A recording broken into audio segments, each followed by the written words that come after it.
Hi guys, welcome back to the channel. If you're new here, a very warm welcome to you too. This video is the Gaydon Land Rover Show 2026. It's a little bit different.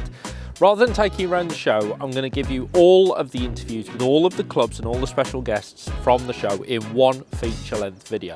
And to get you as close to the action as possible, I'm going to be wearing this little camera. So you'll have a first-person view. You will see exactly what I have seen in the main arena. There's chapters in the description below so you can jump between clubs and go to your favourite part of the video. I really hope you enjoy it. Let me know your thoughts in the comments below. Let's crack on. So then Dave, our first arena activity, Project J, come over and join us. Come, don't be shy of the little camera over there. I know you're camera shy. Well, definitely. But have you seen me on camera? I know. But what a way to start. Project J. I know. Gaydon Land Rover Show 2026, and here we are with Project J. And Discovery. It's got quite a different take for Land Rover at the time, wasn't it? Controversial at the time. People weren't sure really what it was. A poor man's Range Rover, a rich man's Defender. Yeah. But hell, what a vehicle. Oh yeah, absolutely. And they share a lot of parts with the old Range Rover Classic. Well, it's basically a Range Rover Classic with a different body on. Well, apart from the roof, you know, and yeah, it's had the same problems. They rotted in the same places, but it set a new trend, set a new genre of 4x4s. Yeah. Very, very impressive. Saved Land Rover in many ways. Yeah. Made him a fortune, I would think. Absolutely. And, you know, Discovery now, they are still an immensely popular family vehicle. Well, they took over as the premier range in many ways. Well, sales, Range Rover is still up there, but you know, everyone's got a Discovery. Yeah, absolutely. Well, let's have a chat with some of our owners and drivers. We brought some in. We'll start with you, sir. Hello, how are you? All right, thank you. Lovely to see you again. Very quickly, tell us what we brought in here. This is a 200 TDI, and the son bought this off eBay. It was down in Southampton, but it's a Gloucestershire reg, so it's come back into Gloucestershire. So, yeah. And it's a three-door.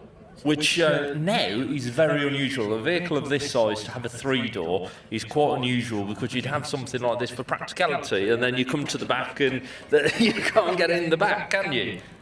No, it's fine.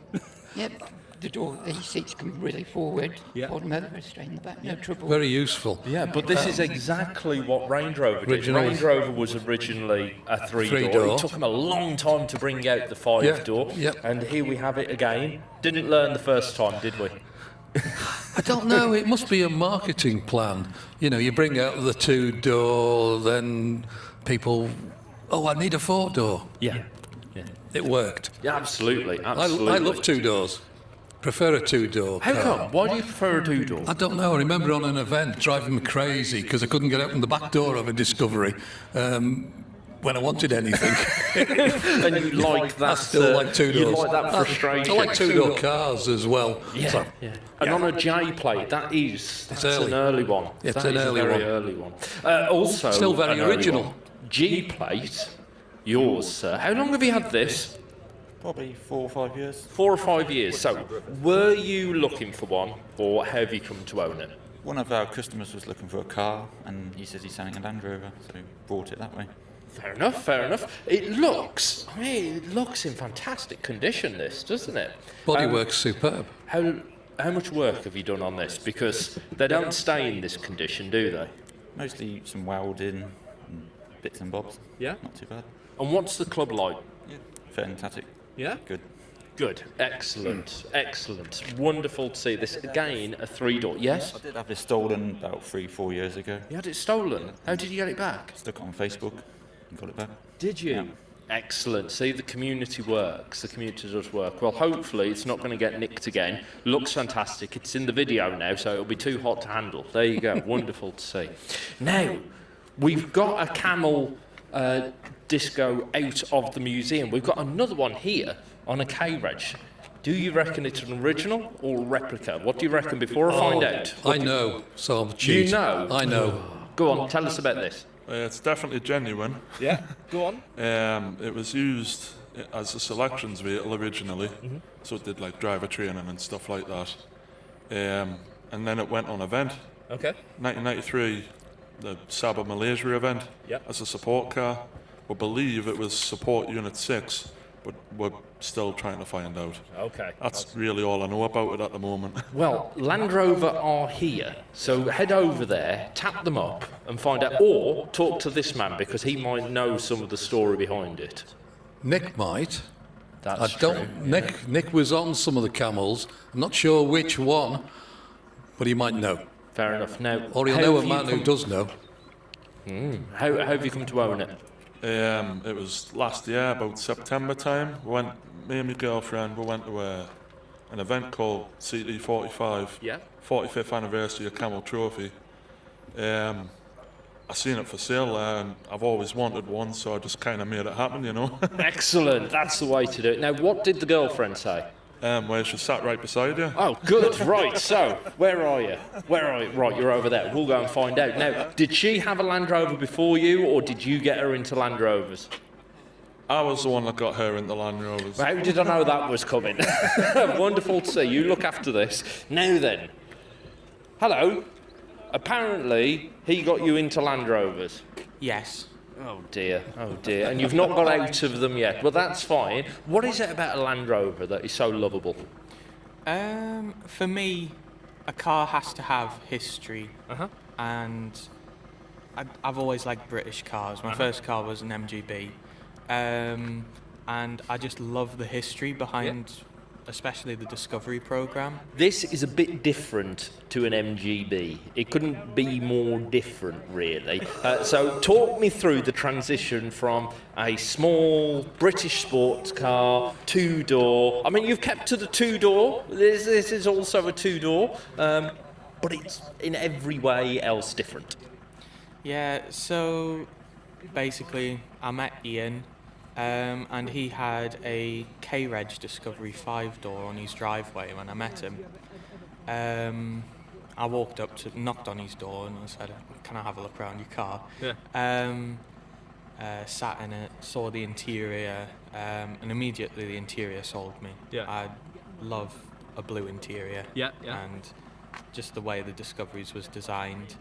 And I took a picture of that car, and for the next year, every day I was on eBay looking for one.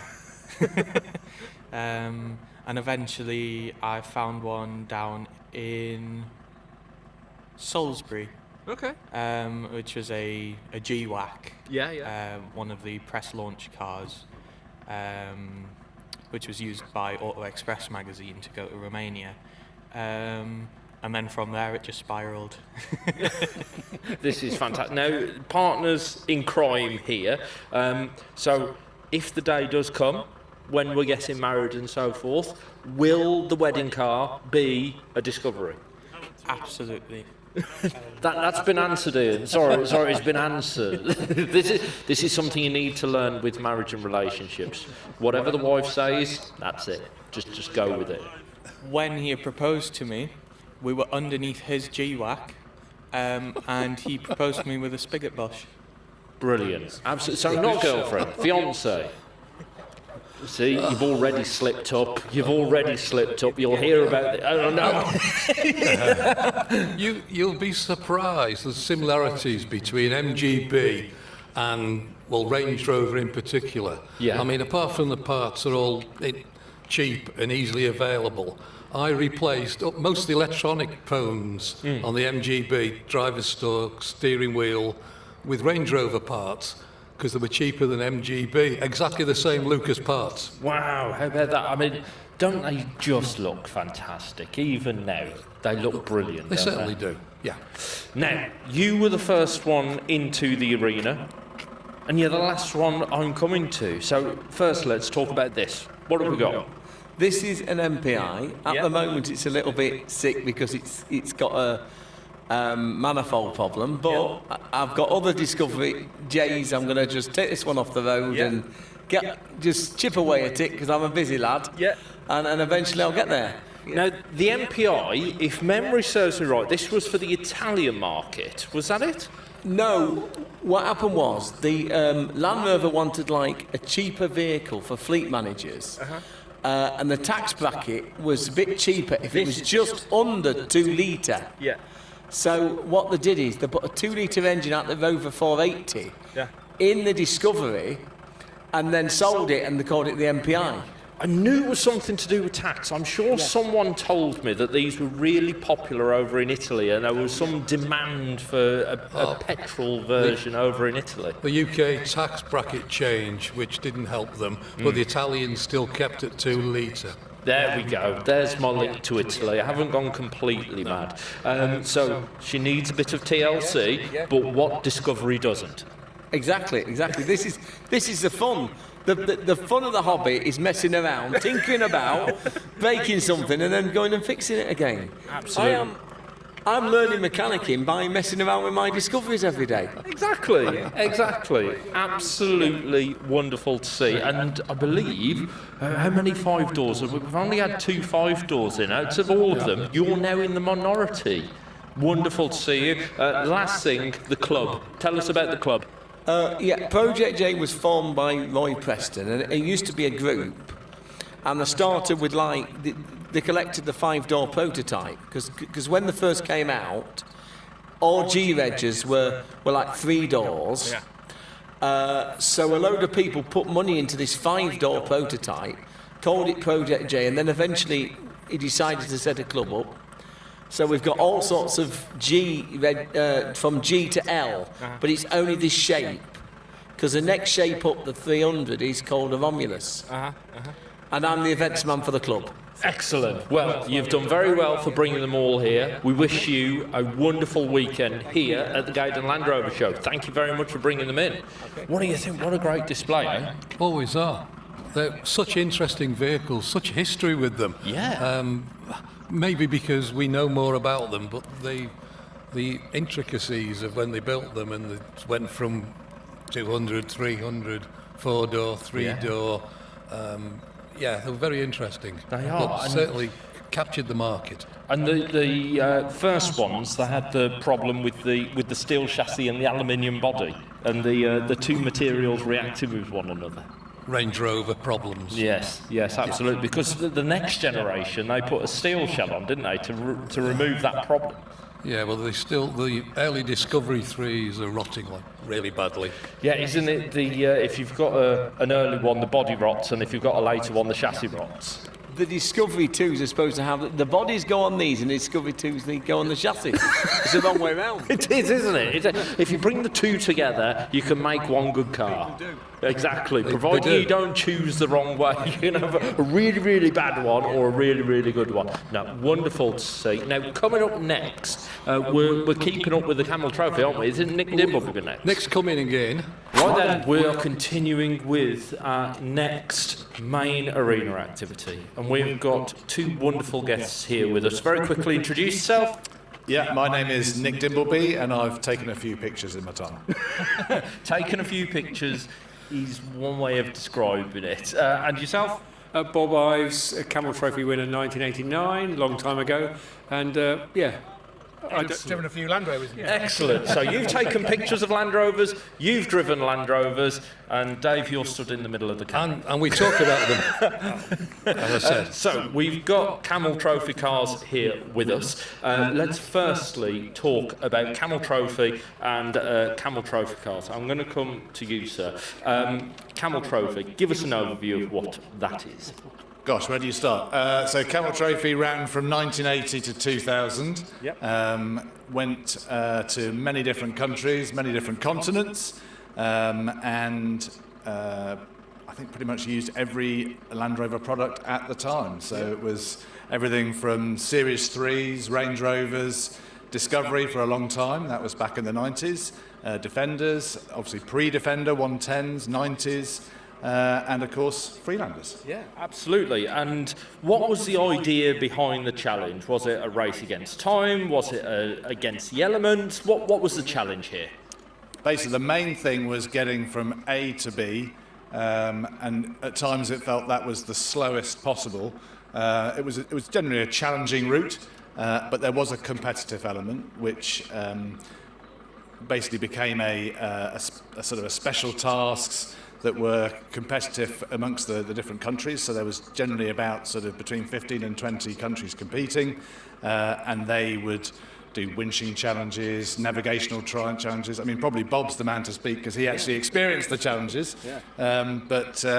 Yeah, it was the main part of the event really was the trip, was the driving through the jungle or basically having to build bridges, winching, getting the vehicles, the teams, the convoy from start to finish. That was the challenge. Fantastic. Now, Bob, we'll come on to you. So 1989, you won the challenge. Let's take a trip down memory lane. Let's go, before we even talk about the win, let's go right to the start. How did you first get involved with Camel Trophy? What was that first involvement? How did you get into it? Well, I started looking at, I always read Land Rover magazines and been a Land Rover nut for the day growing up on the farm, I guess, years ago, and seeing those early images of Camel Trophy. It was the images, you know, the pictures these guys took, the photographers took, really sold it, didn't they? Those Sanglo cars in the mud, just really, you know, you thought, I want to be a part of that. And the first British team was in 1986. So the selections were in 1985, and I applied then, and but didn't get picked that year, and then just kept trying to apply and eventually got on it, sort of thing. So yeah. What was the application process? Was it like a challenge that you had to do, or what was it? Or was it a lucky dip?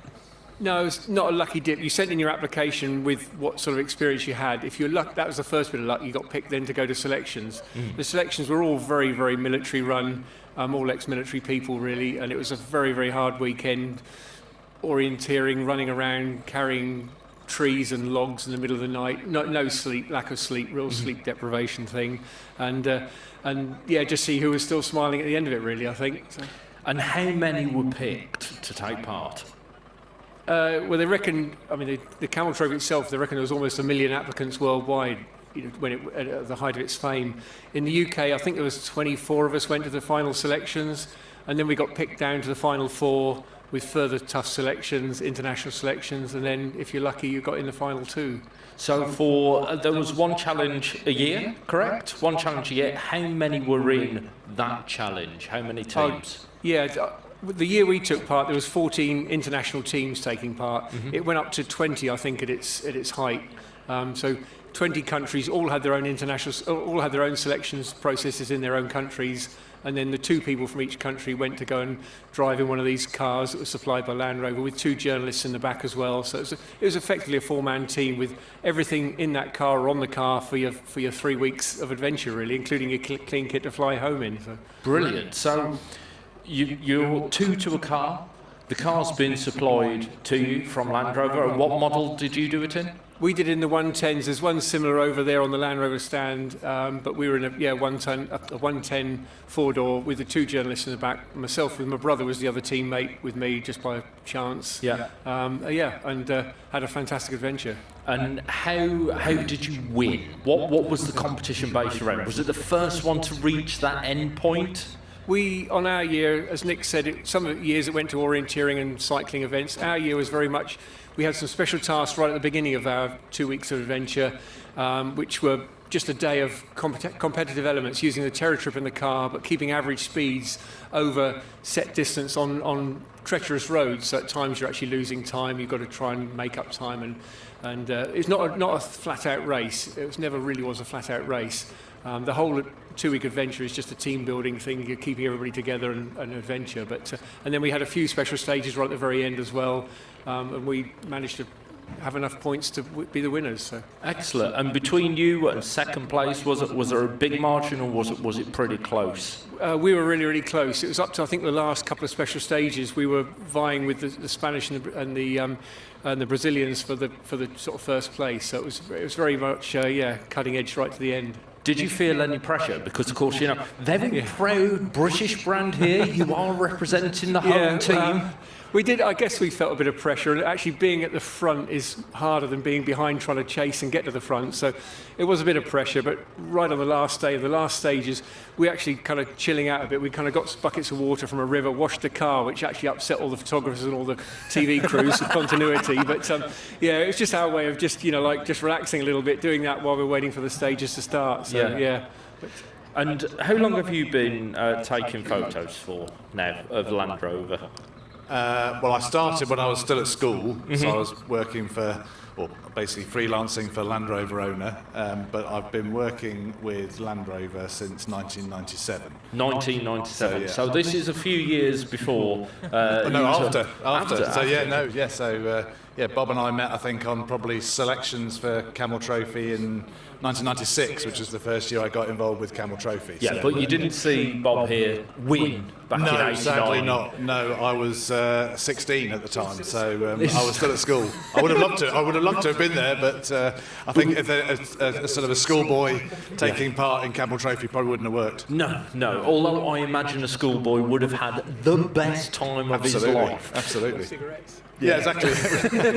But at least you get to experience a little bit of that Camel Trophy right towards the end of its career. What was it like seeing the teams and seeing the vehicles take on these challenges?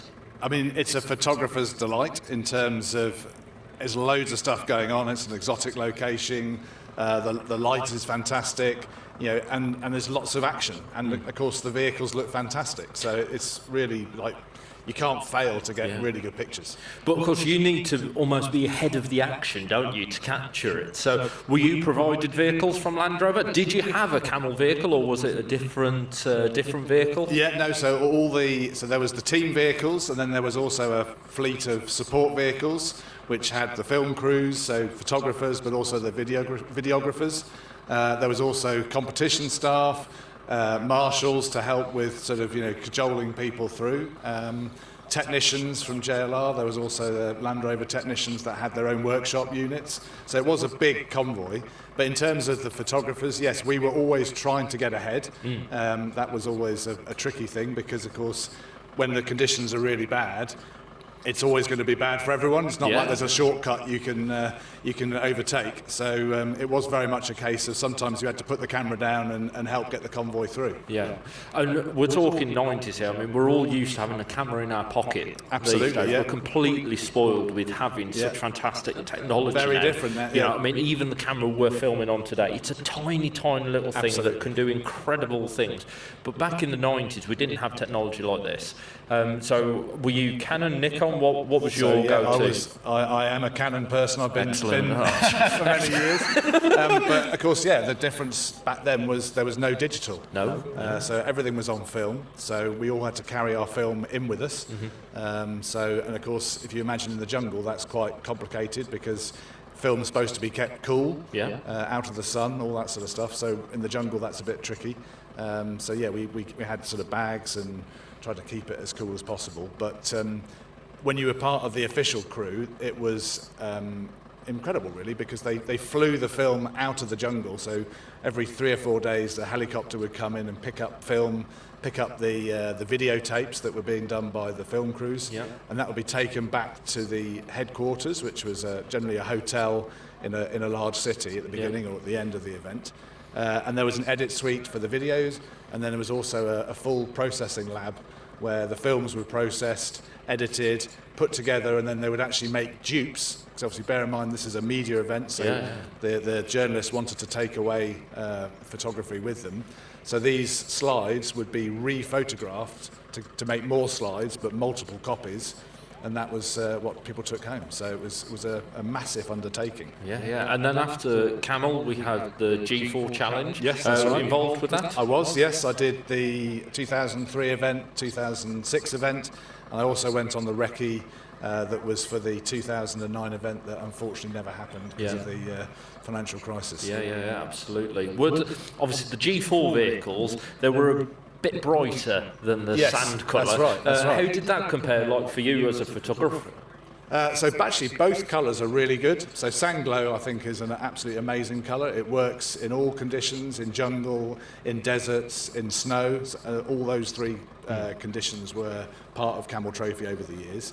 And then the orange, the Tangiers orange, which was the G4 colour, amazingly also worked really well. Worked when it was clean, worked when it was muddy. Again, worked in the snow, worked in the desert, and it's that thing where you need a colour that stands out and attracts the eye. Yes. But something that, I guess, complements the background, but also doesn't look sort of out of place. And those colours seem to work really, really well. I guess the Sanglow it's more of a pastel kind of tone, Yes, isn't exactly. it? It's a It's a much bit more softer subtle. colour. Yes. So that will sit quite nice, especially like in the desert and in the jungles and stuff. It'll be very complementary to it. Whereas that orange would be a real sort of, you are not going to miss that. That's really, really going eye-catching. to pop. Yeah, absolutely. And of course, I feel a bit embarrassed because I've got my own Freelander in the middle, which is not a Camel Trophy car. But what I think the reason why I brought it along today is that it was a car that I bought on eBay for the princely sum of £750. And last year, my wife and I went on an organised trip to India in it. So it just shows that, you know, with a Land Rover, doesn't matter what your budget is, you can generally go and have an interesting adventure with a car that costs me, virtually nothing. Well, we've spoke over the years. We have talked about Freelander many, many times because within Land Rover circles there is a certain feel that the Freelander is not a proper Land Rover because it doesn't have all of the off-road gubbins, the low transfer ratio, box, etc., etc. But they are still remarkably capable vehicles. Definitely, yeah. And I remember when it first came out, and in fact that was my first job, was actually a preview event for Freelander 1 in 1997. And I remember at the time it was like, there's lots of sucking through teeth, wasn't it? Everyone was like, it's not got a transfer box.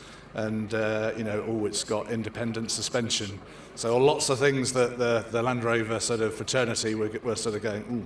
But of course it became the best-selling 4x4 in Europe back in the 90s and 2000s. And they are great cars, The thing that is amazing about them is even though they are, they don't have a low-range gearbox, they are actually incredibly capable. You've just got to drive it in a slightly different way.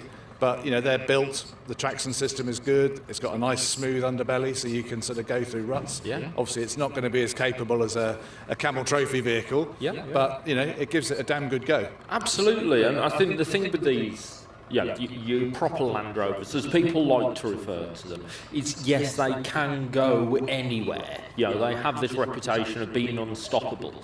But every day, for most people, I would say, 95%, if not more, where are they driving them? On the road. And they are remarkably capable. And even when you do point to the rough stuff, it still says, I'll have a go at that. Absolutely, and most of the time, it gets through it. Well, Bob, I need to pass the mic to you, because you're actually the proud owner of a Camel Trophy Freelander yourself, aren't you? Yep, I got a Camel Trophy Freelander a few years ago and, restored it, and it's a great car. When we were actually doing our selections for Camel Trophy, the early prototypes of the Freelander with a Maestro van body on were running around Eastnor doing testing as well. We weren't allowed to photograph them, but we were seeing these things going around, these Maestro vans going around. What are they doing up here in the mud, the hills of Eastnor Castle, which I think the Dunsfold collection's got one or two of those still there, which is a really good. I'm pretty sure there's one in the museum here as well. Okay, and a really interesting part of the development history. When you look at them, like you say, you see them and you go, what's that? That shouldn't be here. But even when it's just sat there, you look at it and go, it doesn't look right. There's something about that Maestro van that doesn't look right. And then when you get close to it, you start looking inside, you realise that it is, camouflage. It's hiding what then became the Freelander. Of course, this week we heard that Freelander, the name is coming back with Freelander. I think the new one looks great. No, it should be a great part of the history, really, and the continuation, Yeah, absolutely. Well, it's wonderful to see all three of these here. Fantastic to have one out of the museum. Fantastic to have a genuine survivor here. Thank you to Ian over there, the owner, for keeping it here. And thank you for bringing yours in here. I don't think you've got anything to be ashamed about whatsoever. It looks brilliant. In fact, I think here Bob's looking, going, quite fancy that, That'd look good next to mine. Where's yours today? Have you brought it today? No, I left it at home today. Brought the 1 ton today instead. Got too many Land Rovers to choose from. No, we're hopefully going to have the 1 tonners in a little bit later. Which 1 tonner's yours? The one in the middle, the white one on the stand there. Brilliant. Well, we'll be having you guys in later on this afternoon. Dave, what a fantastic story. What a fantastic selection. Exactly. And, Nick, I've taken a few pictures. He's covered the whole history of Land Rover, of modern Land Rover. He's been there, photographed it, and I first met Nick. When did you start with LRO? Right from the beginning? 88. 88. Yeah, I remember you coming to the first Gaydon billing show. Yeah, first time I met you. Yeah. Yeah, 91. Yeah. 18. So 1991, 18. Yeah. You've been doing it ever since. Yeah, before then as well. Yeah, I think I started working with Land Rover owner in '88, so I was 15. Yeah. I'm not going to say what. No. I was going to say I'm not even going to say like Child what year labour. it is. Yeah, but Child this labour. back then that's how you got into things, wasn't it? And great times. I mean, there's still plenty of opportunities out there now. If anything, there's even more opportunities because anybody can produce content. It's so much easier to do it. You know, the entry level is so much lower, but then of course the competition is so much greater. Yeah, exactly that. I mean, that was one of the things why I was so keen to get involved with the magazine, was because I was taking loads of pictures and I wanted to share them, and that was the best way, was to do, get on and publish in the magazine. The only way, exactly. Whereas, of course, as you rightly say, nowadays there's so many opportunities for people that love taking pictures to have their own Instagram accounts and do social media. So it's great. Yeah, that's the thing. But at the end of the day, it's all about the content. If, a good photo, it tells a story. Is worth, a cliche, but worth 1,000 words. Yeah, absolutely. Bob, Nick, thank you ever so much for coming in, for joining us at the Gaydon Land Rover Show, for sharing your story and your stories with Camel Trophy. My last question for you both. If you two were to be a team, okay, Camel Trophy comes back for a 1-year special, okay? If you're going to be a team, what country would you want to do it in? Nick, you first. Oh, that's quite a difficult question, actually, isn't it? I had a really fond memories of Camel Trophy event in '97 in Mongolia. Okay. So I would love to go back to Mongolia again, to be honest. Okay. And how about you, Bob? Yeah, I'd like to go back to Brazil and see the route that we did then. It's all been tarmac now, so you probably do it in 24 hours. But yeah, take the Freelander. Yeah, exactly. Put the cruise control on and away you go. But any of the I was lucky enough to do support driver for quite a few more Camel Trophies. So some of the African events were amazing, and anywhere. The next journey is the best one. Yes. I like that. I like that a lot. Thank you both so much for joining us. Wonderful to have you here at the Gaydon Land Rover Show. On to our next main arena activity, and we've got this wonderful 1965 example, and it looks box fresh.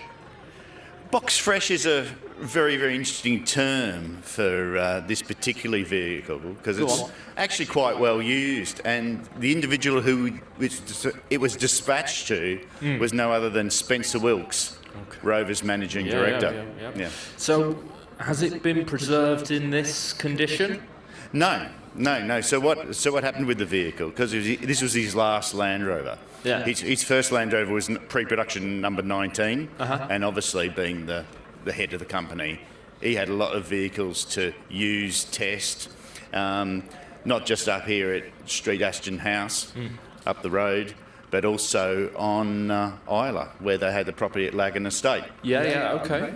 So it wasn't preserved in this standard then. Talk me through the history of this before we get into how it's remained or come back to being in this condition. Yeah, obviously. So it stayed with Spencer until he passed away in the early 70s. And his son, Nick, was using the vehicle and unfortunately jackknifed a trailer into the rear body. Wow. And he got a new rear body because it was easy to get that car at the time and everything. But he just parked it in the shed and it sat there until the early 2000s. Okay. Yeah, so it wasn't used for a prolonged period of time. And then the famous Ken Wheelwright got hold of it and restored it for around about 2010 it was completed. It was first used on an event by BBC Coast, which was my first Land Rover event back then. And it was pristine fresh, given the quality of Ken's restorations. And after that, Ken decided the best home for it was back at Solihull. So he joined the Land Rover Experience fleet at Solihull. And then when Jaguar Land Rover Classic came about, it came onto the Classic fleet. So it's almost done a full circle, hasn't it? It's gone away from home and then come back to home almost. It has, and it's being the boss's car. It's got a few features just ahead of launch. Okay. It's spec'd up. It is with various things. I mean, one thing you'll notice with the screen is it's got the screen for standard original wipers, but it's got the modern wipers. Yes, yeah. And if you look all over it, I mean, I'm not going to go into every single nut, bolt and rivet now. We'll just do the overall story. But you can see some really interesting things which have been preserved in the vehicle, and Ken did a fantastic job with that restoration. Fantastic. Now let's talk about Land Rover Classic. Yeah. Give us an overview of what that is. Yeah, so Land Rover Classic, it's about vehicles, parts and experiences. Okay. So vehicles, so you can come to us and you can buy a vehicle. And one of the vehicles I was personally heavily involved with is the Isla Edition V8, which we've got over there. We've been doing the Works V8 since 2018. We started with the 70th edition, and we've done trophy editions and all kinds. But the Isla Edition was one that I put together based on this vehicle and that story of Mr. Wilkes enjoying a lovely vehicle. It's got some premium features in there, but also it's just a beautiful old Land Rover. If you saw this in the street, you'd just be, oh yeah, it's a lovely old Land Rover. So the Isla Edition needed to tie into that. Okay. Yeah, you don't need to know that it's a V8. You don't need to know. It's just, yeah. It's there without shouting what it is. And Correct. as you get to it and you peel away that paintwork, the more interesting it gets. Exactly. And that tied in really nicely with the 75 years of Land Rover, 2023, when that vehicle was launched. And also, Isla's the place where the Land Rover name was coined. Famously, Mr. Wilkes, before, during the Second World War, he had a Rover P2, and it's a pretty rocky outcrop it is at that estate. And so the groundsmen lifted the P2 so he could get around the farm, and they coined that Rover P2 the Land Rover. So when the program that started with Huey came along, of course, they had the name ready in their back pocket. Yeah, absolutely.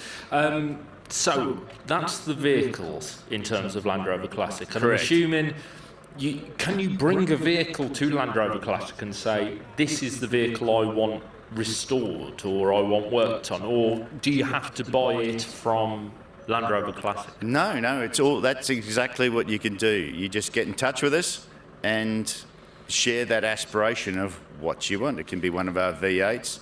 It can be, I want to get a whatever and have it restored. It could be, I've got this, it's been in the family forever, it needs a little bit of love, needs a bit of attention, needs everything.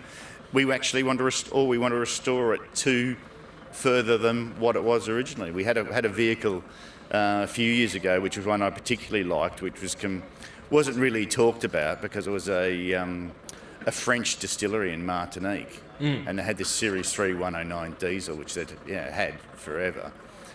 From new. It was quite a late one. I think it was probably an 83, and marine blue, and they wanted it restored instead of a hard top into a soft top, but with a bar in the back and some seats for guests, so they could take the vehicle around the sugar plantation. And so they had that lovely story. This is the grandfather's last Land Rover. We bought it. It worked on the farm, worked on the plantation, did all these, carried barrels of rum, and now we've got it restored, sent it back to the UK, back home, and here is with it today. That's pretty cool. And then the next parts. We're always after parts.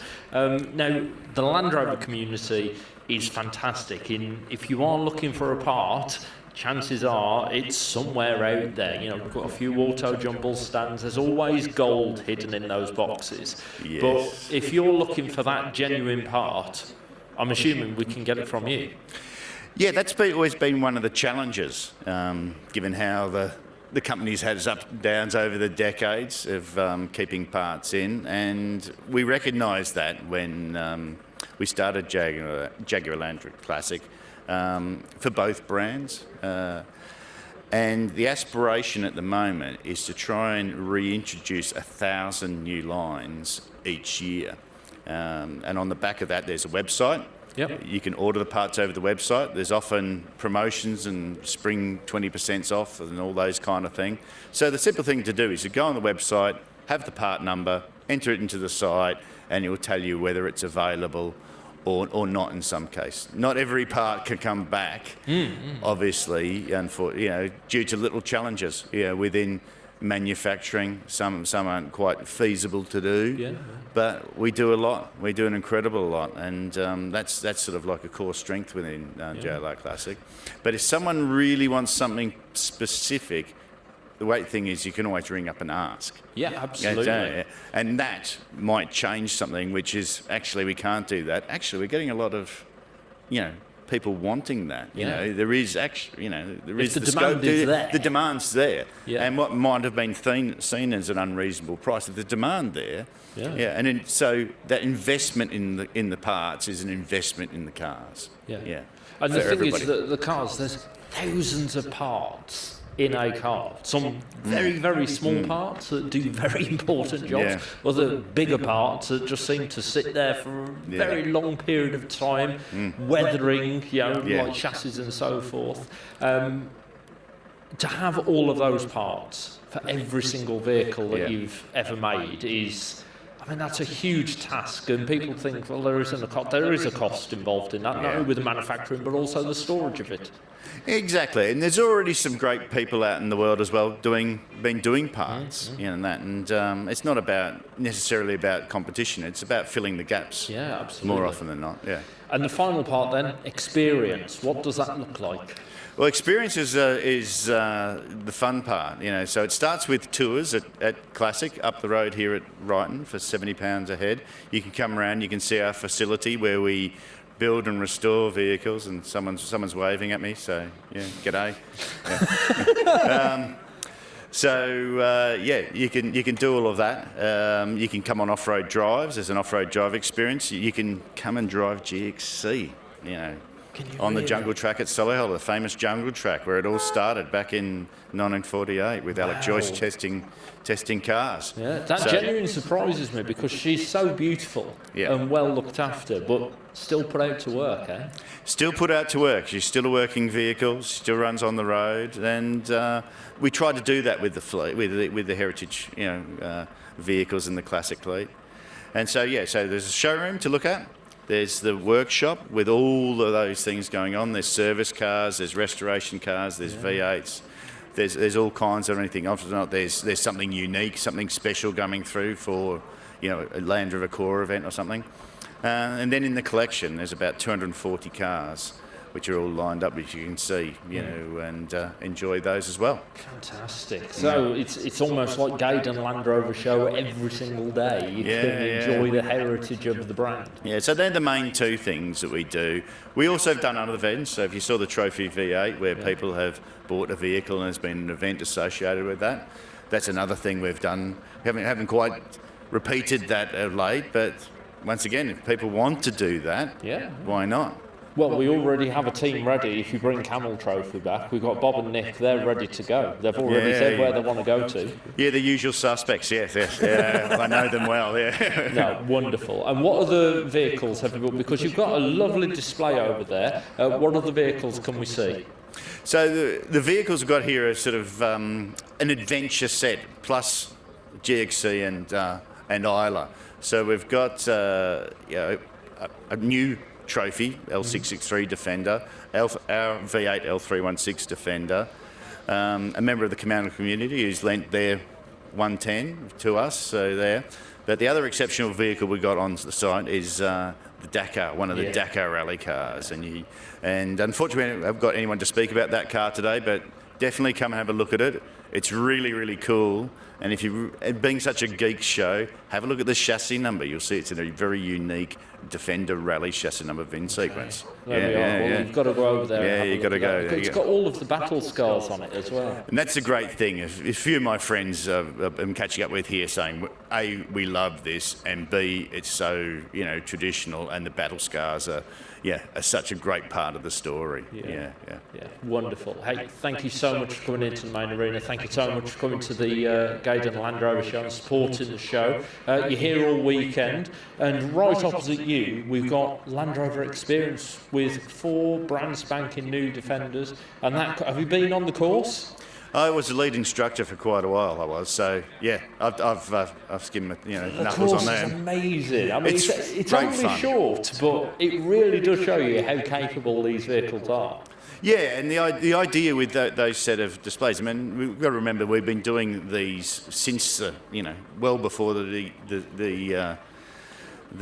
era of vehicles. There's great photos of GXC's era on displays like that at the Royal Show when it was just up here in the past. So it's about getting the vehicles and putting people outside of their comfort zone, but then showing that the capability and composure of the vehicle installs confidence. You don't need to worry. You can look and drive. Yeah. And then the last thing, the vehicles are probably about 10 times more capable than you possibly think. Yeah. And 10 times more capable than most owner will ever take them to. This is the thing. They can go anywhere, but they work every day. Exactly. And then you can join Bob and Nick on that aspiration to go to Mongolia. 100%. Hey, thanks so much for joining us in the main arena here at the Gaydon Land Rover Show. No worries, mate. Thank you. In the main arena now, we have got Range Rover Register, no less than James. The Range Rover. It's such a wonderful thing, isn't it? There's something about a Range Rover, especially when there's a lot of them. And we've got, very almost every generation in the arena. Yeah. No, we're missing the very latest. We're going all the way up to 405, but we haven't got the very latest, the current Range Rover in the arena here with us. Well, there you go. Anyway, come on over. Hello. I can't believe it's been a year since I've seen you. How are you? Not too bad at the moment, thank you. Good.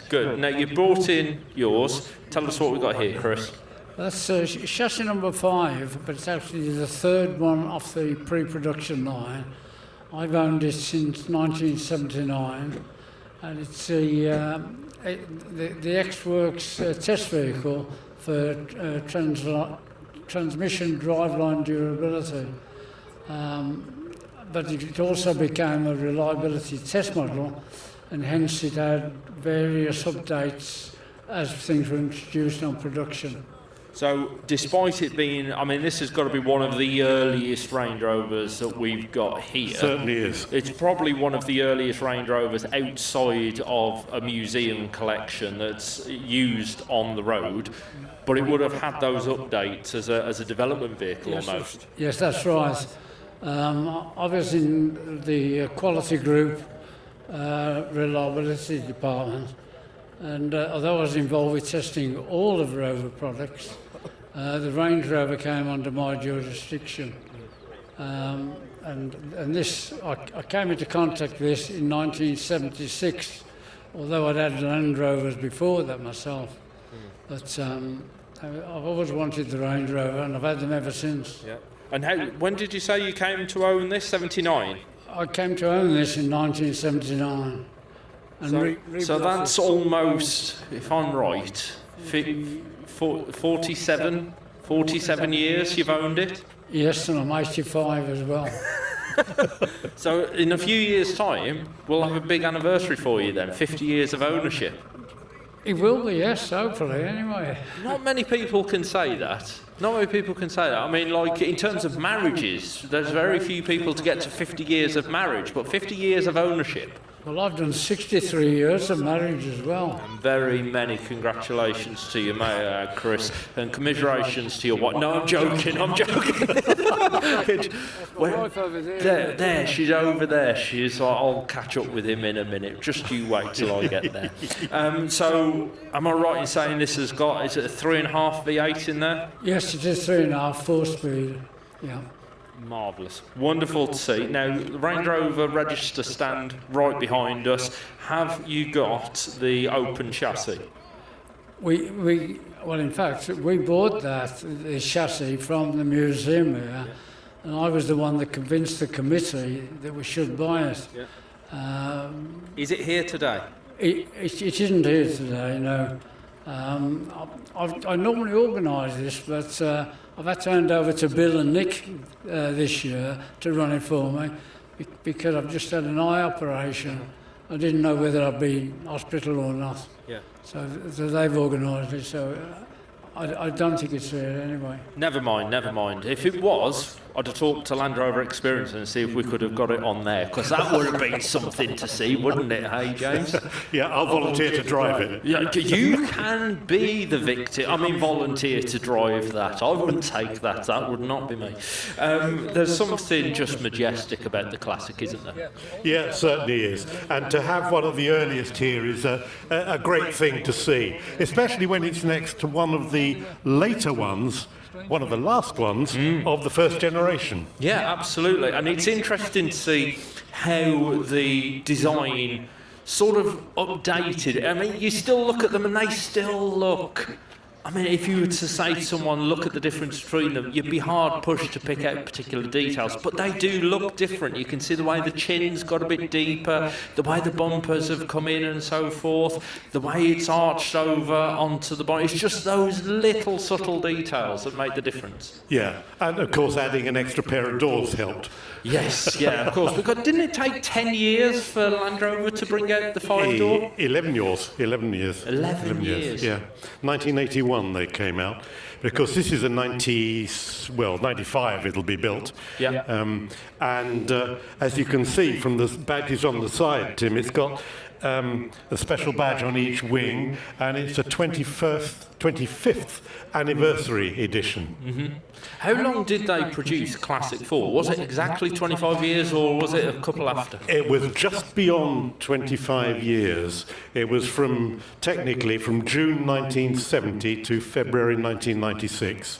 So if you want to work that out, it's a bit over 25 years. Just slightly over 25 years. But do you know what? Can you imagine early 90s bumbling around in one of these? You would just feel the bee's knees, Absolutely, wouldn't you? I mean, you'd feel the bee's knees in it now, wouldn't you? Yeah, you do. It's wonderful. Oh, I have to say, yeah. Just recently, the amount of classic Range Rovers I've seen on the road, never seen them before.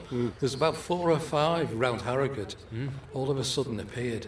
It's fabulous to see them. Do you know what surprised me, actually? I was looking at Classics, and I hate to say it, but they're not unattainable in terms of their price. You can still get into a Classic for relatively low money. Yes, you can. On the other hand, once it's been fully rebuilt, you probably need to remortgage the house. And probably need to spend a fair bit in that work as well, unless, of course, you are quite handy with the old yeah, absolutely. Yeah. Lovely to see this. Now, I know you're a stickler for this. If I was to say, everyone loves to say P38A. They do.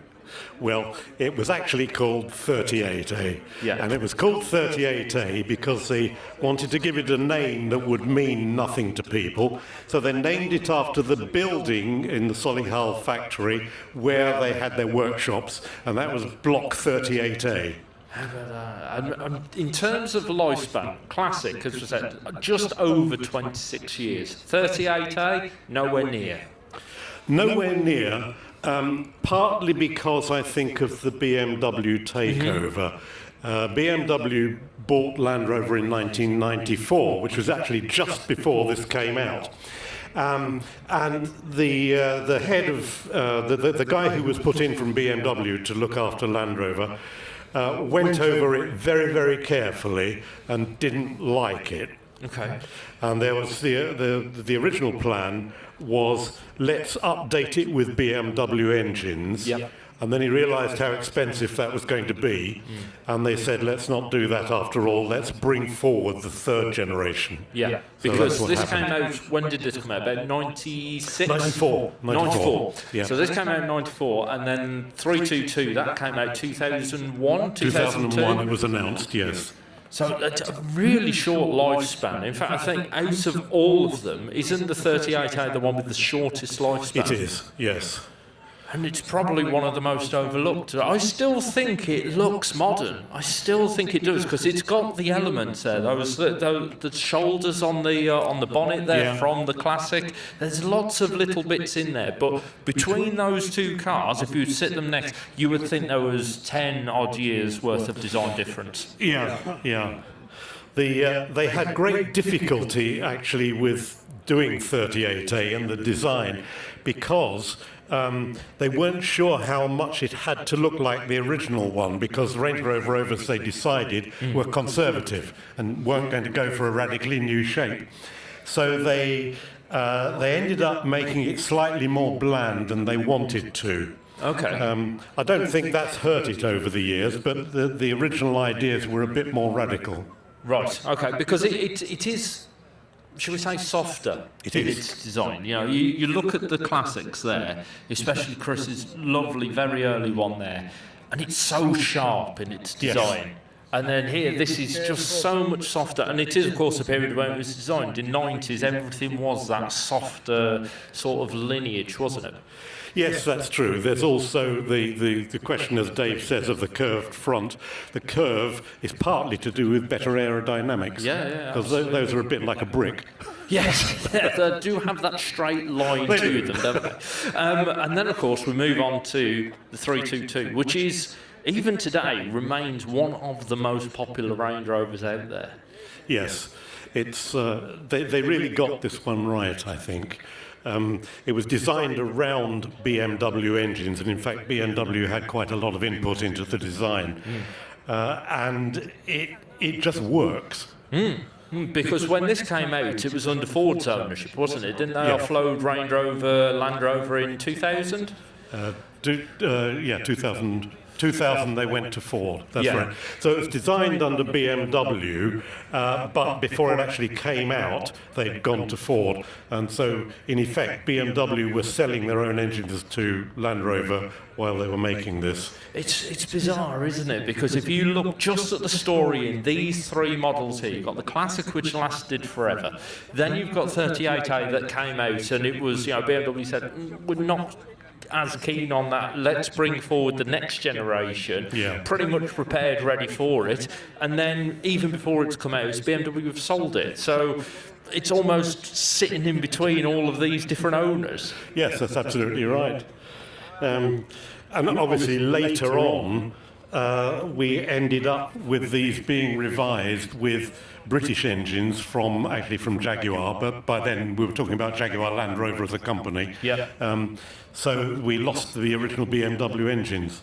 I must say I do like the later ones with the Jaguar engines, especially the 4.4 V8 diesel. The 4.4 diesel, because they put that in the 322.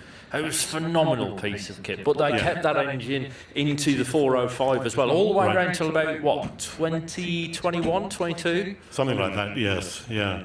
And it's, what an engine. Yeah, it's just such a good engine. Phenomenal. I remember going out on the press launch for the original V8 diesel, which was a 3.6, in Italy. And I was with John Pearson, who was with LRO, and we were driving it, and we had to go through a tunnel on the agreed route. So we both decided we were going to enjoy this, and we wound the windows down. It was fantastic. And it's a diesel, you know. Most people, you don't think of diesels making such a great noise, but that does.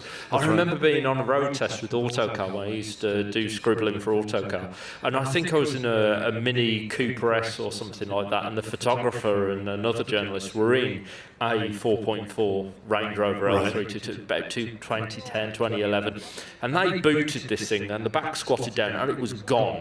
It was absolutely, I was scrabbling around trying to find a gear to catch up, and then gone.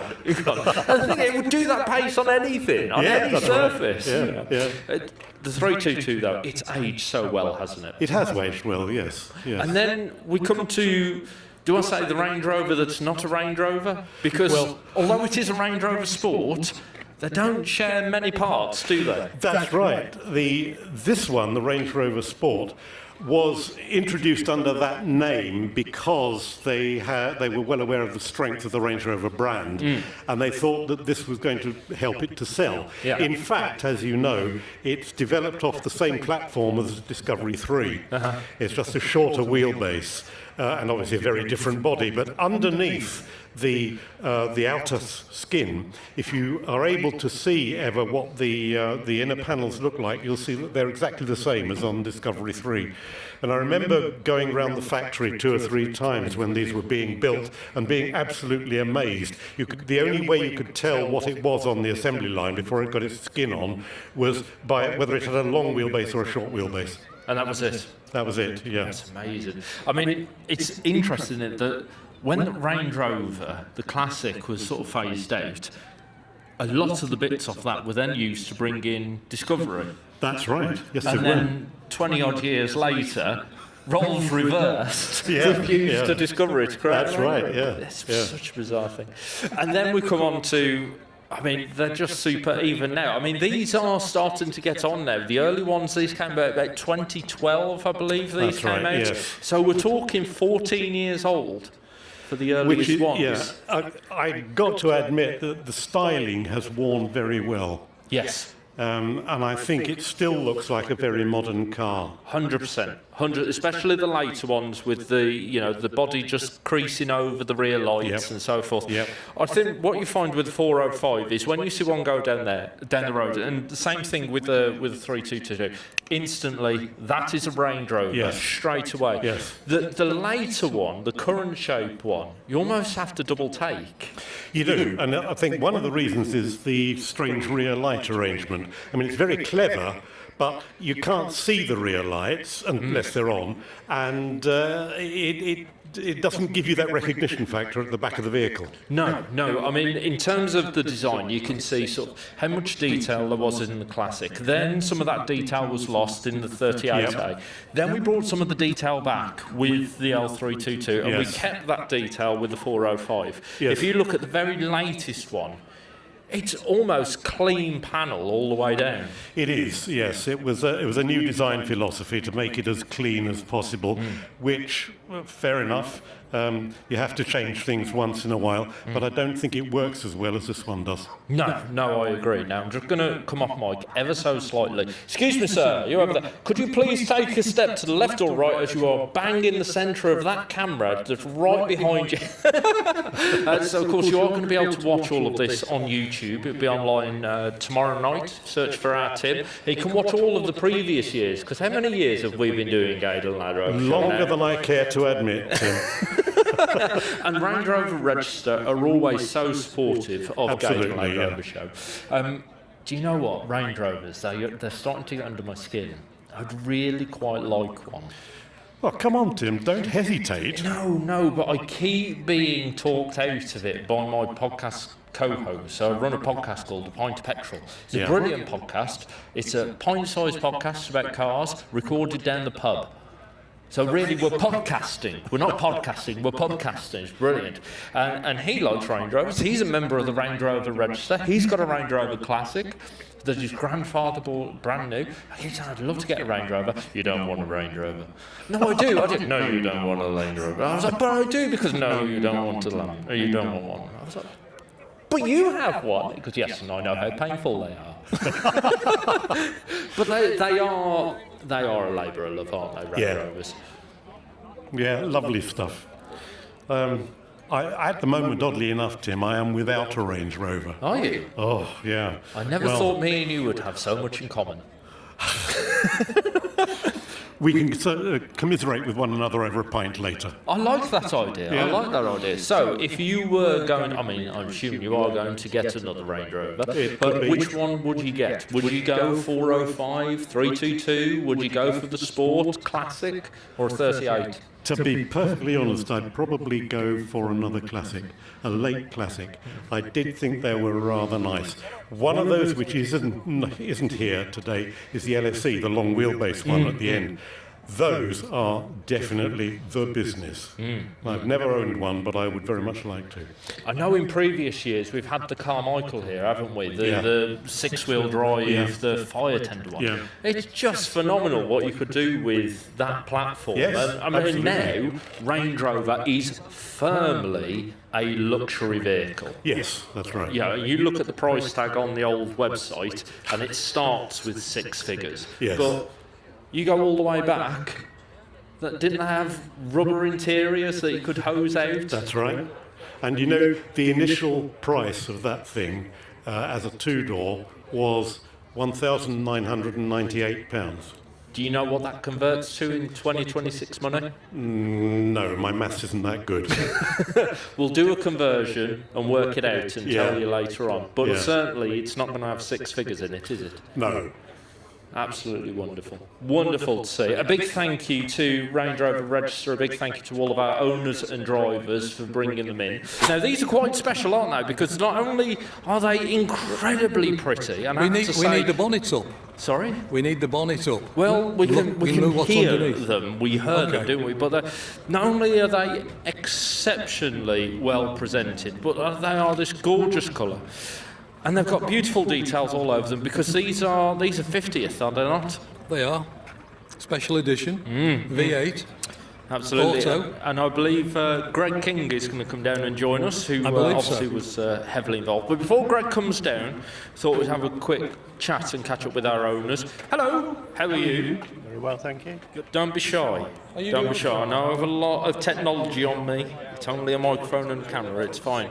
But tell us about this very quickly. It belonged to Andrew Ives, who's quite well known within the series fraternity. I had it 2 years ago and just finished a rebuild on it. Brilliant. And was it a big rebuild? Our chassis and everything, yeah. So a lot of work, a lot of time, no doubt quite a bit of money as well.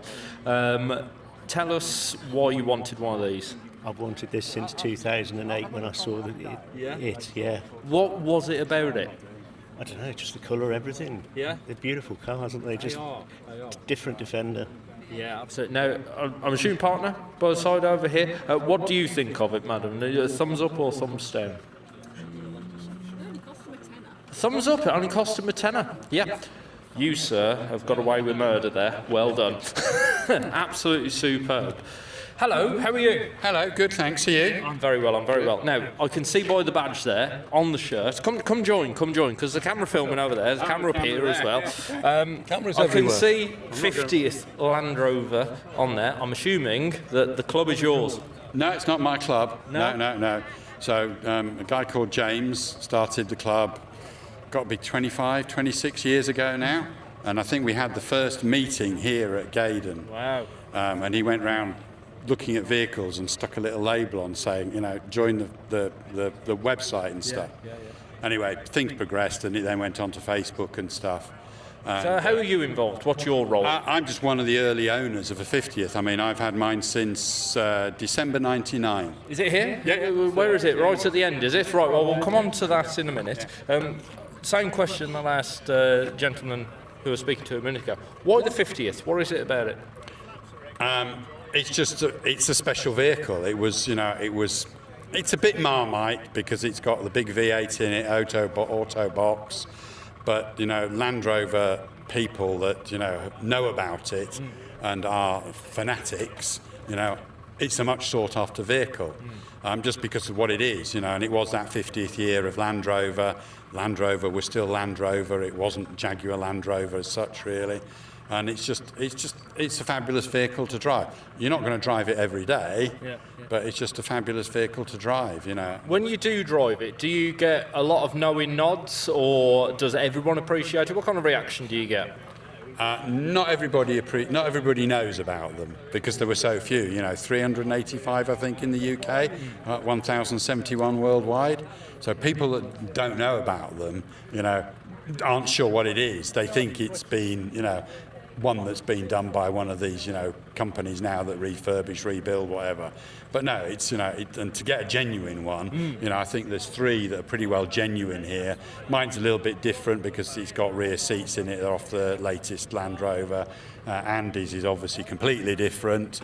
But, Land Rovers, they are what people want to do with them. They always have been. Yeah. And it was just nice to get the opportunity today to be able to say to the guys on the group, I'm coming. I love it at Gaydon. I was here last year as well.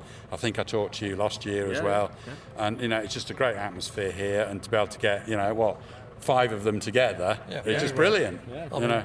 I don't think I've seen 5 together since the launch. Yeah, it's probably correct, I mean, we got it was about when Land Rover had, was it the 70th? We actually got 50ths together. Oh, I bet that was a sight. Yeah, it was. I think we had 48 Defenders, one Range Rover, and I think there was a Freelander there as well, which made the 50 numbers. And we had a free tour around the, classics and everything. Brilliant. How cool is that? That is wonderful. And I mean, this man here, Mr. King here, was the organiser of it. Well, look at that. Come on over. On cue. Come on. I'm going to steal your microphone. There we are. Hello, Greg. How are you? I'm good, thank you. Turn. That's a good little stick over there. That's our camera over there. I'm wearing a camera too. Look at this. I know, it's been fully assimilated into. I know. So you're responsible for this then? Well, not quite. So a long while ago now, back in '97, I just finished. I joined Land Rover when I was in fact, it was just before my 17th birthday as an apprenticeship. And just as I was coming out of my apprenticeship, there was a lovely chap by the name of Camel who passed away a few years ago, but a lovely chap. And he said, you like your Defenders, don't you? I said, yes I do. He said, well, we're going to make the NAS 90 European compliant for the 50th anniversary. Would you like to be involved on the team? So it was the first proper project I did out of my apprenticeship. Working on 50th anniversary. And there's a load of subtleties on this car, which... Hello, Adam, I've just noticed that. On this car, which many people think are exactly the same as a NAS 90, but are subtly different. Can you tell us some of them? So, for example, the roll cages that we're all looking at. Everyone says, oh, they're just the same as a NAS 90 station wagon. They're not. They've got a subtly different profile on because they meet European exterior projections, and there were lots of other little details like that. For example, wing liners and the exhaust. In fact, it uses a TD5 tailpipe exhaust before TD5 came out. And there was a whole raft of sort of combination of things done to get through drive-by noise, where the regulations, for example, in North America are different. So there's lots of little subtleties on there. And yeah, it was sort of a great thing to be involved in. I've got a lovely memory, actually, and I think enough time has gone by that I could probably declare this. We'd built the first prototypes for homologation up at Solihull, and a few of us had to drive them down to Gaydon, and I was in a German spec 50th. Kilometre speedos. Well, the pre-production cars didn't have the speed limiter on. And I remember going down the outside lane of the motorway, looking at the speedo, trying to work out how many kilometres were mile per hour. I won't tell you how many I was, but I was passing the cars quite quickly. Yeah. Of course, when they went into production, because of the speed rating on the tyres, they were capped at 99 miles an hour. But yeah, there's lots of subtleties on there, and there's lots of other little decisions that were made at the time. I remember Pete Armel, as I say, was a lovely chap, and he said, well, we'll make the cover on the ECU. They had to reposition the ECU. We'll make the ECU cover white because it will deflect the heat more. So there's a few oddities on there, which when you look at a 50th, you go, well, why is it like that? And it's just nice to know. But it's funny to think now that these vehicles now are 26, 27 years old. And it seems incredible to me. It also shows my age. I was going to say, so I stood here now looking at them. Do you now feel old? I think I do anyway, to be fair. I think my hair says that, but I think they've aged very well. And Absolutely. I think the following, I bought my first 50th, I wasn't able to at the time, obviously. I bought my first 50th in 2006, and this gentleman here very, very much had his as well at the time, and it's good actually that a few of the old faces are still involved with the club. What is now nearly 20 years later. And yeah, I mean they've got quite a following. I mean they are unique. A 50th in the original Atlantis blue from a mile off, you go, wow, they're lovely to see. And I mean, a V8 auto Defender 90, in many ways, in my eyes, the ultimate Land Rover. And it was nice when the 70th anniversary, the Works V8 came out, that it was a V8 auto. And for me, that kind of works very well and follows a bit of history as well. This for me, if this was food, it would be sort of like the ultimate dessert, sort of like that triple chocolate cake with cream and ice cream. Do you know what I mean? It's just got everything. Well, I think they're a very different proposition. You know, they're quite a relaxed cruiser. They're quite high geared. But once you're locked up in top, you've got the big lazy 4-litre V8, the auto box, you know, and they'll cover distances really well. Yeah. I took the first one we had. We went down through France in, you know, other than the fuel bill, it was lovely. No, it's wonderful. Let's have a very quick catch up with our owner here. Look, I was surprised now. Hello. You all right? How long you had this? 17 years. How does it feel to be stood looking at the man who, like, pretty much designed it out the windscreen? I know him quite well, so obviously it's always this one's mostly at shows, so obviously he always comes to talk to me, and that's how obviously surprisingly with people you know obviously through the community and obviously working it out. But yeah, it's really Did you have this before you knew Greg, or did you know Greg then get this? No, I brought this then and I met Greg. So I was going to say, if it was the other way around, then we know why you ended up with this. Were you after one of these, or did you come across it? No, I wasn't after one of these, not really. I was one of them at the time. I was 21, and I was deciding which vehicle do I want. I looked at this, a Heritage TD5, and Tomb Raider Defender. But obviously, I ended up going to look at this first and come home with it, shall we say. I like the way you... Only because your mum said she liked the colour. That's brilliant. That's absolutely brilliant. Well, he's responsible for that. But what I did find amusing, when I asked you that question, did you immediately, no. Absolutely wonderful. But the thing is, you're both smiling, and that's the best thing about a car. When you both smile and enjoy it, that's the main thing about it. See, there you go, Greg. Look at that. You're bringing joy to people. Your design, bringing joy to people. It's not very often I do that, I can tell you. No, don't be so daft. Hello, how are you? Look, I've got the T-shirt. Oh, well done, well done. Look at that. Tell us about this. I've got a 90 200 TDI. I had no intentions of buying this, and without getting political, when Sadiq Khan, bless him, brought in the ULEZ in London, and we live on the border, told me my car couldn't go in. Oh. So I looked through what could go in, and a V8 Land Rover could go into London, but 200 TDI that just passed an MOT couldn't go into London. So I scoured around and found this. This was a vehicle very nearly got smashed up and taken apart. We believe the lady rolled it down a country lane and she was putting her makeup on at the time. The reason we think that is because the interior mirror was missing. So if normal people have an accident, they hold on the steering wheel, don't they? You don't, and you haven't got your makeup bag everywhere. But anyway, that's what I'm saying. And over the next 4 or 5 years in my garage, I rebuilt up. So the whole left-hand side is new. Yeah. I didn't touch the paintwork. A friend of a friend done the paintwork. I'd done what most people done wrong. Said, not in a rush for it. 6 months later, he hadn't started. But he had the vehicle. So anyway, and we're still putting bits and pieces. I've still got a few grommets and everything like that to do it. So, but I love it. I've got another one. I've got 2. I brought the second one. I was going to try and had life planned out like you do, and I was going to put this one up for sale when it's going to do it because it's got a category against it, which was the uneconomical repair.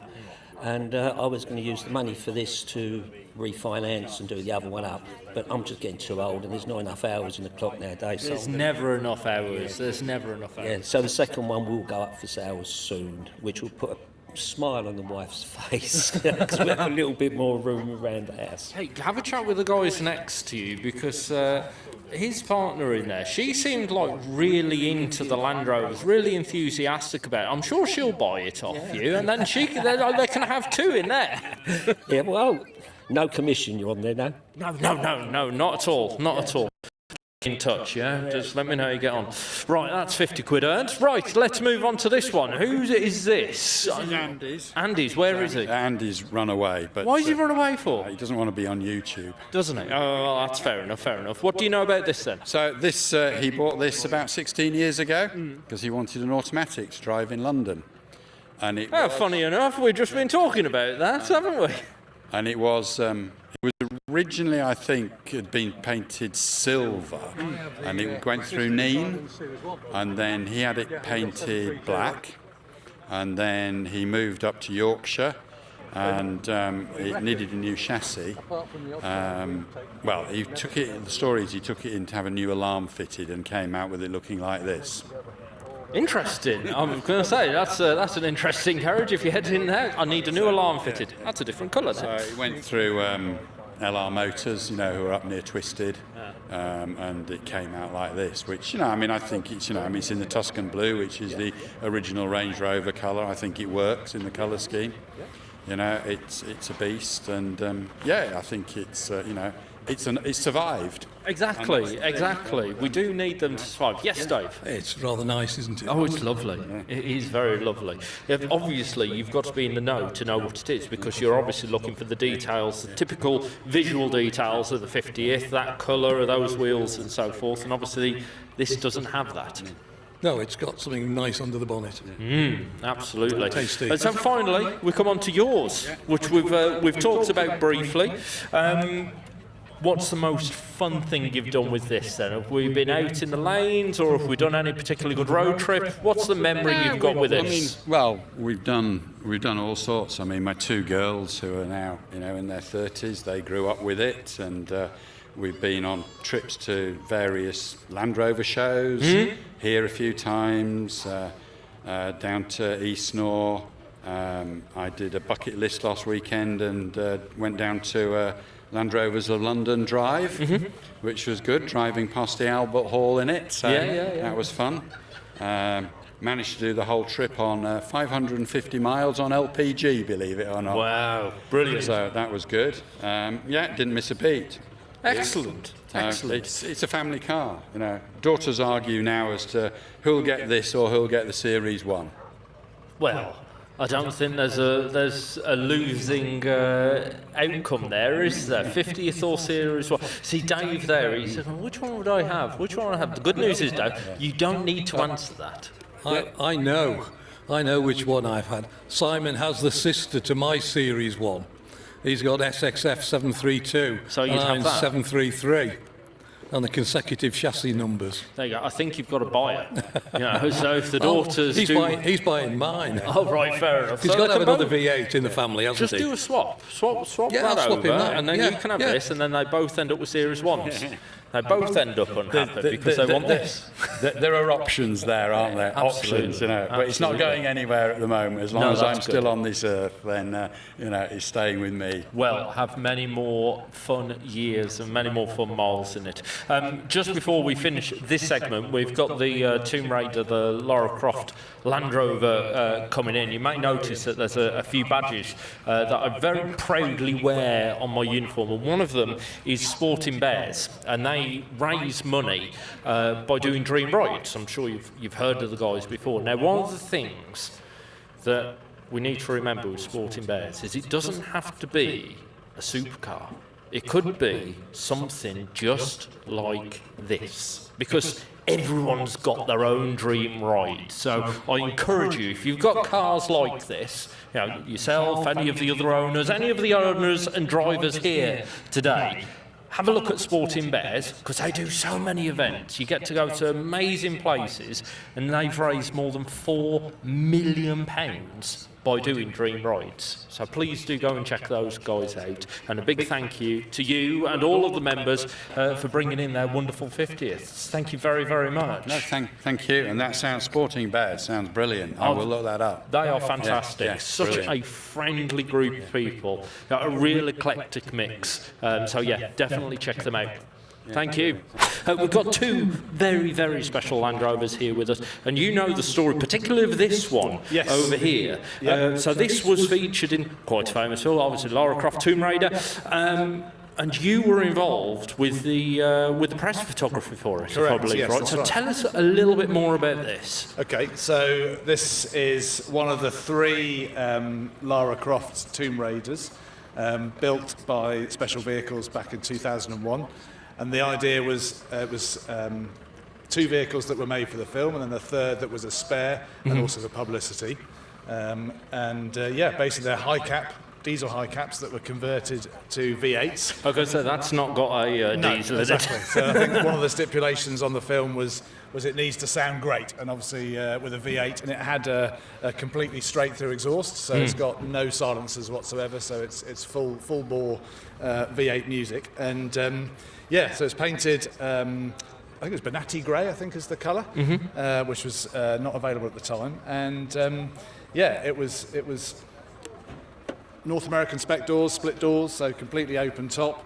Lots of kit in the back. There's lots of checker plate, and when I photographed it in 2001, there were loads of ropes and lots of other kit that was all basically put in for the film. Maps, map containers, axes, all those sort of things. The photo shoot, obviously I think the filming was done in Southeast Asia, so it was actually in the jungle. But the promotional material, they wanted to create a jungle feel, but there wasn't the budget to go out and actually shoot in the jungle. Okay. So, obviously, being the film business, they had a tie-up with Pinewood Studios. So at Pinewood, there is a wood as part of the studios, and the set people decorated that wood to make it look like a jungle, and they did an incredible job. It was pot plants and sort of ferns and all the sort of jungle plants.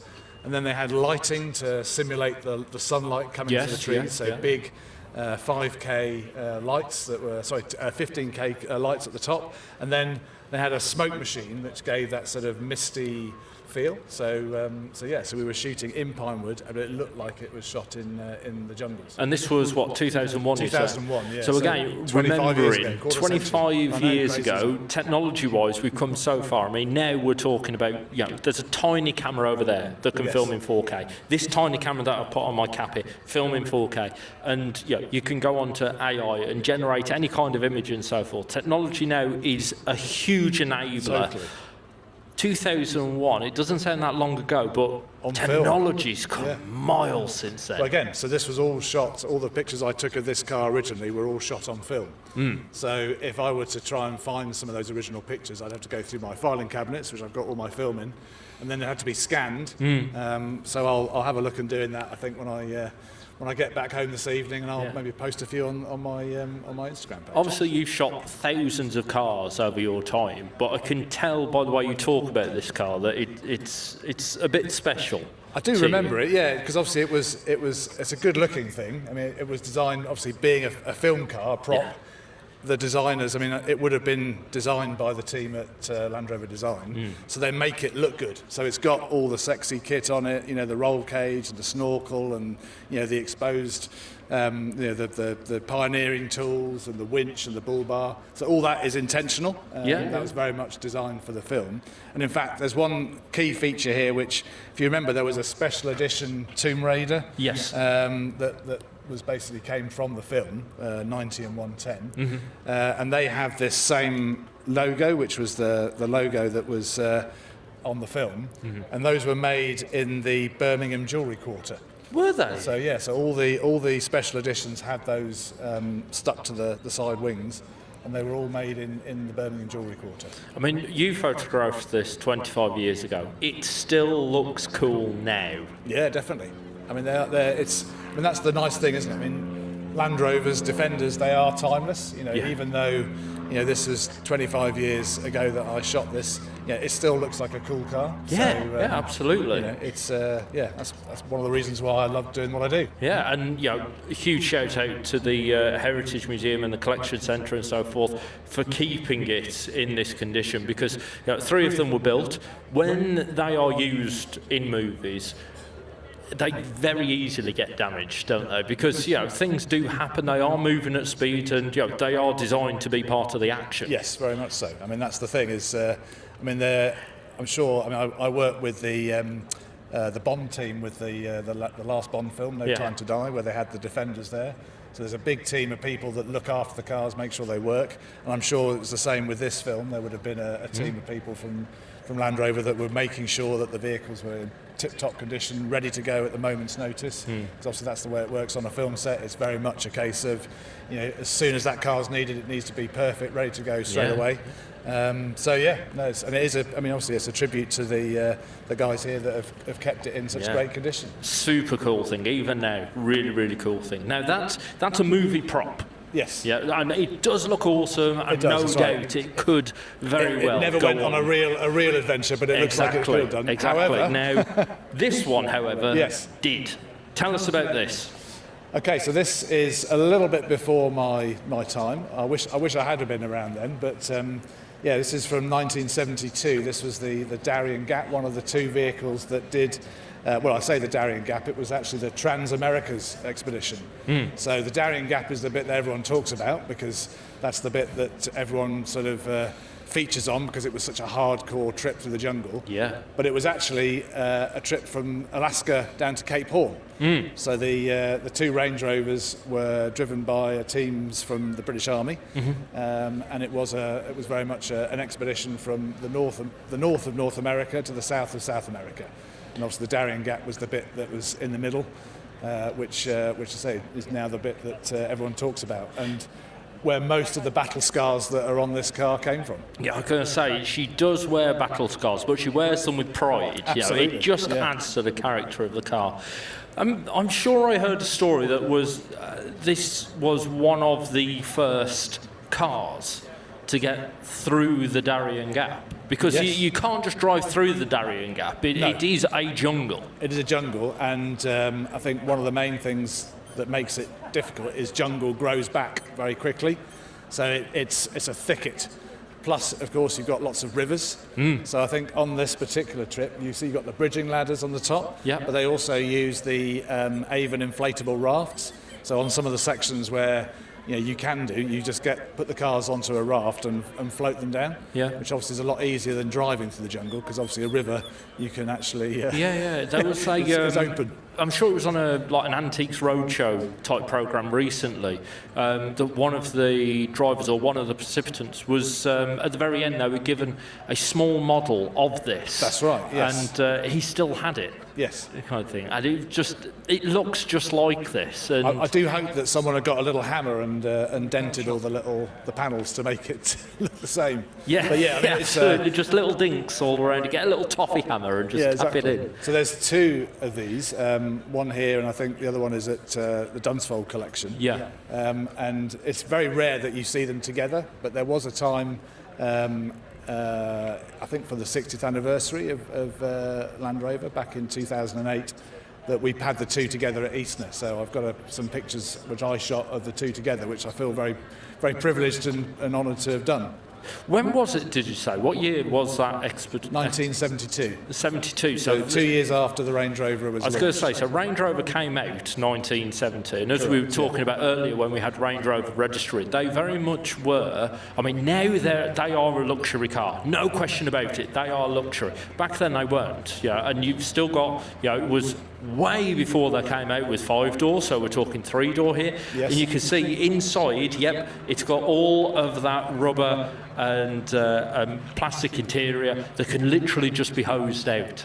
Well, this was very much Range Rover or Land Rover saying, yes, this might be a luxury vehicle, or certainly back in the day it was a lot more luxurious than the Series 2 that was on sale. But yeah, it was very much a case of saying, right, it may be a luxury vehicle, but it's still capable. So that's what the purpose of that trip was to showcase it as a very, very capable off-roader. I mean, and also a long-distance cruiser. Yeah, I mean, we're talking 54 years ago that this happened. If you were to try and do that journey now, it would still be a challenge. It would still be difficult to do. I think it's not been done since. I think there's been several attempts. But there's a lot of different things, as well as the jungle itself. There's obviously political instability, and I think there's a lot of potential of being hijacked and kidnapped. So it's a dangerous part of the world. So I think, it's very likely that this record will remain as the only vehicles that actually transited the Darien Gap. Yeah, especially now as we're going through such a transition in terms of the way vehicles are fuelled. We've got electrification coming in for all different kinds of reasons and so forth. So, something like this, it was a fill up and go kind of thing. Obviously, it wouldn't have huge range because these V8s are a bit thirsty, but providing you've got cans of fuel, you'll keep it going. Whereas now, when you move on to electrification, you need a support infrastructure around to keep those vehicles moving, and in remote places like that, they just don't exist. No, exactly. I think it'll be a difficult one to charge in the middle of the jungle. And I've just been told in my ear, 1,500 tons of fuel was brought in. 1,500 tonnes. Absolutely superb. Yeah, I think it was definitely thanks to the support of the British Army. I mean, there was obviously there was a team of about I think it was half a dozen or dozen soldiers and under Blashford Snell that they were the participants of the expedition. But that particular part, they did have, I think, the help of the local forces. Plus, they also had other members of the British Army come in and help sappers to build bridges and help with some of the other things. So, yeah, it was definitely a team effort to get the two cars through. Well, I say two cars. There was actually a third that was called the Pathfinder, and that was an old Series 2 that was, I think, belonged to the Army, and that was often used to sort of break the ground through. Yeah. And in fact, photographs exist of it with most of its wings have disintegrated because they were literally using it to push through the jungle. Yeah. I bet you would have loved to have photographed all that. I would have loved to have been. Yeah, I was -2 at the time, so yeah. What's your excuse?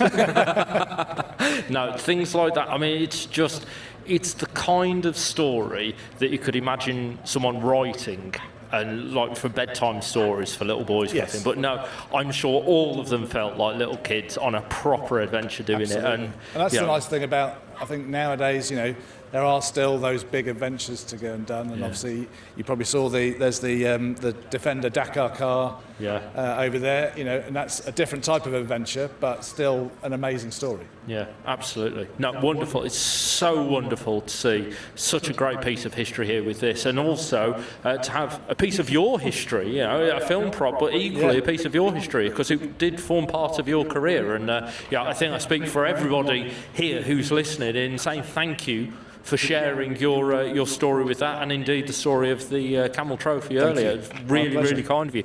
G4, earlier we talked about the Camel Trophy, to which you obviously photographed, and that ran up to about 2000, was it? And then it moved over to G4? That's right. So the last event, Camel Trophy with Land Rovers, was in '98.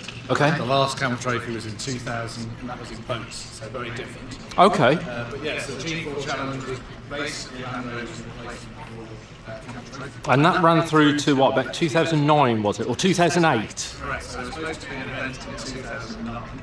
Unfortunately, there was a financial crash in 2008. Yep. They decided to cancel, but not before they'd already done a large amount of review.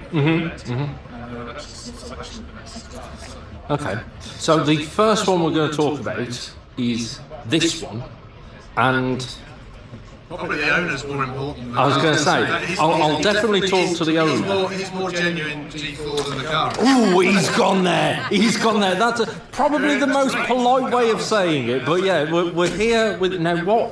When did you take part in G4? 2006. 2006, and you did it in Range Rover Sports and Discovery 3s. And now we've got a Freelander. Was it in the G4? This was not. No, this was a special edition sold in 2003 on the back of the 2003 G4 Challenge. Okay. Now you've obviously dressed her up to look like a G4 vehicle. How far have you gone to make it, as close to the real thing? Well, I've got to be honest, and it's been a bit of a team event for renovating this. So I put the stickers on. Another family that I sold it to for 3 years put the roof rack and the ladder on, and then I've rebought it when I had a slightly financial issue with a Range Rover. So I downgraded to a Freelander. I like the way you say a slight financial issue with the Range Rover, not a slight mechanical issue, a slight financial issue with the Range Rover. That's very good. Also, I like the fact that you've let somebody else do the hard work of putting all the roof rack on. That's very good. I was going to say, it does look like, I'm looking at this one, because this is a genuine G4 one, isn't it, here? And the roof rack does look absolutely bang on. What memories do you have of the G4? Well, right now I'm going through all those memories and sort of reliving everything, because it's exactly 20 years since we were out there. Is it really? Yeah. Exactly. Yeah. Yep. So we're sort of second day of the second stage. Yeah. I think today. Wow. Yeah. So going back through the the sort of vehicle the adventure logbook we had, all of the web page briefings that were written, rereading all of those and learning some of the stuff that the other teams did that I didn't know about, which was quite interesting. Excellent. Now, you were photographing the challenge, right? So what memories do you have? I've had Brian in my sights and my camera quite a few times. And, I mean, it was a fabulous event. It started in Thailand, in Bangkok. There was a big, what they call a maximizer, I think. Stage opener. Stage opener. So that was the start of the event. And then we all headed out to Laos, where we did lots of different competitions, but also driving in the jungle.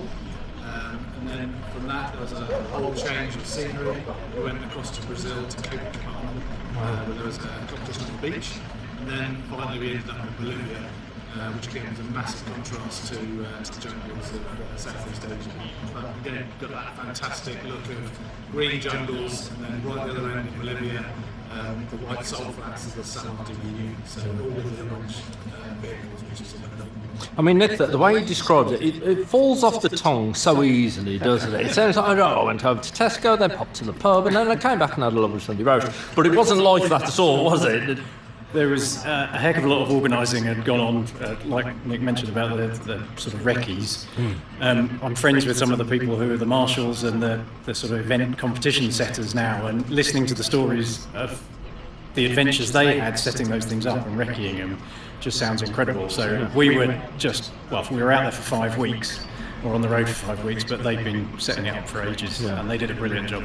Fantastic. I'm sure also Brian's experience as a competitor is obviously very different from someone that works as a sport photographer, because I think obviously you were in amazing places, but obviously being competitive, you're also focused on getting the maximum points in the day and trying to do the strategic work. So the actual sort of, I don't know how many pictures you took of yourself when you were doing the event yourself. Did you take it? No, we always say it was fabulous having our own sort of wedding photographer with us. We didn't even have to think about it. We were given little, I can't remember what they were, Fujifilm digital cameras. Digital cameras were pretty new back then, I think, were they? But anyway, we had those that we snapped a few photos, but they were rubbish. We didn't think about that. We were absolutely focused on competing.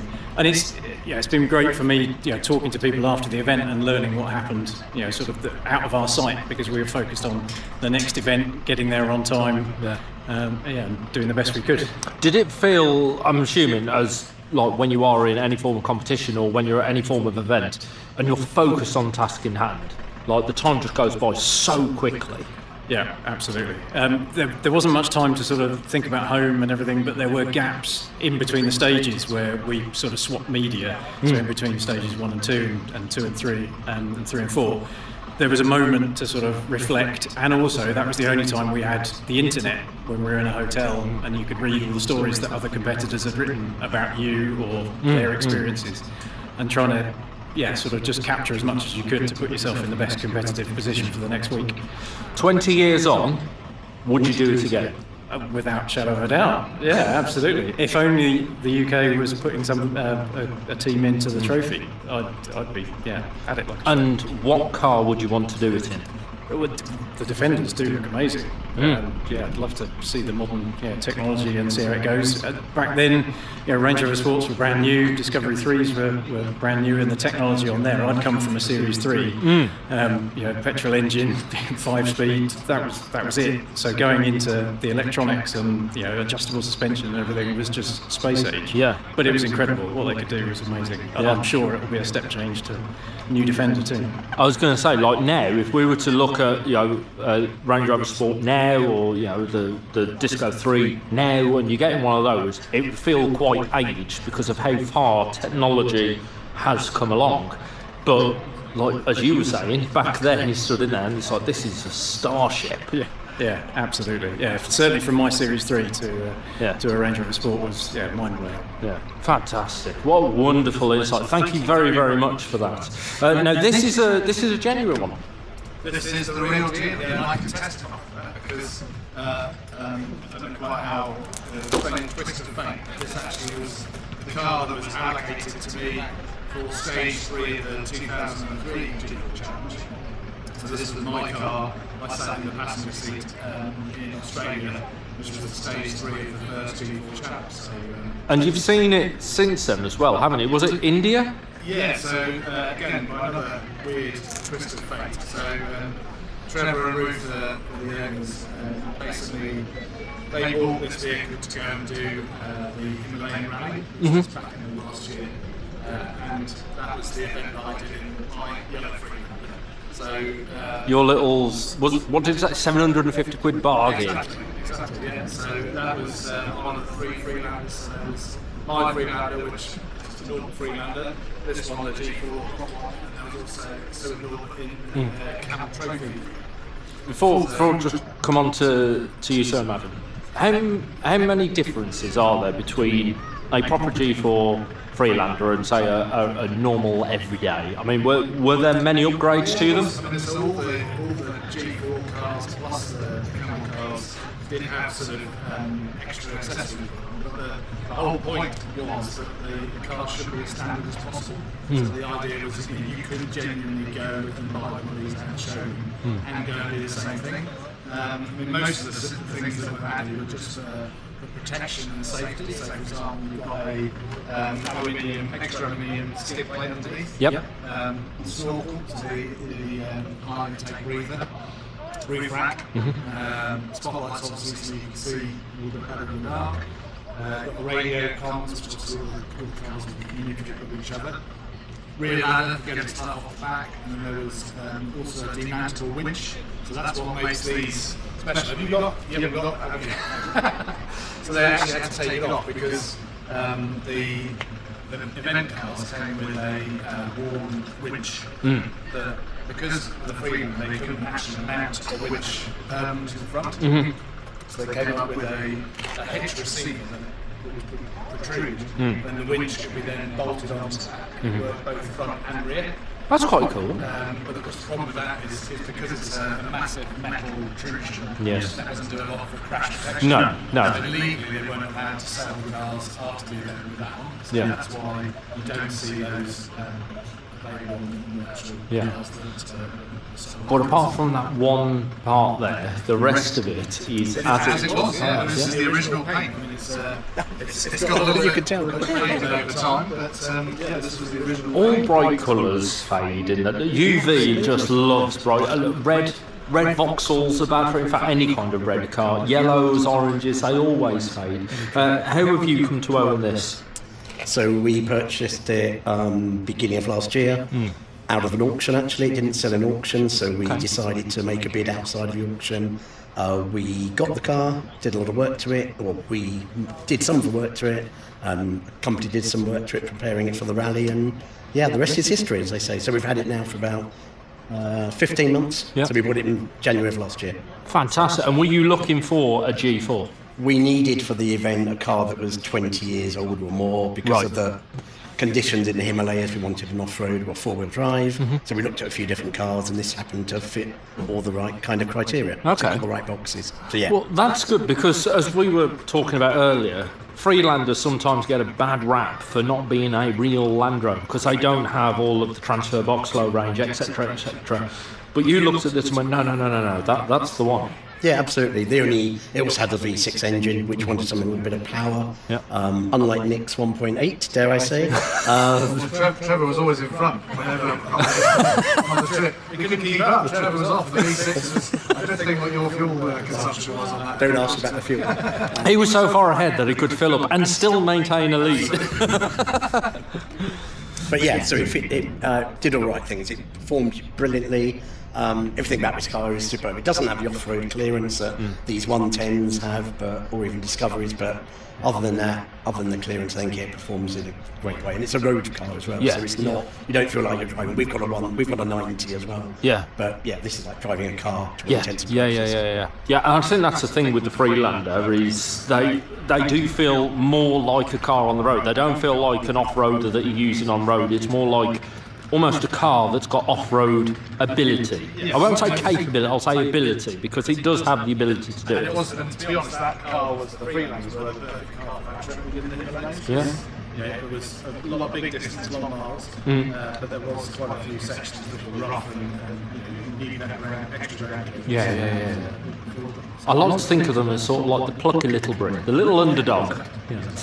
This, however, would not have a problem going anywhere, would it? Really? Now, did you say this was a mechanic's vehicle? Well, this was built for the event that sadly never happened. So this was built for the 2009 Jaguar Challenge. You can see it's got a slightly different logo on the side, which is well easy to differentiate those cars. And it was also it's a Puma Defender, so the vehicles in 2006 and 2003 were Defenders to top up their T4s. So yeah, this is an absolute beast. I'm not going to tell you. Was it 4 of these built? 5 of them built. How have you come to own it then? I saw this online a few years ago and convinced my partner that she needed to buy it. So we trolled up to Scotland, and she bought this. And last year she decided that she wanted to not give it to me, but she wanted a new car, so she's bought a new Defender, and I inherited this. You have got the best negotiating skills going. Convinced her that she needed to buy it, and then you inherited it. I mean, convinced her to buy this. Absolutely. I mean, it's not. I mean, sure, it's very, very practical. I mean, you could do a month's worth of shopping with that space back there. Parking, however, exactly. But absolutely, the turning circle of the battleship. Definitely. But they are great bits of kit, because this is a proper 130, which was converted and built by Special Vehicles. And obviously has the Quad-Tech rear body. Has it got all the shelves and stuff? It has got shelves inside it, yeah. The shelves and the rackings inside, yeah. But they're built as a mechanics trip, support truck. That was the idea behind it. I was going to say, you took all the tools and everything in the back of there. Tools are not light. No, we've been a heavy truck on the event, for sure. And you're putting a lot of weight at the back end of the truck, and you're asking it to go off-road, so you're putting a lot of stress, a lot of strain on all of those components. What's the plans for it then? To be fair, I've just finished rebuilding the front axles, doing the back as well. So it's just it's not a daily driver, but yeah, it's just something that I use occasionally and come to shows and just showing people what the different vehicles we use. To be fair, because as I say, there was only 4 or 5. Well, there's only 5 of these made, so they're fairly. You don't see them very often. No. In all the years that I've been doing, all the years I've been doing Gaydon Land Rover show, we've had G4s in before. I've never seen one of those here before. That's really, really, really cool. Keeping then with Defenders, this one. What do you know about this? Okay, so I'm going to have I'm not exactly sure what the number plate, but I'm going to hazard a guess this was another one of the recce cars from Mongolia. Yeah, along with the 2 Freelanders you see next to. So these would have been together. And I was fortunate enough to be also part of that. So if you imagine, obviously at the time that 2009 event was going to take place. So you need publicity material to basically encourage people to take part, to enter the competition, but also to give to get imagery to produce posters and anything that's publicity for the expedition that's due to take place. So we came piggybacked on a recce. Okay. So the recce is where the competition staff will look at the locations and find out where the event is going to drive. So they look up dead ends and basically explore the whole area. In this case, it's Mongolia. And then we come in as part of that to take pictures of the vehicles in some of the locations where the event will take place. So yes, so these 3 vehicles were part of that recce fleet. And as you can see, obviously we got the 2 Freelanders. That was it. We had, it was 4 Freelanders, I think, 4 Defender 110s, plus a couple of Discovery 3s as well. So this was the 2007-2008 challenge, did you say? 2009, so it never took place. So this is the one that never took place. But these were the vehicles that were built for the recce. So they have genuinely been to locations. Yeah. In fact, I think one of the Freelanders has got its original Mongolian number plate. Yeah, that's there. That is there. So these have been on an adventure. Technically, they have been on a G4 adventure, although not a proper competition. Yes. If you like. Same question to you then. Have you come to own it? I've owned this for about 5 years now. At the time, we went camping and we sat around a campfire and we were all talking and saying, if you were to buy any car, what would you buy? And I said, well, I'd like a Defender 110. So as you do when you get back, I looked on eBay and had a scout, and this one came up. Oh no, that's deadly. As soon as you see, because something like this doesn't come up very often. No. So I guess it was if I don't get it now, I'll probably never get it. Yeah. And when I got in touch with the club and said, is it a real G4? Because I didn't know anything about G4 at the time. When I got in touch with Anton, he responded and said, yes, it's one of the recce vehicles, it's a very nice car, it's a rare one.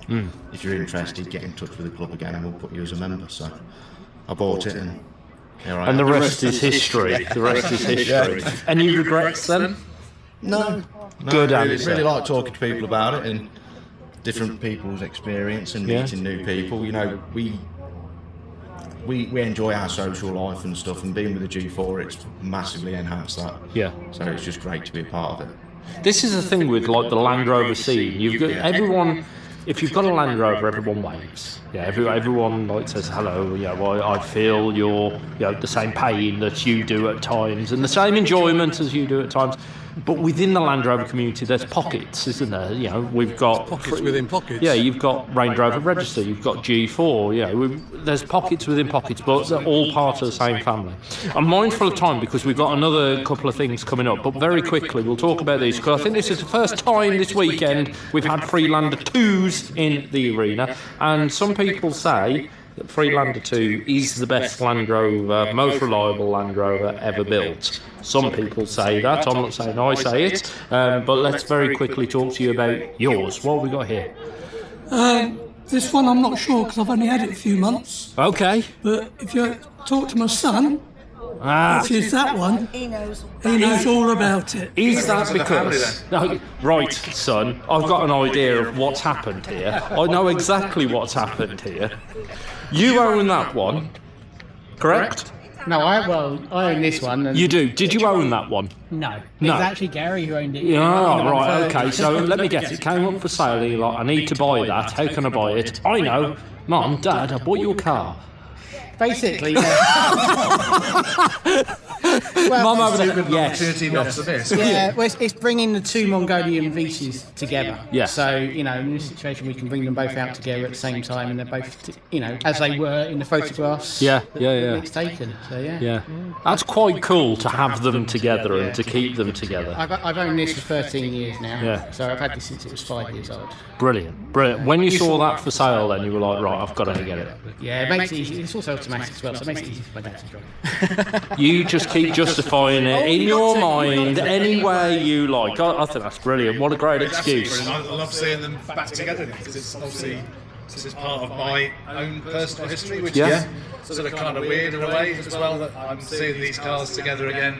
And the last time I saw them together again was, possibly a show, but if not, it was back in Mongolia 18 years ago. Yeah, and I'll tell you what, just looking now as we finish off here, what a fantastic shot there. We've got exact mirror image, haven't we? We've got two Freelander 2s, two Defenders and two Freelander 1s. Almost like it's been planned. Almost.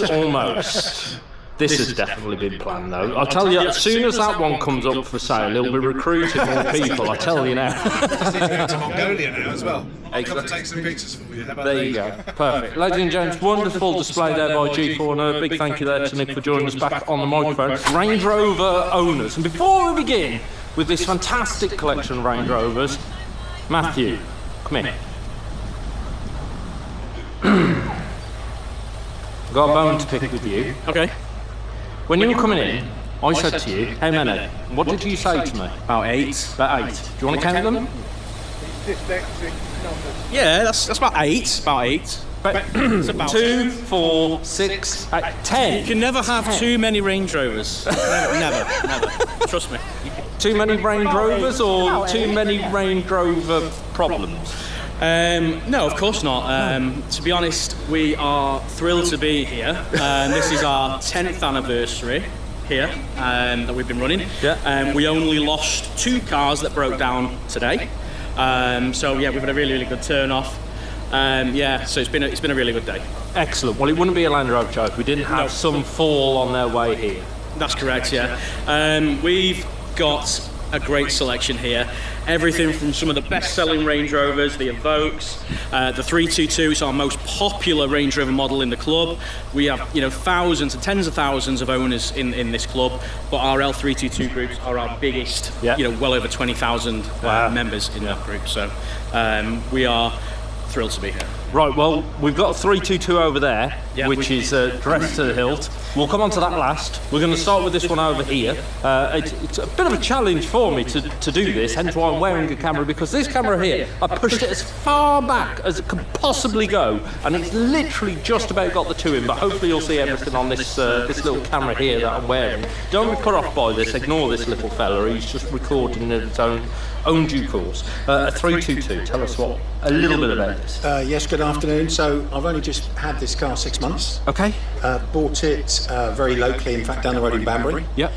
And this is my first time at Gaydon. Okay. And also my first event with Range Rover owners. What are they like? I mean, ignore Matt there. Despite what everyone says about them, absolutely brilliant.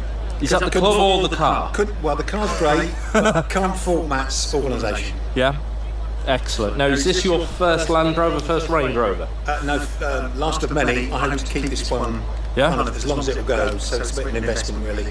Good. So treat it, prestige, cherished. Yeah. It's not going to be worked too hard. Yeah. And kept as it should be. Bit of Good. history. Good. And is this the 4.4 V8? 3.6. 3.6. He's burbling away, lovely. I thought that might have been the V8. Absolutely, that green colour. They don't do many 405s in that. You see a lot of 322s in this green. Now, it's a very, very good colour for the Range Rover, but you don't see many 405s in that colour. You see more of the blues and so forth. We spoke earlier about the 38A, and this one on an 02 reg, this would have been one of the last. Yes, this is Japanese import, one of the last Royal editions. Okay.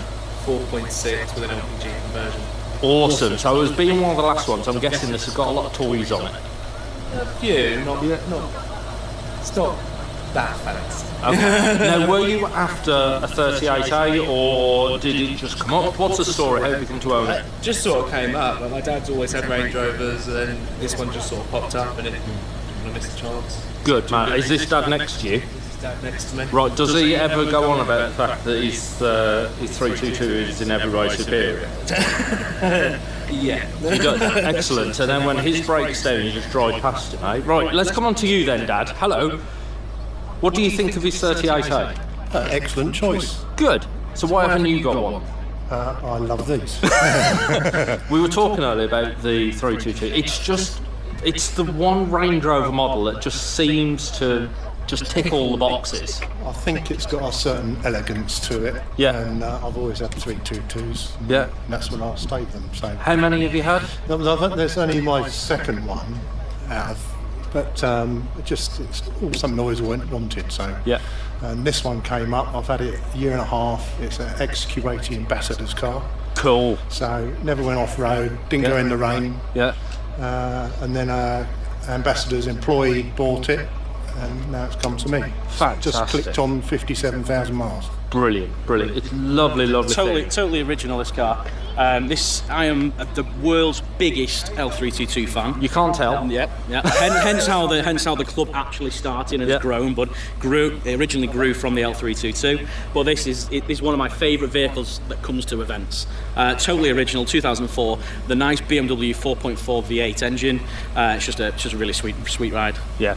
Excellent. Now we come on to two different generations. Baby Range Rover. I think that's what they coined it as when it came out. And it was quite a shock when the Evoque came out. Now this is the later generation one from, right? Tell us a little bit about this.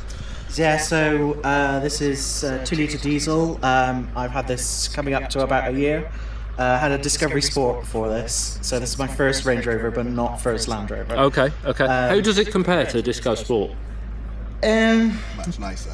Yeah? Be honest. It's comfier, but maybe not as... I could fit more in the boot of the Disco Sport. Yeah, but this looks cool.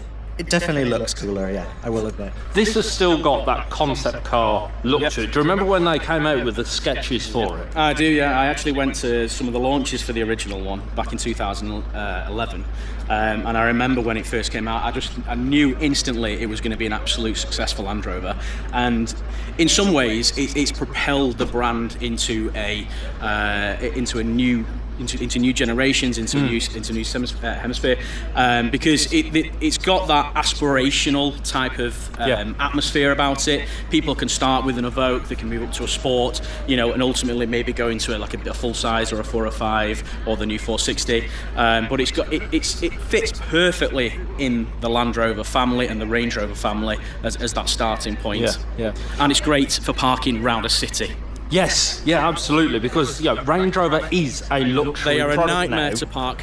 Yeah. but they are big, They are especially very that big. fella over there, which we'll that's come on not to in a going in minute. Tesco. But these, they can pop in and out of things. Now, one thing I do remember from the original concepts and so forth, there was something about this lip, and I think it was something to do with how it attached, and they couldn't quite get it to sit absolutely circular, so they had to put this little extension on, which people really liked, so they carried it forward. I believe that was the story or something along those lines. Tell us a little bit about this. So it's a 2014 2.2 diesel with a 9-speed auto gearbox. Okay, how long have you had it for? It's been in our family for about 10 years, but I've only taken ownership in the last month. Who had it before you? My uncle. Your uncle, and did you always sort of aspire to it, or was it a car that you sort of knew of, and then when it came, you thought, yeah, okay, I'll take that on? Yeah, I loved it when he had it, and we're a Land Rover family anyway, so it was finally my turn. Yeah. My husband's got the L322 next to us, which is a bit big for me to drive every day, so yeah, took this. When he sat up there with the suspension aired up, looking down on you, just remember, you can go places he can't. He might be able to go up a mountain, but there aren't many mountains every day. The Evoque is an exceptional car. I went with some friends. We actually took one of these, a 2-door one, all the way to Chernobyl. We spent about 10 days travelling around Europe, spent a few days in Chernobyl in the abandoned city, took it off-roading, took it into the Alps, and it performed absolutely brilliantly. I want to give a shout out to Paul and Lauren, because they are some of our longest standing members. They've been with us for nearly 10 years, I'm going to guess.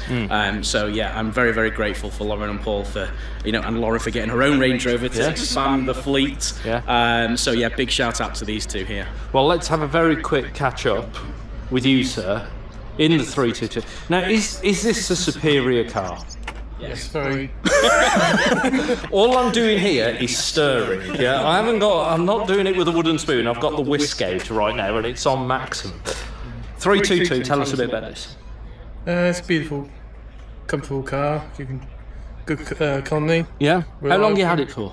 About 8 years. 8 years. So it's not going anywhere. No. No, it's a keeper, definitely. I can tell by the way you sat it, it's just home, that car, isn't it? One of the best examples of a 322, this as well. It's meticulously maintained. If you were going to buy one, you want to buy it from Paul. Because his maintenance regime and the way he looks after his vehicles is just exceptional. Excellent. What have we got? This is a very special one, this. So, coming on to you. Hello. Tell us about this. It's a late 2010 L322 4.4 TDV8. Okay. So ZF8 speed box and all the rest of it. Yeah. So we bought this just under 3 years ago. We were originally shopping around for a Disco 3 or maybe a 4 if the budget stretched. And then when I started looking at what your money can get you in the world of 322s, it was a bit of a no-brainer. Really. Why would you have? Well, I love the Discos because they're a very practical vehicle, but you got that little bit extra luxury with the L322 for similar money. So is this a Westie or what is it? It's an autobiography black edition. So Matt has reliably informed me that the black edition celebrates 40 years of Range Rover. So there's approximately 700 of these particular versions worldwide. So you get a few little extras, you know, bits of embossed logos. Yeah. You got the diamond cut wheels and fancy grills and stuff. But to be honest, I love the early iterations of the L322 personally. Yeah. But this one, it just happened to come our way, and it was a good price. So it's a very striking thing. The ivory and the black interior. It's still fresh. It is, and this is actually this came out in 2010, as Adam said, for the 40th anniversary of Range Rover. It also had a sister car, which was the Autobiography Ultimate Edition. Yeah. So that is another exceptional car. I own one of those, which is normally at events like today, and there's only they only built 500 of those for the whole world. So between this of a limited run of about 700 and that of about 500, and these were the only two Range Rovers that officially had black batteries on the back. And custom wheels, two-tone wheels, diamond cut, twin in coloured interior, and the embossing on the seats. So there's lots of special add-ons to these types of cars. What year did you say this was? 2010? It's a late 2010 reg, So it's coming up to 16 years old, but it still looks fresh, and you daily it, which is best way. If you looked at that, if you looked at that out and about on the road, you'd still think it was a modern car. Absolutely, it is a modern car. Absolutely. Now, the 322 and the 405 are some of my favourite Range Rovers. I really, really do like them. This one, the outside is very, very striking. The red, Firenze red, but the inside is just as striking. It literally matches bright red interior and black. Not to everyone's taste, but I think it looks fantastic. Tell us about this. It's my fourth Range Rover. I've had this one almost a year. Moved away from diesel. Had a 4.4 before this, and having changed the oil cooler and worked on the engine, I said I'll never buy another diesel car. Moved into this. It's cheaper insurance. It's cheaper road tax. Costs more to run, obviously. But by the time you put it all together, love it. Yeah. And you've got that lovely pickup of a petrol V8. Yeah. Absolutely. 565, it's quick. 565 brake. That can make this vast bulk of a car move incredibly quickly. When you see one of these picking up the pace, you do wonder, how is it bending the laws of physics like that? It is. What a remarkable thing. And amazing to hear that it's cheaper to tax and insure. You just need a fuel tanker behind you, unfortunately. So you get a fuel tanker. It's a small price to pay, isn't it? Now we come on to, I think this is the only sport we've got in the arena. We don't see many of them. Of course, we were talking earlier, this is the Range Rover that wasn't a Range Rover. Of course, underneath it all, it is that Disco 3 underneath it all. Tell us quickly about this. Yeah, I bought it about 2 years ago. It was in a bit of a sorry state, so I've restored it all since. Put all the interior back to new ACE system. Over 10 grand spent now restoring it all, like you do. It's had new drain pipes, just everything done completely all the way through. And I've just recently done all the seats and door cards and everything. Is there anything left to do? There's always something left to do in there. Of course. I'll find something else eventually, but The problem is, when you run out of things to do, that's when you go, I've got nothing left to do on it. I need a new project. After all that, I don't think I can do it. It's got to stay till retirement now. Absolutely. Definitely. No, keep it. It's a good one, this. It's an absolute superb machine. And then finally, we're coming up, I feel like I need step ladders to come up to you. I know I'm not a big bloke, I'm not the tallest of fellas, but I really do feel like an absolute dwarf next to you here. Tell us what we got. It's a 4.4 TDV8 2011. It wasn't supposed to end up like this, as many projects end up, but if you asked my wife, she would tell you it was inevitable, because none of my cars stay standard. I wanted something that could still go off-road like all the other Defenders and Discoveries that I've had, but it was comfortable to use every day, and this is perfect for that. She's up high, We've got obviously the bigger wheels, the bigger tyres and so forth. Surely that has taken something away from the comfort day to day. A little bit. If you've got the windows down, you notice the hum from the tyres. But these are so well insulated that you don't hear them when you're driving normally. Okay. The only time you really notice them is if you're crawling in traffic. You can occasionally feel that sort of 50p piece. But no, it still rides really nicely. And when you do point it at the rough stuff, I imagine it's unstoppable. It's pretty good. I spent a long time looking for one of these that had the factory lock-in rear diff. And it makes a massive difference. Not in what it can get up, because pretty much any of these would get up most things, but it does it with so much less fuss. Yeah. With that locking diff, it's good. I bet you get a bit of a Marmite reaction to this. It's a lot more positive than I expect it to be. Okay. I always think that I'm going to come to events, especially with these guys with a nice, totally standard, lovely polished Range Rovers, that I'll be told that I've absolutely ruined it. But it's been positive every time I've come out with the group. It's been really good. Good, excellent. That is one thing that I've almost like not learned, but sort of come across recently. Is like when you get into a hobby, be it any kind of hobby, whether it's cars, or whatever it might be, kind of thing. You should always buy things for yourself, not for other people. And if you like it, that's the most important thing, is liking it for yourself. So then, last question for you. Yep. You've got to drive one of these for the next year. Which one's it going to be? Oh, it's easy. The L322, the 2004 with the BMW engine for me. I have one of them at home, and so I have a 5-litre supercharged, 510 brake horsepower L322, beautiful car. I love jumping in my early 2003 the most, so I will drive that till the day I die. Excellent. Right, so all the rest of you, if you want to form an orderly queue to have your argument with him, you'll be able to find him over on the Range Rover owner stand. Hey, Matt, thank you very much. Wonderful to see you here with us. Thank you very much for bringing in more than 8 cars. Thank you. Thank you. Let's talk about Series 1 from a factual point of view, because we can see the heritage, you can see the lineage of Series 1 here and how it did develop over time. Of course, we've got the beloved Huey here with us, and it's so nice to see him out in the sunshine. Yeah, Huey's lovely. It's always a pleasure to see you. It's the first pre-production 80-inch Land Rover. Yeah. So they made a batch of 50, of which this was number 1. Yeah, and it's, as you can see, we've got the lights behind the grille. We've got a few others as well, but also you can start seeing how things developed, because we've got, is this, I believe this is lights through grille, as we've got. There should be behind, yes, I know. We've got lights through, and then of course they changed it even further with that inverted T on the front there. So that was sort of like the story of how it developed.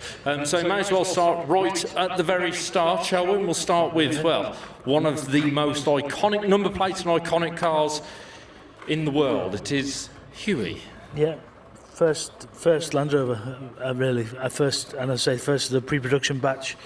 It's got a lot of the features that carried on into production, like the grille over the headlamps, butler headlamps, galvanised chassis was original in the early days, 80-inch wheelbase, and that was it really. They went from this first 50 into production, and they've been making stuff ever since. Yeah, it's amazing to think, isn't it, that like it started with this, and now we've got all of this, all of the cars that are with us. We've got everything from £100,000 worth of Range Rover all the way down to, I mean, we saw a lovely Freelander over there that was £750 bargain, and everything in between. I thought you were going to say £100,000 worth of 80 here, because it probably is that sort of money. No, it's probably more. It's probably absolutely priceless, is Huey. And like I say, it's so wonderful to see it out of the museum, having a bit of a breath of fresh air out here, because you don't see it very often.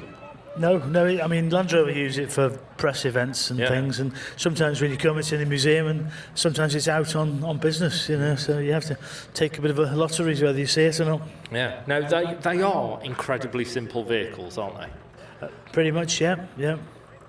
They've got straightforward water-cooled 4-cylinder engine, 4-speed gearbox with 2-speed transfer box, and that's your lot really. There's obviously steering and drum brakes, but there's not much more to them to make them any more complicated now.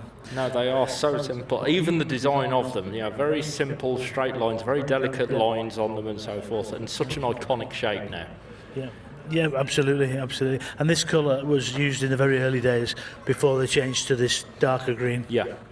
And of course, one of the things that we've seen is the development of the grille, because the light behind grille, I think it looks really cool. You don't see that very often. No, you don't. But it did make the headlights, well, we'll use the term useless. It didn't work very well. They're very yellow at the best of times, but lots of farmers used to cut the the grill out, which made these sought after for restoration. Because we have got the set of grills here, as you've noticed. There's the lights through at the end, lights behind, and the T-grills. So that's all the, all the models of Series 1, 80, 86, 88, 107, 109. Yeah, definitely. Now, where's our owner gone from this vehicle here? Where's he gone? He's disappeared. They've all run off. Which is a real shame, because come back. Because we've got Huey here, but I'm coming on to your registration straight away, because it's Hugh. Just spelled, is this the Welsh way? Huntingdonshire registration, January 1950. Fantastic, and it's again lights behind. Lights behind the grill, 1.6 engine. Lights behind the grill, 1.6 engine, three-wheel gearbox, and it's exactly 10 years ago to the day that I actually picked this vehicle up on 2 trailers. On 2 trailers, so I'm guessing it wasn't in the state it is now. No, the guy took it apart in 1970, and I bought it in 2016. And it's been in parts ever since then, but now it's all back together. It's all back together. I'm the only registered owner on the V5. It's had no previous. How about that? That's fantastic. And right now, it's that pride of place. You must be absolutely chuffed. Very pleased. Very pleased. Excellent.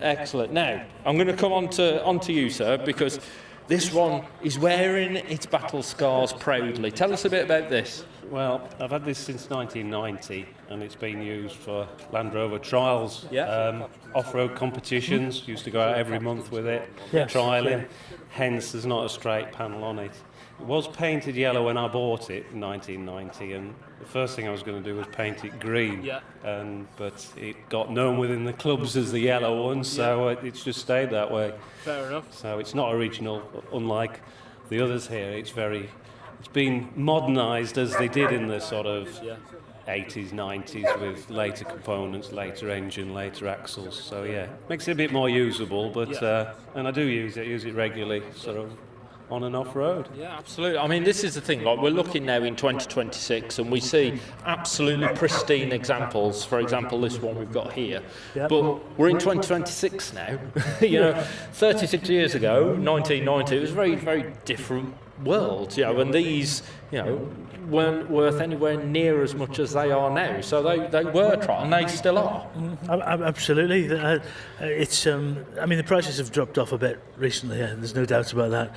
But they have across the board for everything classic. But people still really covet these old ones. Yeah, absolutely. There's something about the first, isn't there? Like the first of any car model when it comes out. There's always the Mark 1 that people get really sought after. Yes, definitely.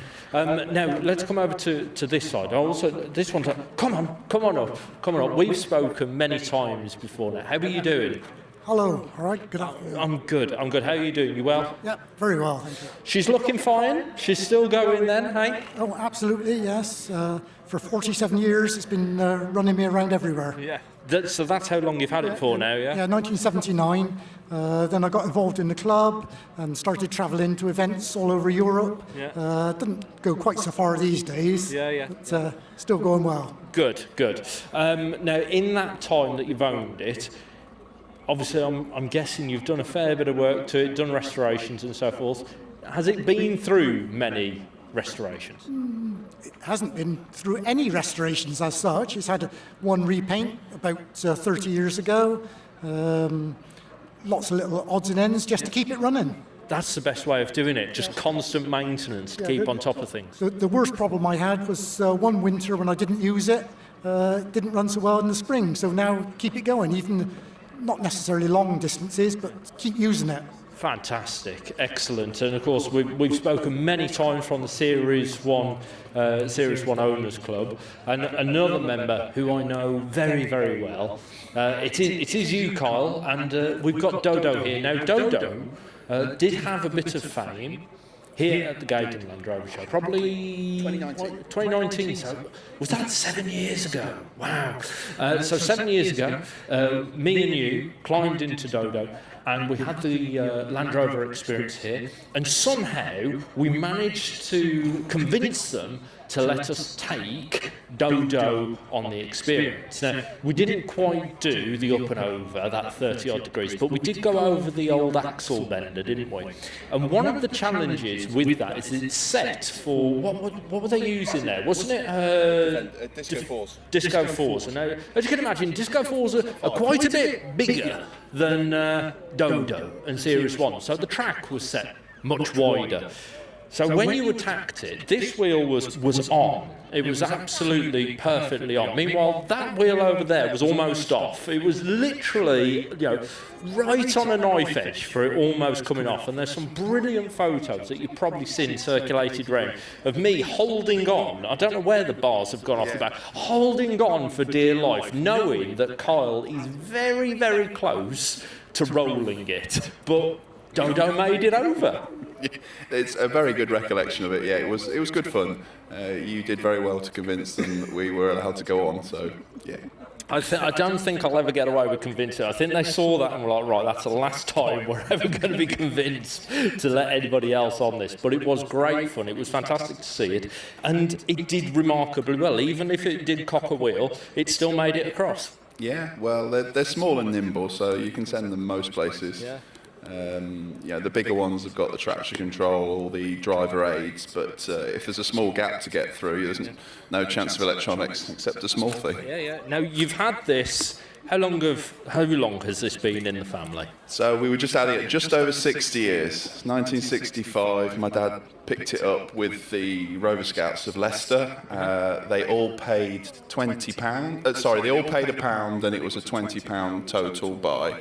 And ran it for about 10 years as their plaything, their expedition vehicle, camping.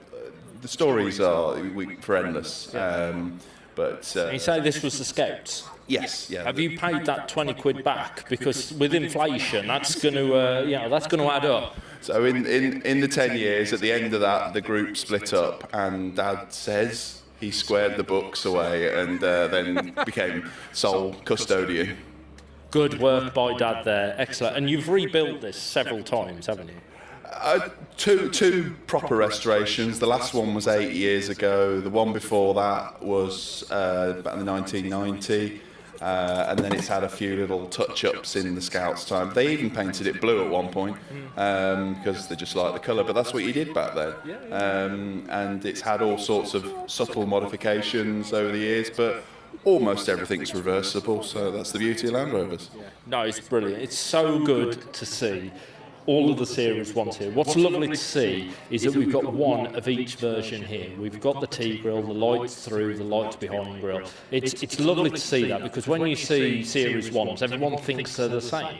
In the same way, when you say to someone who doesn't know about Land Rovers or doesn't know about Defenders, they all look the same. But when you put them next to each other, you can see all of those little wonderful differences. Things like having the mirrors on the grille, or the way the lights are different on the front, or all those little differences that, unless you know they're there and they're next to each other, you don't see them. Absolutely wonderful to see. What do you think? We got 3 lengths as well. Yeah. It's wonderful to see all these, isn't it? It is, because they evolved, but they didn't. Yeah. They stayed the same. Yeah. And you understand why the 88 appeared, so they could fit the diesel in. The 88 was obviously for, I don't know, why did they build the 88? A bit more comfort. Front axle moved by 2 inches. Just for the diesel. There you go. Front axle moved by 2 inches, so they could get the engine in. Yeah, exactly. It was all necessary. This is the one thing about a Land Rover show. You can ask any question, and somebody somewhere will know the answer. And you get 2 answers. Exactly.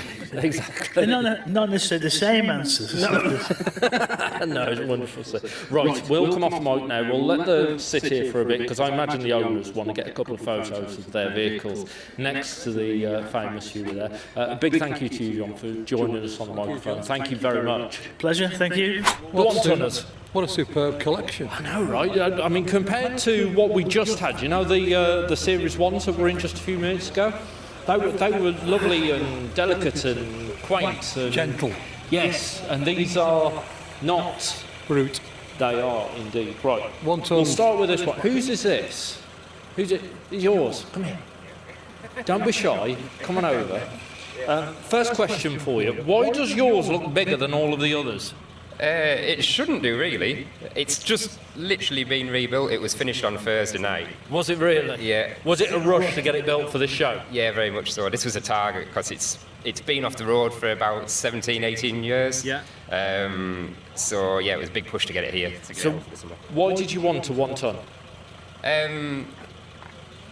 It was particularly, I've known this car for about 25, 30 years, since I was about 5 or 6 year old. It was owned by a Land Rover collector, Steve Graham. It's the first one built, number 1. And he rebuilt it in the late 1990s, early 2000s.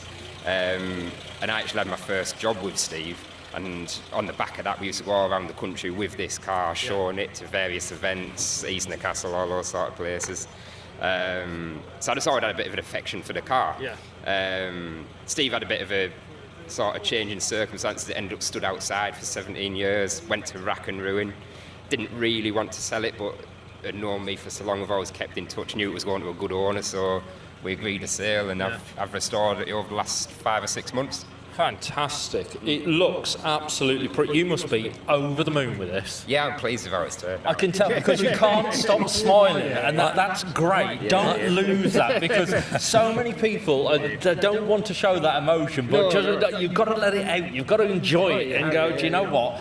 I've waited for this moment, and now I'm going to take it all in. I've had messages off him for the last couple of weeks. I'm nearly finished. Just a bit more, just a few more nuts and bolts. Yeah. Right. It'll be there. It'll be there. Yeah. What's left to do? Do you know, for once, it's probably 99% finished. It wants a little bit of tuning on the engine, brake adjustment, but yeah, just fine fettling, really. There you go, just that fine fettling, but there's always something to do. Oh, yeah, there's always a little job, but I guess that's part of the fun they own them, really, you know. So what's the plan with it now? Why has it got a Series 3 grille? It is the Series 3. It's a Series 3 one. Yeah. Right. That's why it's got a Series 3 grille. I was thinking it was, it's late in the day. Yes, well, there we go. You looked at a few Land Rovers. You can tell you're at a Land Rover shop. Why has it got this? I must ask this question for why this detail is ever so slightly different. What's the plan with it now? Just to enjoy it, really, and show it. You know, I've got a few other vehicles at home. But I've known this one for so long, it's been a big part of my life. And it's just enjoy it and show it to people. It's something a bit different that people don't see every day. So I can say the 1 ton is not down to its weight, is it? No. It's all the axles are different, straight 6, 2.6 engine, different ratios in the gearbox, steering box. So there's a lot of one-off parts on it. They are big old Tonka toys, aren't they? They really are. Made to work. Oh yeah, 100%. Definitely. Right, whose is this? Is that you? Right, you've got the next short straw. Hello, how are you? Yeah, good, thank you. How are you? I'm good. It's been a long old day, but it's been a good old day. Tell us about this. So this is a Series 2A, 1 ton 109.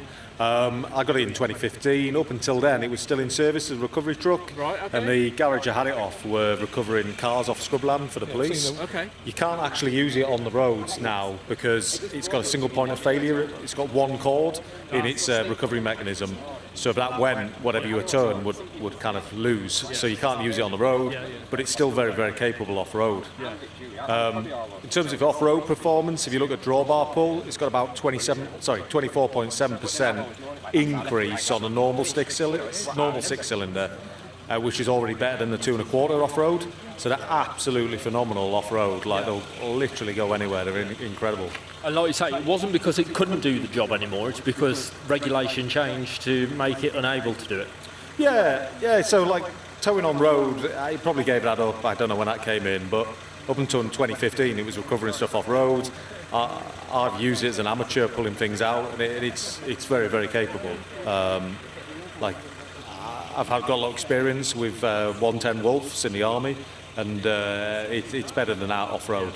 Phenomenal. So were you looking for one of these when you got it?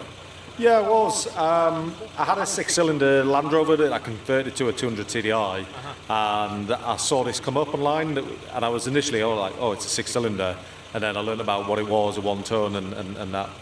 And now that's it, under the skin. Yeah, absolutely. Like a bit of a labour of love. Like I've completely rebuilt the engine on this 4 years ago, and then recently the exhaust gaskets went, so that's been machined back into shape. The water pump's gone, so it's had a rebuilt water pump on it after being done 4 years ago, and then the head went as well, so I just got it running today with a rebuilt carb. So I wouldn't say, unless you really, really want one, to go out and get one. Like, it'll drive you up the wall. Yeah, but that's why we love them, right? That's why we love them. Now, is this yours, Bob? It is. No.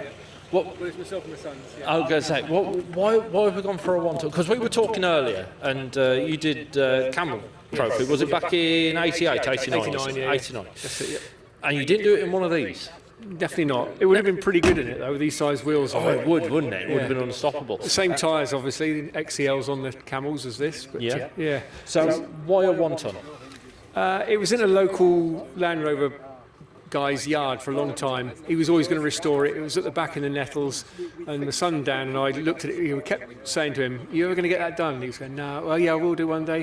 And in the end, we made him an offer and at least got it back home in a barn in the dry, so it wasn't going to deteriorate anymore. And then speaking to Emrys Kirby, famous sort of restorer of Land Rovers, I said he looks like the guy to do it nicely. We wanted it done sort of left-looking original, so went up to him for a year, and here it is now, a nicely drivable one-ton. Excellent. So how long have you had it back for? A couple of years now. Yeah. How does it compare to your others that you've driven? It's obviously a lot slower and heavier, and the steering lock's worse. You've got to plan your parking and your manoeuvres, but no, it's lovely. The six-cylinder engines are super smooth and sweet, so they're lovely. Yeah.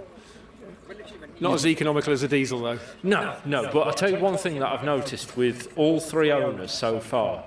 The smile goes from this ear down to the chin and all the way up to this ear. What is it about them that... I think it's just that people look at them and go, are not quite sure what they are. Most general people don't know what they are. They just think, that looks cool, it's on big wheels. Yeah. What is it? And it's just that sort of... that kind of driving around in something that people aren't quite sure what it is. It's like they got a Defender or a Series Land Rover, put it onto a photocopier and went, right, 110%, there it is. Exactly. That's what we're going to make now, just make everything bigger and beefier. Because it's just that big Tonka toy. Yeah, they are, and there's, like I say, a lovely engine in them, they're super sweet. Yeah. Excellent. Well, Bob, love to see you again. Thank you very much for bringing in the one-ton. And then finally, we come on to you, sir. It's still here. It's still here. I firmly believe, right, this is going to sound really daft, but I don't think it's a Gaydon Land Rover show until I see this arrive. No, it just refuses to die. It's whatever I do, it just keeps going. I don't know how. And this was a genuine Southern Electric. Yeah, it was one of the very first that Southern Electric had. It was from the first production batch. So this is, as far as I know, it's the oldest one-ton on the road. Number 2 does exist. I believe it's a private collection, so I don't know when it's actually last been used. But this one, it's covered in dirt. I do use it. It is a Land Rover. So it's the best way to keep them going, though, is to use them. Yeah. I mean, if you park it up for too long, things start perishing and seizing, and But it's that balance of keeping the history and respecting that, but I don't want to, I don't want to mollycoddle it. No, exactly. You don't want to mollycoddle it, but also you don't want to ruin it either. It's that delicate balance. For people who are less aware of what the one-ton is, tell us a little bit about the differences and why they're called one-tons. So essentially, if you think back to the 60s, so you had the 88-inch was a half-ton. The normal 109 was a 3/4 ton. These are Land Rover rated the vehicles by off-road payload. The forward control was a 1.25 tons. So there was this gap for 5 or 6 years. So at the time, they were doing more like heavyweight conversions, things like cherry pickers, fire tenders, plant lubrication units, things like that were maxing out the standard 109. So the 1-ton was it was made to fill that gap, but it was also the intention was to improve the off-road ability, because the forward control, believe it or not, was better off-road than a regular 109. So when the electricity boards were using forward controls, they were leaving the normal 109s for dust. So what Land Rover basically did was took the 2B forward control and then created like a hybrid of the forward control with a standard body, and then they rated it at a ton. So the axles were ENV, same as a 2A forward control. Gearbox is the same as a 2B. They used, I think it's a 2B steering box ratio. It's because of the width of the tyre, you know. So the steering's not too heavy. So yeah, it's kind of a cross of the two. Slight reinforcements with the chassis, and they used the extended spring mount to get the clearance for the wheels. And the bulk of them went to SEB. East Midlands Electric had quite a few. Southern had the bulk. They really loved these because they'd go anywhere. Yeah. And in my younger days, when I actually worked for Scottish and Southern Energy as the successor company, and a lot of the older blokes, they remembered these, and they said, we had these Land Rovers with had a big 6-cylinder engine in it, huge oversized tyres on it, and they would go anywhere. Yeah. And that was the whole point. Excellent. What a wonderful way to end day one here at the Gaydon Land Rover Show. We're going to start then with our Freelander Club. And start with this, because before we go any further, Mr. Taylor, you said there would not be a commercial here. What have we got? A commercial? No, not only have we got a commercial. Isn't this from the dealership where your wife worked, or the local... Look, he's got to come over. He has to come over and say something. I'll walk to you to save your legs. Here we go. I might get feedback being this close, to the old speakers. Go on, what is it? I'll tell you, it comes from the same dealership that my wife's sister gets her car from. And, of course, it's a Freelander that she has, or she did have. She has one of those Discovery Sport things now because they persuaded her to change. But, she started off with her heart in the right place. But you're quite a fan of the old commercials, aren't you?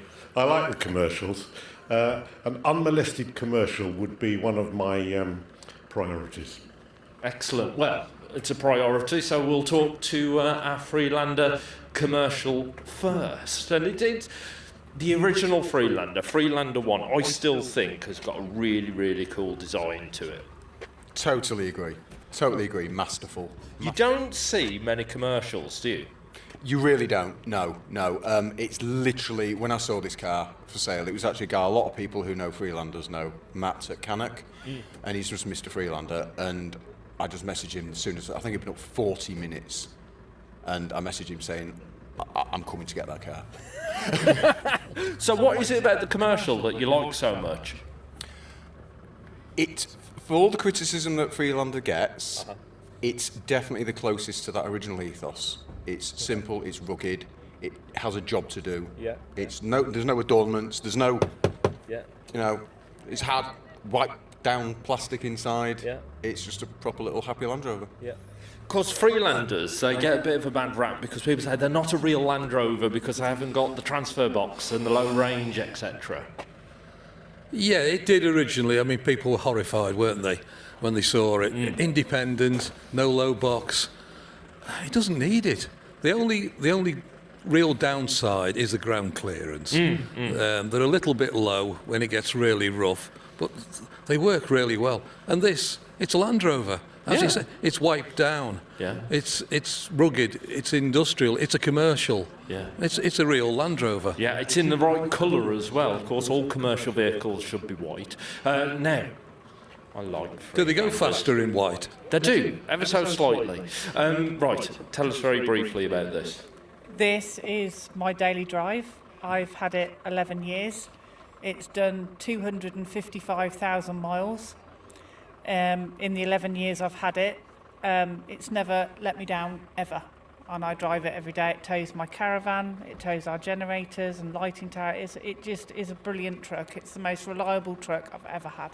You know what you're doing, don't you? I'm cursing it. Yes, you are cursing it. What you're doing, like the red rag to a bull kind of thing. You're literally dangling the carrot in front of Lady Luck. No, I'm pretty sure won't happen. No, it's been a really, really good truck. I bought it as a stopgap and liked it so much I kept it. It's a bit like British Rail, isn't it, with the old HST? That was meant to be a stopgap and ended up sticking around for, best part of 50-odd years, something like that? Something like that. But, I mean, come on, stopgap.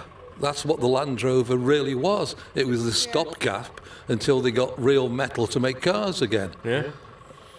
There you go. And it didn't work. They kept it. There you go. See, this is now what you're going to add to the story of your lovely Freelander. Lovely to see that. Of course, we got Freelander 1s. We talked to a couple of Freelander 1s. Now we move on to Freelander 2. Which some people say... See, I can't say, it is, because then that's factual. I'm not allowed to state an opinion as fact. But many people say Freelander 2 is the most reliable Land Rover that you can buy. I can't vouch for that one myself personally, because I bought the second hand, obviously. It had its issues, which I've rectified. But apart from that, yeah, it's a good little Land Rover. I won't deny that. It's better than I think personally. It's in certain aspects, it's better than the Freelander 1, with its performance and its capabilities. But yeah, I'm more than happy with this one. How long have you had this? A couple of months. Couple of months. And have you had other Land Rover products before this? Yeah, I've got a Freelander 1. Okay. Pre-facelift at the moment. That's off the road because I blew out the transfer box. Yeah, and it's got a couple of other issues. Nice kind person decided to take me cat, which done me a favour in a way because I was going to change the centre box anyway. So yeah, absolutely. So Land Rover products has very much been around Freelanders. Would you go to any other Land Rover product? I've had series, I've had discos. Out of all of them, I would say the Freelander's been more reliable than the other ones that I've had in the past. And for day-to-day drivability? Day-to-day, no qualms. I actually like the vehicle. It's economical, reasonably economical as far as I'm concerned, compared to other Land Rovers and other vehicles that I've had in the past. But yeah, no, I'm more than happy with the performance, the way it handles, and yeah. Because when Freelander came out back in '97, it was a bit of a Marmite car, wasn't it? Very much so. But just looking at these two, I'll be even more controversial. Oh, here we go. The Freelander 2 became more of a car than the Freelander 1 was. We've had both, Freelander 1, Freelander 2s. The Freelander 2 had everything that was wrong with the Freelander 1 fixed. The little annoying where the switches were, the window catches. Freelander 2 sorted that, and that was very much, in my mind, Ford influence. Yes. There was very much Ford bits in it. The dash worked like a Ford. But the Freelander 2 is a little bit more civilised than the Freelander 1. Yeah. It became more car-fied, but it's a brilliant car. It's just a shame they didn't keep on making it. Yeah. Well, big loss. Discovery Sport was very nearly Freelander 3, and then they changed it right at the very end. I heard a story. It's nothing like a Freelander. It was a totally different vehicle. It didn't even look like it. Didn't even feel like it. It's too big. A lot of people I know who had Freelander 2s went to other brands. Really? There's one couple we know who've got the last of the line Freelander 2s, and they're just keeping it. They don't want anything else, and there's nothing. They don't want to go to a Hyundai or whatever. They're going to keep it till it falls apart. Yeah. Because they and love then it they'll so rebuild much. it and keep it going even longer. Probably, yeah. Excellent. Now, hello. It's been a while since I've seen you. Now, usually you have very rude things on your... Well, you had one that had a very rude thing on it, which we're not going to talk about. Then, didn't you have one last year that everyone was signing and something awful happened to it? Yes, I did. It was for Help for Heroes and veterans. People would sign it, and there was a very naughty gear stick. Yes, there was. We won't talk about the gear stick or anything like that, but unfortunately, because it's a family show, it's why. But yeah, unfortunately, it met a bit of an untimely end when it had a bit of a run-in with another vehicle, and so I've been looking. The vehicle ran into me. Yes, but I've been looking forward to seeing the replacement. So what have we got? We've got the TD4, and he's called the Beast. The Beast. Okay. What else can you tell me about it? He's brilliant. He's the best looking Land Rover in our club, obviously. I like this club. It's fighting talk, isn't it? It's coming up to 10:25, and we've already had fighting talk between members. I like this a lot. This is very good. And the bonnet is special because you press a couple of little buttons and it's hydraulics. and it just lifts up. It's amazing. Ooh, that's very posh. That's very posh. Very, very, very posh. I know. I like the light pod. That's very good. That's very good. Lovely to see you. Lovely to see the beast here with us. And then finally, hello. You've been all shot. What are you eating in there? Fruit pastels. Fruit pastels. No, I can't eat. People don't want to hear me chomping on a fruit pastel. Tell us what we got. 2004 Freelander 1 TV4 Sport. Excellent, excellent. Now, you're quite involved with the club, right? I co-run the club. Tell us a little bit about the club. Well, she thinks she does. Shush you. No. If it wasn't for me, we probably wouldn't be here. Oh, they really are having fighting talk between it. Was it a long night? Was it something that happened? Have we had a bit of a rough start this morning? I like the camaraderie between the three. But this is one of the great things about the Freelander Club, and one of the Freelander clubs that we've got here, is the sense of humour. What are they doing now? Have you just thrown the dog treat into this car? A milk bottle. Look, food fight. No. There will be no littering in my arena, thank you very much. You absolutely will. Well, let's be honest. Freelanders then, what is so brilliant about the Freelander? They can go everywhere, do anything, fit everything in. They're just perfect. And what do you say to someone who says it's not a proper Land Rover? Of course it is. I've been off-roading in Freelanders. They go everywhere where the other big ones go, and they're perfectly capable. They are lovable little things, aren't they, the Freelander? They are. And looking at the Freelander 1, they're nice. Yeah. I remember. I could go back to one. Yeah, my father worked at Longbridge for a very long time. In fact, a lot of my family worked at Longbridge, and I remember him coming back in like '97 with a poster of a 3-door with the old that ragtop back end on it. You know, the commercial down there has got the hard top on the back. Yeah, but I remember seeing it being like, that's cool, that's different. And you remember, now we're used to seeing things like that, but '97 that was pretty radical. It was, certainly was. You took it down the beach, surfboards. It was the image, wasn't it? Yeah, absolutely. But I mean, we've got two of the very rarest Freelander 1s, start and the finish. Yeah. There weren't many sports. Nope. And there's certainly not many commercials. No, absolutely. And we've got fancy brake drums. I know you're quite taken with that, aren't you? I like that. There you go.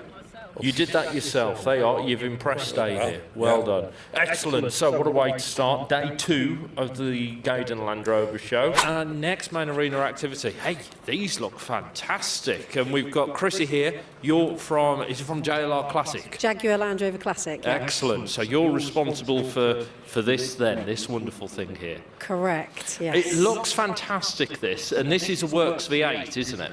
Yeah, so this is our second special edition that we released, the first being in 2018, which was the 70th anniversary editions. Yep. This is called Classic Works V8, or Classic Defender V8 Works Trophy 1, which is a mouthful.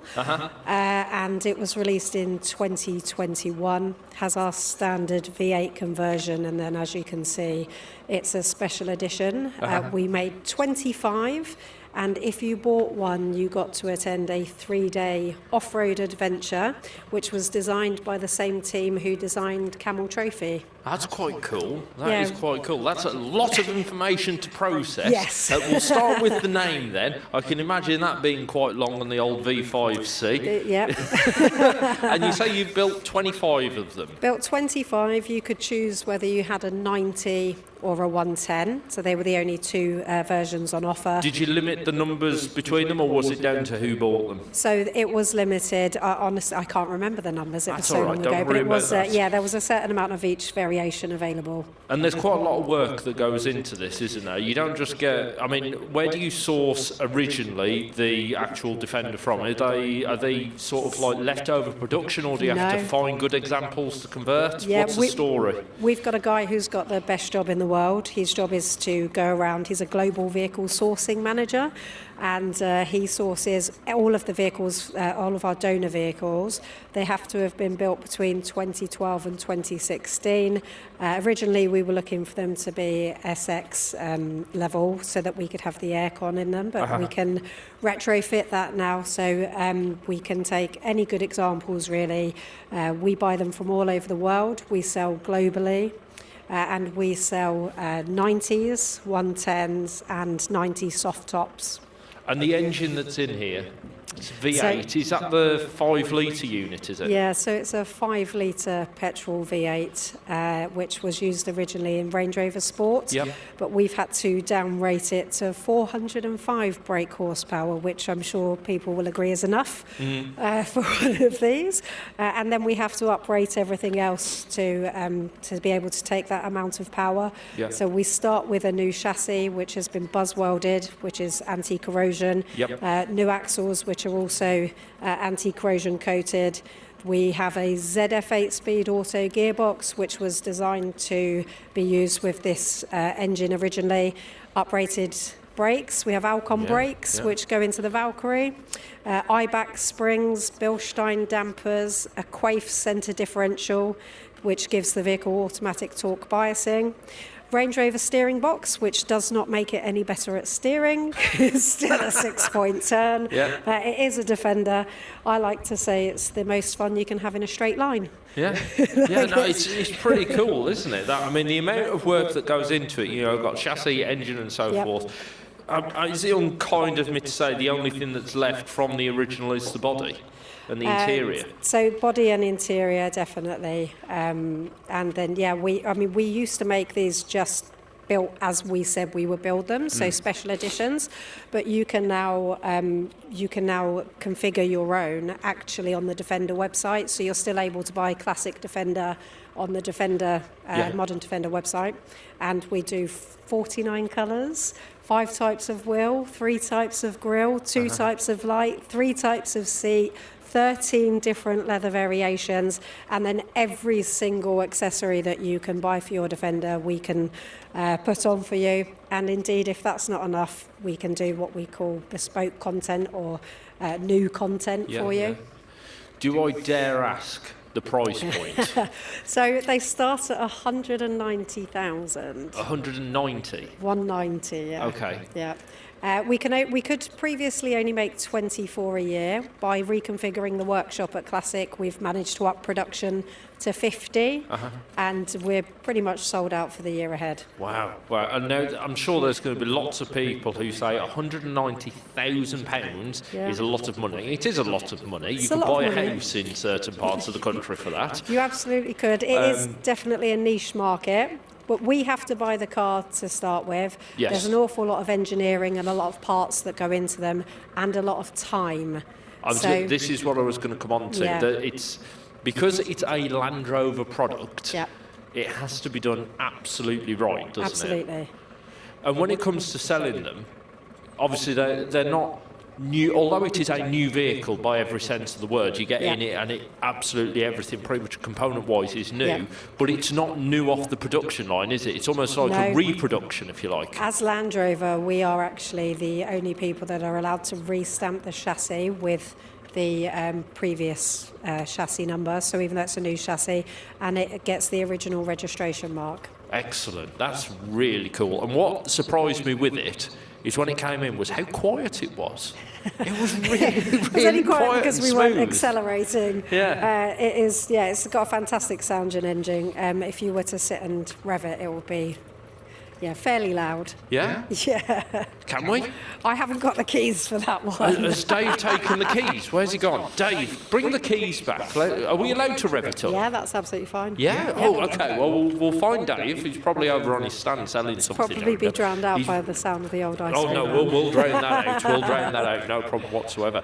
Now, I know we're limited to what we can talk about on this, because this is their new trophy edition of the Defender. So Defender Trophy, unfortunately, I have worked at Classic for 10 years and I don't really know anything about the modern This isn't product. Classic status yet. It isn't Classic status, although No. it has been out for a surprisingly long time now, hasn't it? So I think I saw that we launched some of these in 23, but honestly I wasn't aware of them. As I say, I'm completely engulfed in the world of Classic. Yeah, absolutely. Having been there for 10 years. So. But we wanted to bring this in because obviously it is the trophy edition.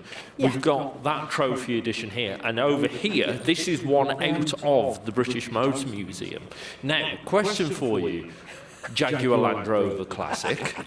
You do Defender. Are we ever going to expand it to other models in the Land Rover line? I can't answer that question, I'm afraid. Oh. Yeah, no, I don't know the answer, not because I'm not allowed to, I just don't know. I was going to say we might be getting a little I'm just the sneak event peek. manager, I'm not a manager. If you had the power to do it, would you expand it to include things like this?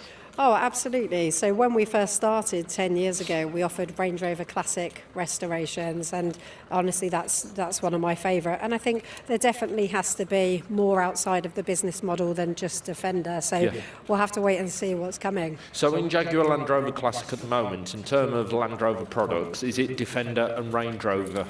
So, we offer used sales. So we are selling Series 1s, Discoveries, Range Rovers, Defenders, non-converted Defenders.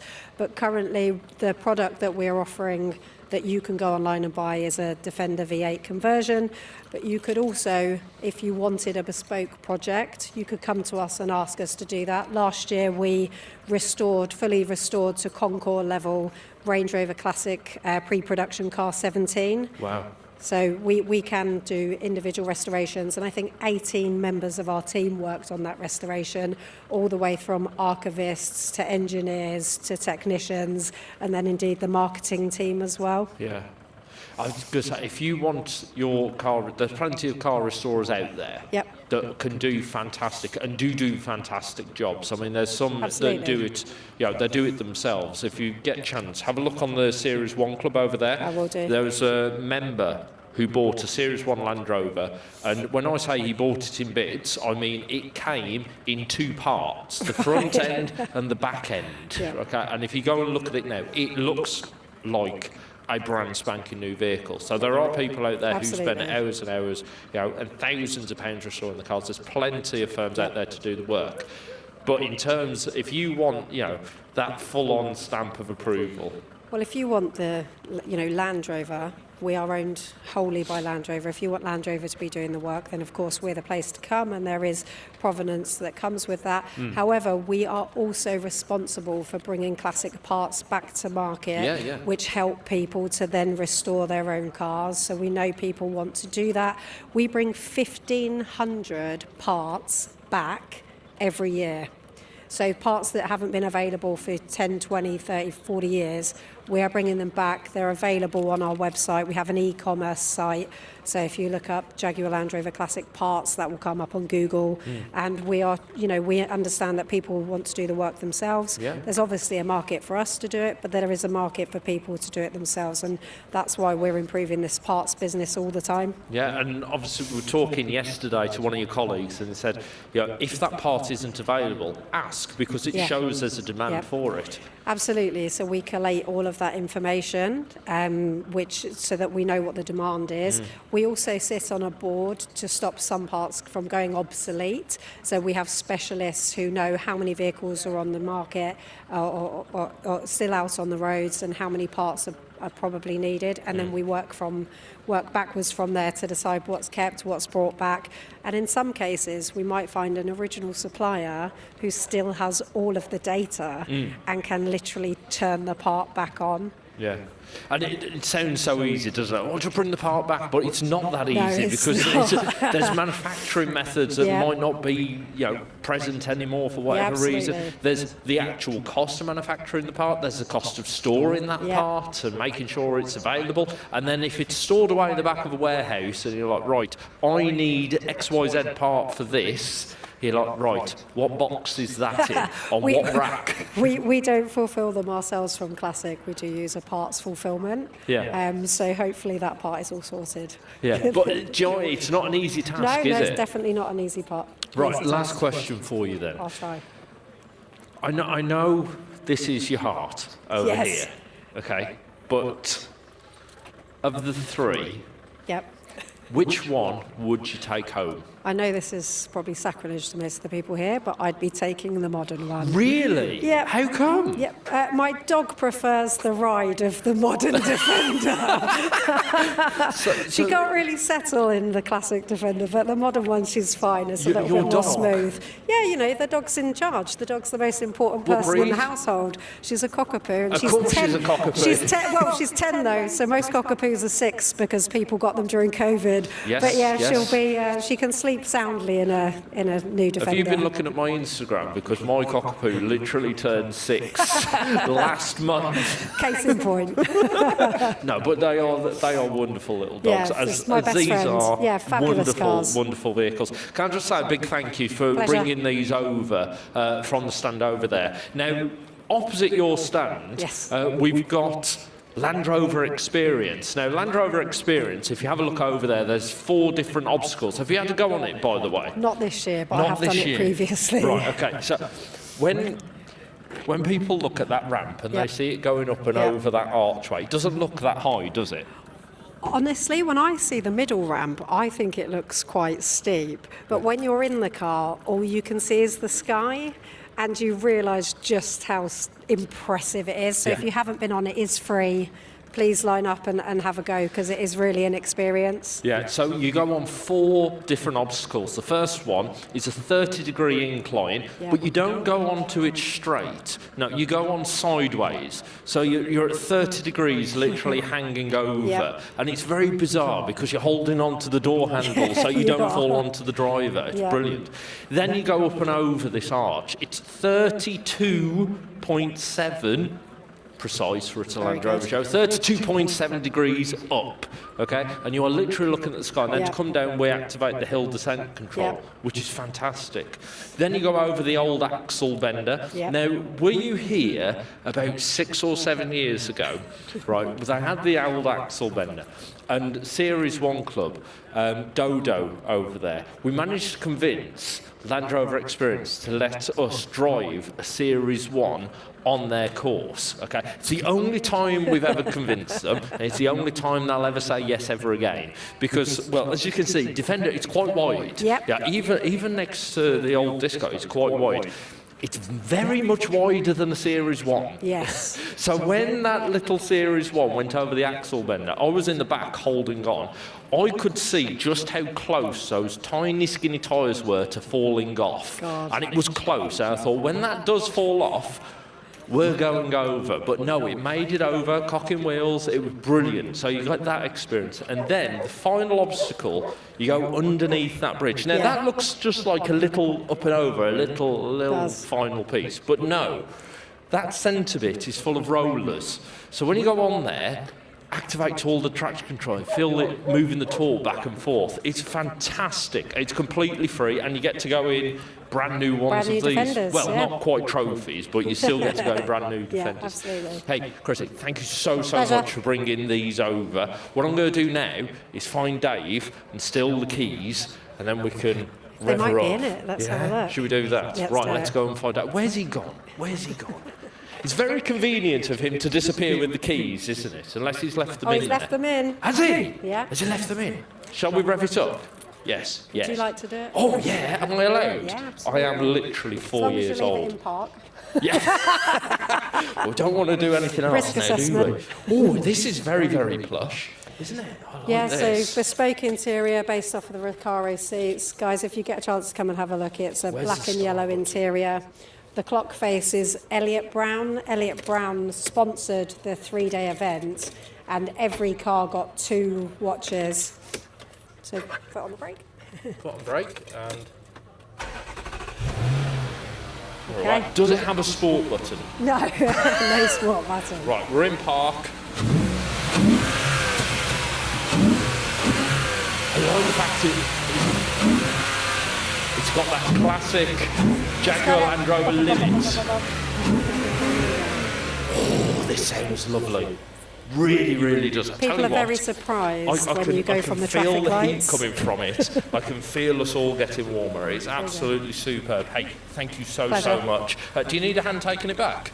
Yeah. Yeah, right, that'll be me then. Right, ladies and gents, our next arena activity is coming up in just a minute, but first let's take these back. Chrissy, thanks so much for joining us. Thank you. Pleasure. We've got James Taylor here with us. Now, James, what you don't know about Land Rovers isn't worth knowing. How many books have you drafted now?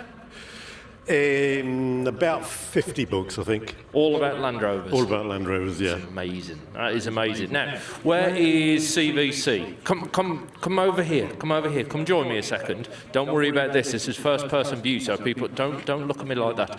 CVC, tell us very briefly what's so important about CVC. Well, the CVC stands for CVC Register, and when we first started the club, it was going back to P38 launch, because all the launch vehicles started M, 3 letters, CVC. So a few years later, tried to get them all back together again, and they realised that the owners also had a number of other cars that were originally owned by Land Rover.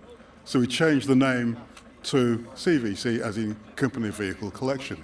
So basically, any Land Rover product, we just had Land Rover as its first owner. So it doesn't matter whether it's an engineering car, production, management car. If it's got Land Rover as the first stamp in the service book, that is a CVC car. That's quite cool. That is quite cool. You could write a book about this. Yeah, well, funny you should say that. So we'll start with this one first, shall we? Tell us a little bit about this, and James, very briefly, before we talk to the owner. Right, I'll do that. What I'll do actually is to say first of all that you can generally recognise what we call a CVC vehicle by its registration number. Mm-hmm. Now that can be quite sad really, but once you're into this CVC business you begin to recognise the batches of registration numbers that the factory used to register its own vehicles. And I think in each case of what we got here, the number plate would give it away to somebody who's a serious CVC nerd. What would be, is it the VX? Is it will the be the prefix? VX in this case. Okay. It doesn't mean to say every vehicle with a VX number was registered by the factory, but if it's a Land Rover and it's in one of these sequences that we know about, then it's very likely it was first registered by the factory, and at that point you go to the owner and say, have you got the service book? Right, okay. So what's the significance of the VX then? Is it the location or what is it? Simply the location of the local authority that they were using at the time. Right. Well, the early ones were registered by the Solihull local authority. After that it became Warwickshire, and these are registered somewhere else and I can't remember where it is. That's fine, that's fine. Now we had a G4 in that looked very, very similar to this yesterday, and it was a full-on engineering vehicle. Now, whose is this? Come over and join me. Come over and join me. Very briefly, tell me about this. It was an engineering vehicle. There we are. I bought it when it was 18 months old. So, hang on, 18 months old, 56, so now I'm trying to do the maths. You've had it almost, what, 20-odd years? Well, nearly, yeah. How come you've held on to it for that long? What is it about it? Oh, it does what I want it to. Yeah? Simple. Brilliant, absolutely superb. It's wonderful to see engineering vehicles like this. That G4, I'm pretty sure it never actually did never actually went on the adventure. We were talking about it yesterday. Yeah, I think that's right. Yeah, it went out and did the recce, but never actually did the full competition. That's it. They also had a number of vehicles they used just for publicity purposes, like the Camel Trophy Discovery we've had. Yes. That was... that never did the Camel Trophy or went anywhere near it. It was just for publicity. And you can tell because look how pristine it is. It was beautiful in the arena earlier, wasn't it? Next then, we have got Freelander. Now, we had Freelander starting our day today. Come on then, James. What's your take on Freelander? OK. On the Freelander, I have a lot of time for Freelander, actually. I think it was a very, very brave move. I wasn't particularly keen on when they first came out because it didn't strike me as a proper Land Rover, but I can see the point now, and I really quite seriously consider getting one for one of my kids. Not for yourself? You know whose name is going to be on the logbook? I like that. We all play this game, don't we? I need to buy another car. How do I get this into the family? I know. I'll put in the children's name. There it is. They're 5 years old. Doesn't matter. It's in their name. Done. Absolutely. And this one, where's our owner? Come back over. Come back over, because this one, it's. I know it's a blacktop. He's desperate to tell me that it's a blacktop. Tell us the detail about it being a blacktop. Well, when Freelander was brought out, they were trying to have a family resemblance, and the blacktop is a nod to the old classic Range Rover, which had the floating roof. Yeah. If you look at a Range Rover, you can see you've got the roof, it's the roof colour, then you've got the windows, it appears to be black, and you've got the rest of the body. So with the Freelander, they thought they'd try to do a similar sort of thing, so they introduced these blacktops. There were only about 2,000 of these vehicles made because they worked out it was quite a difficult process to actually mask, paint, unmask, paint. So they dropped it. So if you see a vehicle with these blacktops, it's pretty likely going to be a very early car, one of the first 2,000 that were built. And it's only on the 5 doors, isn't it? It's only on the 5 doors. Yeah. So I'm wearing a camera of all things now, but on this camera here, having a look now, you can see where the tops of the doors there are painted. Now, a lot of people wouldn't even recognise that detail. You wouldn't even notice it, especially on the darker colours like this. And this, if just checking out on an R plate, there aren't going to be many R plate survivors, because at the end of the day, these, when they're brought out to be a volume production car, a family car. And as we do with all of our daily drivers, we use them. We try not to abuse them too much, but they do get used, and when they come to the end of their serviceable life, we don't necessarily think anything about them. But it's those little details that make you realise, actually, that was an early one and could be a bit special. Right, yeah. Well, this one is actually the only remaining Land Rover owned press car. There were 4 cars designated as being used by the press. The other 3 have been scrapped. This is the last one. So it was used back in September 1997. Actually, it was registered September 97. So it's one of the earliest Freelanders still registered on the road. What I find interesting with Freelander, and they did it with the original Range Rover, and they did it with Discovery as well, I'm sure, is they brought out those 3-door versions. And they did it with the Evoque as well. They brought out the 3-door versions, but of course everyone always goes for the 5-door for the practicality.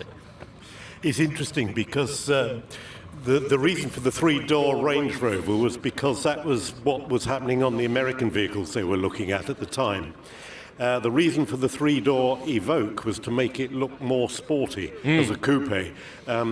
And that was the completely different philosophy. One's to do with engineering and market expectations, and the other one is to do with very different market expectations many years later. If you see a 3-door Evoque now, you realise just how slim that line is, the glass house on top. It is so slim at the top. It emphasises the angle of the waistline as well. Yeah. And it was a very high waistline, and that's something that in concept cars and so forth, they can have that more extreme waistline and slimmer windows and more extreme features. And the 3-door Evoque, even now, still has that concept car feel to it. It does, doesn't it? Yeah. Very cool. Now, we continue. Just one comment. Yes. The 4-door. It's amazing how many people, when they first came out, thought this was a long wheelbase compared to the hardback. Yeah. They thought that was a smaller wheelbase. Yeah. And they continued for many years saying this was a long wheelbase. Yeah. And exactly the same. You know, this looks bigger. Yeah. Longer than the hardback and was the softback. the overhang at the back longer, though? No. No. It was the exact same footprint. It's exactly the same Yeah. footprint. Yeah. Same wheelbase. Yeah. It's just that the doors are slightly long. The doors are slightly bigger on the 3-door, obviously, so you can get into the back. Yeah. But everything else is the same. It's amazing. It's just that trick, that perception. It just looks longer. Who does this belong to? Who's the owner of this one? Come over here, sir. Come over here. Tell me a little bit about this. I received a note through Facebook saying there's a purple Freelander on Marketplace. I went and had a look and rescued it. How long ago was that? About 4 weeks ago. 4 weeks ago? Amazing. So had you had one before? What's your involvement with it? So I've got a K18 blacktop. I've also got a 3-door, which is the last of the pre-production Marbella launch, which needs a lot of love. And as of last Friday, I own another white gold one. So I'm an ex-employee of the business as well. Yeah. But when I got this recommissioned, there's 5 purple R-plate Freelanders on the road in this country.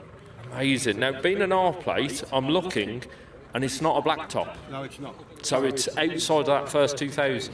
It is. It's 6,000 VIN, and if you look on it's a company vehicle, and it was stamped at Longbridge. Usually it's Solihull or Gaydon. Yeah. So this is the first one we found that's a Longbridge stamped. So it could be just a manager's car, or it could have been, because it's an L series, an engineering development motor. Excellent. This is the thing. These cars, you just drive past them and you wouldn't know anything about the history of them, would you? You wouldn't. But what's so interesting, and you notice this when you talk to people who own them, they dig into the background of the car and they find out all about it, and it makes it just so much more interesting. It's like having something that's got a history, you know? Yeah, absolutely. A story. Yeah, it's got its own story. Yeah. Moving on then. Whose is this? Is this yours? Hello. Tell us very briefly about this. So I don't know a huge amount about it just yet because we've not long had it on the road, but effectively it's a factory reg Series 3 and it's one of the very, very last that was built and registered at Land Rover. Okay, how have you come to know that? Because I'm looking at the reg and I'm not picking up any details on the reg there, or am I missing something there? Quite simply, a lot of the late vehicles had KV registrations. And I cannot for the life of me remember why, but okay. They did. And so from it being produced and so forth, do you know where it's been on its travels and its history, or are we still digging all of that out? At Land Rover I haven't got a clue, probably not a lot. However, after it left Land Rover, it went to Grand Western 4x4. It was their promotional vehicle. It was all sign written on the doors and all of that. It then got used on 2 farms, down in Tiverton, in Devon, where we're from, and then it went up to Somerset, and then it went to Bristol and was used to tow gliders. So she's had a working life then. She had a working life, and this is the thing, like with working vehicles, a lot of them, when they don't work anymore, get thrown away. What's your plans with it? Well, we've effectively saved it from being scrapped. We were going to buy an axle that was going to come off this, and this was going to get ripped up for bits. We ended up buying the whole car. So we've put it back on the road. It's pretty much got a new chassis at this point, and we're just going to enjoy it, really. Bring it to shows, and yeah. You can't rip it apart now. Now that you've found out the history of it, you can't rip her apart. I know she looks a bit rough and ready, but I would keep it looking like that. The patina on it tells the story of the car, doesn't it? Absolutely. I always used to think that a Land Rover didn't look right when it was clean. And do you know, the first one I bought, which was actually a Range Rover, I bought partly because I didn't feel I had to clean it, which was causing me too much pain with the cars I'd had before. That's very good. That's very. I mean, this one does look clean. So is this causing you any issues there, James? Sorry, I'm just checking this.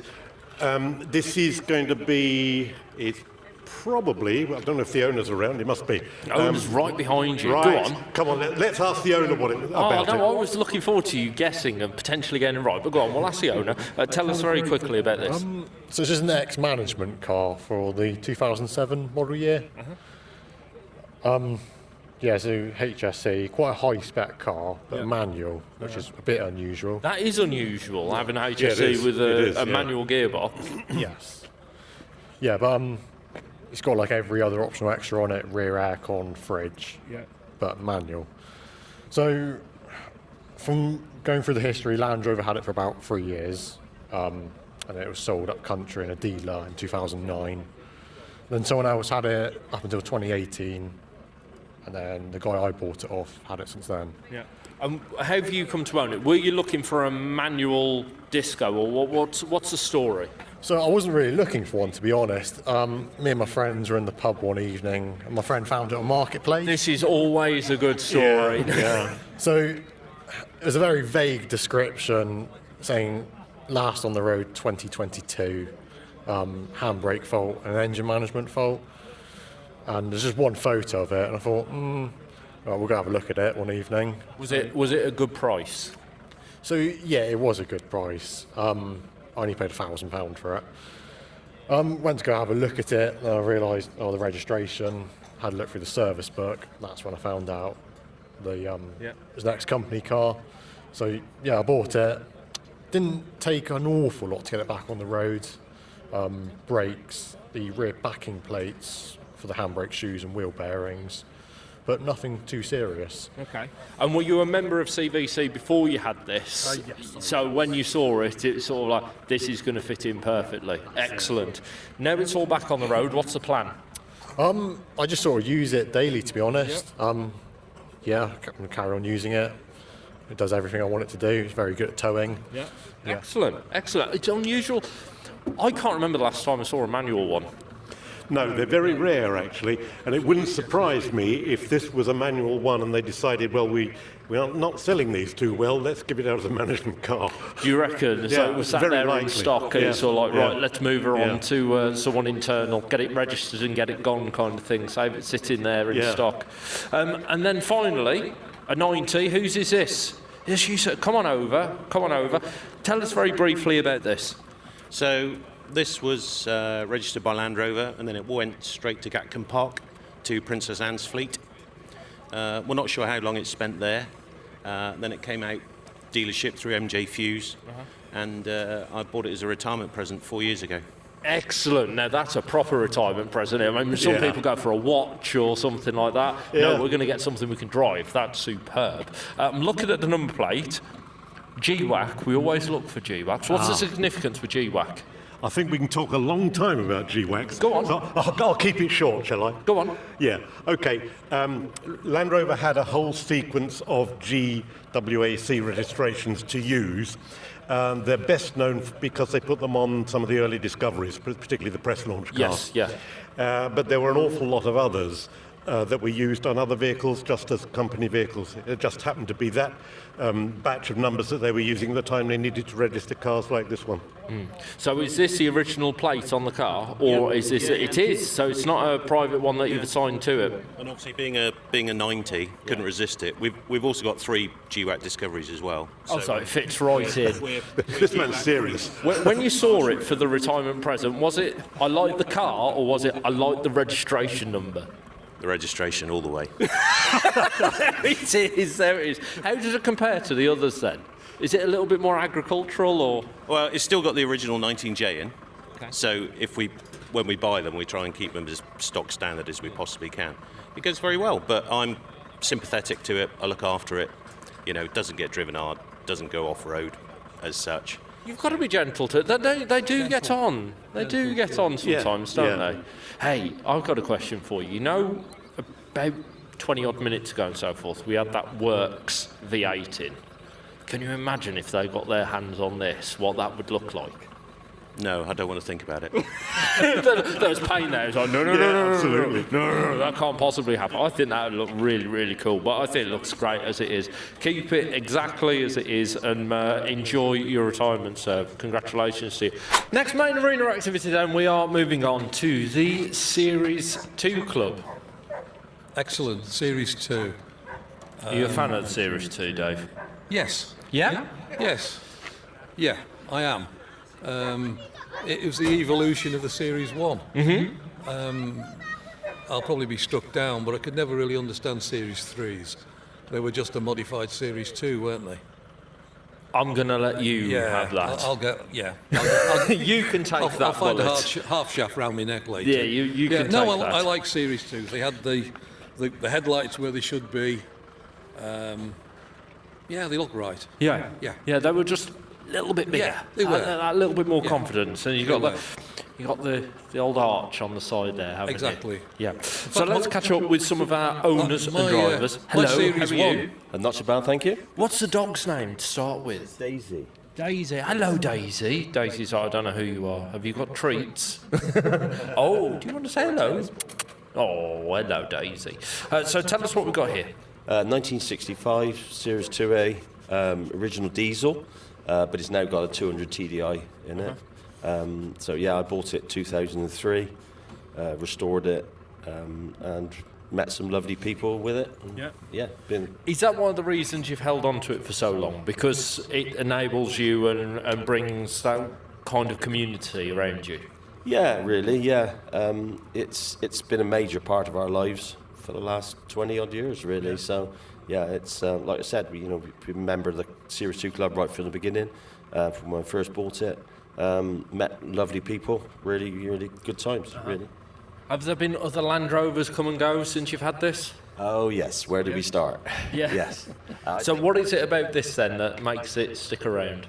I think it's probably the iconic original sort of, if you want to call it, a Defender in a way, because this is where it started. This is where all the body panels off here could go onto a modern, well, not a modern, what I call the proper Defender, would bolt straight on. So, it's where the DNA started, really. Series 1 obviously was the original, but this is where I would say the proper sort of style of the Land Rover come from. Yeah. Excellent. They are very lovable things, aren't they? They really are. I mean, we've got 90 mirrors on, but that's modern. My Series 1 has got Series 2 wings on. Has it? Cut down. Maybe. Sacrilege. But, I mean, the big thing, the Land Rover Series 2 club is a very, very active, supportive club. Their magazine is second to none. They do, I don't know how many regions you've got. Must be 15? Probably, yeah, around about that. We've got a few part of the vacancies and a few for the area reps and that for it. But yeah, it's a strong club, very strong club. Meetings, each region has their own events and things. Yeah. The big national, very, very active club. Now, this one definitely has a story to tell, because there's a patina. Fair bit of patina on it, isn't there? There is, but we don't know how it got like it. Do you not? No, it was in a barn for 26 years, so... Well, it's showing some of that bare metal underneath. Please tell me you're not ever going to paint it. Never going to paint it. Good, because it looks great. So it's sat in the barn for a very long period of time. What else has happened to this? How have you come to own it? Do you know how it got into the barn? Did you rescue it from the barn? What's the story? We saw it here first 5 years ago. Didn't know it was going to be for sale. And the girl who owned it had it left to her uncle's will, and she'd never seen it till it was left to her. Right, okay. And they went and found it in this barn and set about recommissioning it. And then they decided to sell it because they wanted the money for a deposit on a house. So we happened to be at the chap who recommissioned its house when they rang and said, so that's how we got to have it. Right place, right time. Yeah, exactly. Now, is this petrol? 2.25 petrol. Yeah. Lovely, lovely thing, this. It just feels so original. It is original. Which part of the world's it from? I'm not sure. It wasn't far from Solihull factory where it actually no, was. just up around Middlesbrough, Stockton. There were quite a few vehicles with this sort of patina, which was caused by chemical fumes from ICI factory. And it fell down and it burnt the paintwork on cars locally. This was on a farm. Yeah, so that's where I've seen very similar sort of acid rain, if you like. I just wondered. I think it looks great. I think the patina looks absolutely wonderful. Just keep it exactly as it is. I love the Roverlanders from British Columbia. Yeah. Brilliant advert. Absolutely superb. For the club. Now then, this is by far the biggest one here, not only vertically, but that way as well. A Dormobile. Tell us about this. This is a 1971 genuine factory conversion from new. Restored it 10 years ago. Still enjoying it today. Excellent. Now, the roof, I'm having a look because I've got a pop-top camper and mine goes straight up, whereas yours arches over. I'm still jealous of your roof because it's in such good condition. Has it got the 2 bunk beds that pull out? Yep, got 2 bunk beds. I refurbished them only last year. Did you? But the actual bellows of the raising roof are still original. Are they really? 55 years old. Gosh. I haven't actually touched that at all during restoration. That's fantastic. Do you fancy doing a couple more bunk beds? Because I've got some that need doing. Have you looked in the back?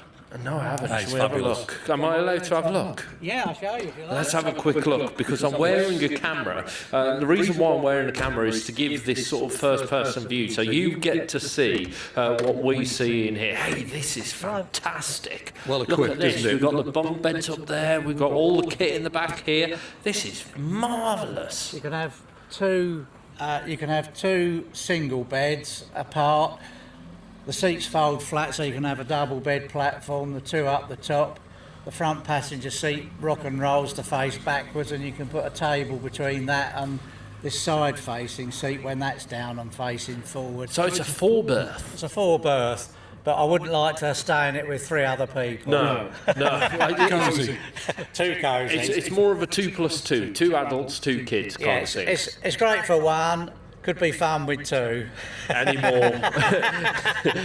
more's a crowd. No, wonderful to see it. I always look forward to seeing this. I sort of have sort of 2 things with it. I look forward to seeing it because it's such a rare thing to see. You don't see them very often. And then I also don't look forward to seeing it because it reminds me that I've still got to get my camper van roof sorted. And I'm sure you'll crack it one day. Going, why is my van roof not that good? Oh, thanks for having a look. My pleasure. Thank you very much. It's wonderful to see. So we've had 2 88, a 109, and now we've got 2 more 88s. 88, yeah. And this is the quintessential Series 2. It really is, isn't it? Canvas top. It's exactly what it should be. How do you do? Hey, we've got another doggo. What's this one's name? Pippa. Pippa. Hello, Pippa. It's actually her Land Rover. Oh, is it yours? I just drive it around for her. You're the chauffeur, is it? Yeah. So tell us a bit about this. So I've been thinking about it. I've had it for about 30 years now. I bought it from some folks who had it in down towards Cornwall, Exmouth, and I was living in Ireland at the time, so I had it in Ireland. And it's always been a rolling restoration. It's been more important for it to be driving than sitting up. But it had a good go over lockdown. Yeah. So that allowed me to do something, and it's now got the original engine back in it, and so it's pretty much original. Yeah. And that's what I want to try keep. What have you got left to do on it? Every bit that goes wrong as it goes wrong. Yeah, but the best way of keeping things stop going wrong is to use it, because they don't like to sit. They're not designed to sit. They're designed to be moved, aren't they? I like that idea of a rolling restoration that you keep it going and you keep it updated and stuff, so that it is actually always just in good working order. What do you think of the patina on the blue one there? It's fantastic, isn't it? So good. It's just amazing. It's so good. Not that I'm saying that yours isn't. Yours is lovely too, but that is quite cool. Speaking about patina, crikey, good old Rosie here. How many different colours has she got going on? I'm not really sure. I didn't count. Old Rosie. Good old. That's a cider, isn't it, Old Rosie? There it is. See? I know. Excellent. So tell us about this. Bought this off a friend that emigrated to New Zealand in 2009. Restored it over a long period. And then, been bringing it to shows ever since. When you say restored it, obviously we're not going to touch the paint. Correct, yeah. Well, new doors needed, so I had to paint those. The bulkhead's been painted because that's been restored. But the rest of it, obviously everything underneath's been restored. Yeah. But the rest of it is as it. You're just going to leave it? Oh, yeah. Good. Engine? Standard 2.25 petrol. Excellent. And what do you do with it? Do you use it as your daily? Do you use it on tracks? What's the day-to-day with it? It's a hobby vehicle, so shows like this and green laning with friends and local chaps from the club. Excellent. Well, Posh wonderful seats. to see this. Posh seats. Posh seats. Posh seats, but Yeah. luxury. Well, the posh seats were going cheap from Paddock Spares. So big pile. None of them match, as you see. All the patterns are different. They had a big pile, and they were selling them off cheap. So I think I paid £60 for the whole lot. He's envious. That's what it is. He's you got Tim, nice seats. look here. Come here. What? Go on. It's. You take it off road. You get stuck. You've got the capstan winch on the front. Yes. If that fails, you're really in trouble. You've got your shovel. Yes. One more neat thing. Come with me. Go on. So when it's totally bogged down and no chance of getting out, you've got your bottle opener for your beer. Yes, that's it, isn't it? Yeah. Hey, I tell you what. Everything's complete. Where is he? Hey, Dormobile. Hey, come with me. Come.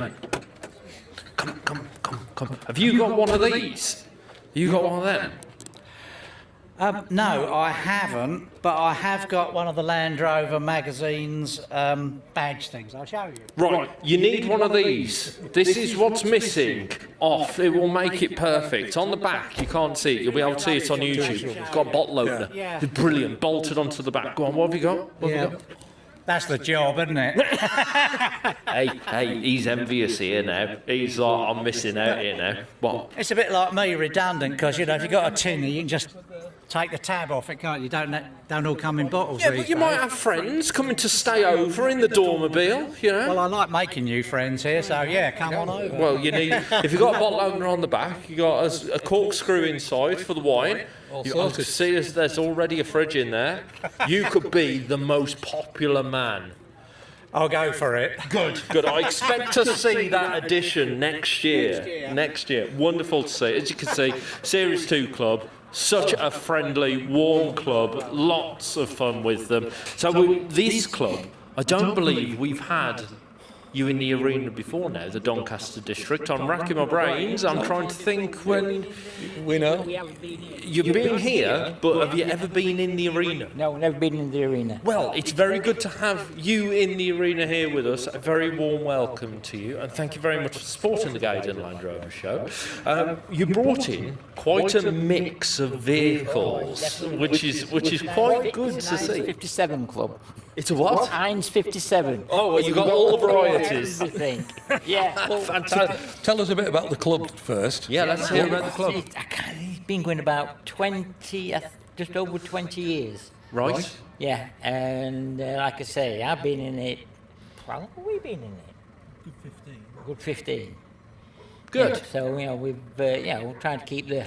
What's the criteria to join? Pardon? What's the criteria to join the Doncaster Well, district? anybody can join. Yeah? Yeah. Have they got to be from Doncaster?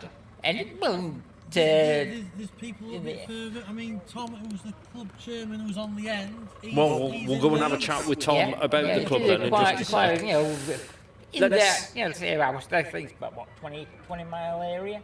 I mean, Tom's actually from Leeds, so he's a bit even further up. So your club chairman's from Leeds. We've got the Doncaster district and your chairman's from Leeds. Yeah. This, I tell you what, right, this weekend, okay, I kid you not, right.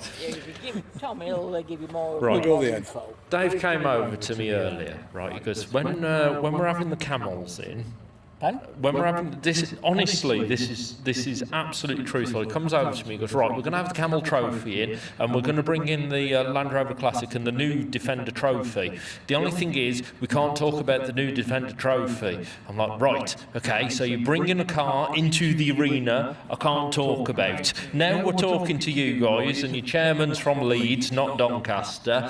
And and then what was the other one that we had earlier as well? We won't go about the 110 and 130, will we? Oh, okay, yeah, we had that yesterday as well. I said, we've got Laura Croft coming in at 1:30 and people were piping up saying, no, it's a 110. I was like, no, it's the time, not the distance between the wheels. Oh, and then we had, coming up last is Freelander's first. Just... But Tom, his main Land Rover was broke down. Has it? Yeah. Oh, good. Right, let me go mock him. Where are you, Tom? Come here, Tom. Right, so... Tom, chairman from Leeds, running a Doncaster club, and your main Land Rover's broken down. Both main ones, yep. Both of them are broken down. Perfect. So whose is this? This is the family spare. The family spare. That says it all, doesn't it, about Land Rovers? We have a spare. You have to have a spare. You're calling a Freelander a spare. You'll hurt its feelings. Mm-hmm. Yeah, we've got 3 Freelanders. Three spare. So not only have you got a spare, you've got a spare for the spare and a spare for the spare of the spare. Brilliant. What are the other 2 the Freelanders, are they, yeah? Yeah, okay. Another Freelander 2 and then a Freelander 1. Brilliant. Now we've got Freelanders first coming in last. And there is quite a bit of love for Freelanders, even though people have said, oh, well, Freelander's not a real Land Rover. I like the fact that you're doing the classic thing as a dog owner, like hand over the snout there, being like, shut up, I'm trying to talk to somebody. Very briefly then, so we don't upset the dog too much, tell us about the club. So just family club, we do laying in as regular as possible, do socials as well, and then come to alt shows as well. Brilliant. Well, it's brilliant to have you in the arena. Please come back into the arena next year. Hopefully with a few more of you as well. So we've had two relatively modern. I know that the Disco is now technically into Classic League. Classic, I yes. suppose actually Freelander's technically into Classic because it's coming up to 30 years. Is Freelander 2 Classic? Freelander 1, yeah. It's Freelander, not quite. Not quite, Getting not there. quite. But this one, undoubtedly a classic. Tell us what we've got here. It's a 1967 Series 2A ambulance. And how long have you had this for? 4 years. 4 years. I really like the patina on it. Is it a rolling restoration? Is the plan to get it back like absolutely mint, or are we going to keep the patina? I can't decide yet, but it's a rolling restoration. Okay. So what have we done so far? Running gear, chassis? Chassis's been done, the front end to the back of the doors, everything's been stripped off and redone. All bulkheads been totally rebuilt. Yep. And then I've started kitting the back out as a camper. Excellent. I was going to say the front of it, the paintwork on the front of it is lovely. Absolutely lovely. The box section on the back, he's got some lovely patina on it. I think that looks really cool. What do you think of this then, Dave? It's great, isn't it? Oh, it is, isn't it? Yeah, it is. Yeah, what a carawagon. I mean, it's not a carawagon, but it's an ambulance, and but what a vehicle for camping in. Yeah, you do see quite a few of the military ambulances where they leave all of the inside. I know a few military Land Rover ambulance owners, and they've left all of the original kit in the back, but they still camp in it, and they camp on the stretchers. They go home after a weekend with bad backs, but they will not. They need an ambulance after sleeping on them. Exactly. No, it's wonderful to see these. It's sort of a contrast because from the B post back forwards, it's very mint, and the back is patinaed. Good choice of words there, Dave. It's like it's mint and not. No, what I like about this club is you're really, really friendly, really supportive of the show, but also the variety. You know, like you said, Dave, there's lots of clubs out there that are sort of like single model, if you like, say Freelander or whatever it is, but you guys are quite inclusive across all different models. So tell us a bit about this to begin with. 1952 model year, Series 1 80-inch, built for the British Army, went to Royal Military Police. Served in Berlin as an escort vehicle in the period before the Berlin Wall went up. Okay. So is this, have you got it, I mean, I'm assuming you didn't get it looking like this? No, it didn't look anything like that. It had its military number, but there was no history. Okay. It was a chance find of a photograph on the internet. The dogs have found a friend, haven't they? Whoever that dog is, they don't like that other dog, do they? Oh, they're only doing their job. They're sort of like, no, there's a potential threat. There we are. So chance find of a photograph on the internet, and that unlocked Aladdin's cave. Yeah. It's like, God, white walls, really? So it had white, the photo had white walls. I bet that's controversial. Well, yeah, it causes a bit of a discussion. Yeah. But then that's how it was dressed, and you've, I assume, spent many, many hours getting it dressed back to how it should look. Getting there, yeah, there's still things to do. What's left? It needs to be black. Really? Ooh, that's quite a big change. Are you building up to doing that? Yeah, it's been my little green Land Rover for a long time. That's a big change. Yeah. Are you going to do it? Yes. Commitment. It just looks, it's come out of a film from post-war Berlin, doesn't it? One of the spy films, driving past Checkpoint Charlie. Really? Black? Okay. Different. Are you sure it definitely was black? It wasn't a black and white photograph. I'm not being rude, but are you sure it wasn't a black and white photograph? The Military Police Museum have confirmed it should be black. Right. Oh, well, it's got to be black. Okay. We expect it black next year. We look forward to that. Now, whose is the lovely little Austin? Whose is this one? Oh, hello again. Excellent. So tell us about this. It's 1929 military body Austin 7. Okay. A history on it? No. So we don't know much of the history on it. I tell you what, it's a great pairing with this. Yeah, it has got a lot of history. We found it in Germany a couple of years ago. Okay. An unknown car. Yeah. One of, I think, 3 survivors. Wow. such a rare thing to see. And you say, what is it, 1929? Yeah. So, a couple of years, yeah, have the big centenary. You must do something for that.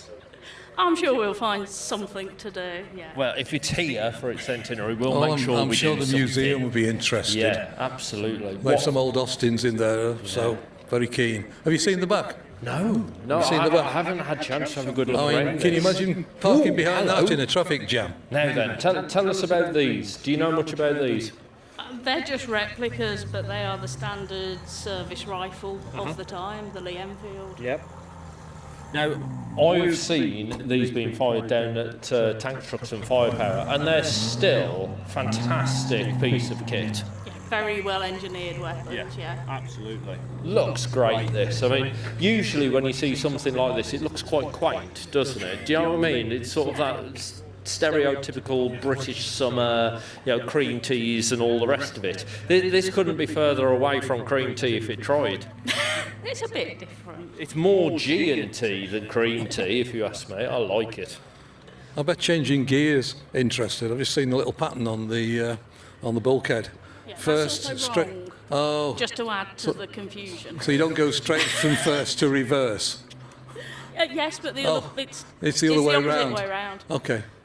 Leave it alone. It's almost Interesting. 100 years old. Come on, let's talk about the ping Have you seen the hand grenade? Yes, I have. I have. Hello, how are you? I'm very well, thank you. Tell us what we've got here. We've got a pins gower here. Uh-huh. You've got all the information there. You could read it out. I could, but I'm far more interested in talking to you. So how long have you had this for? We've had this about 10 years. How come you had one of these? What was it that brought you and this vehicle together?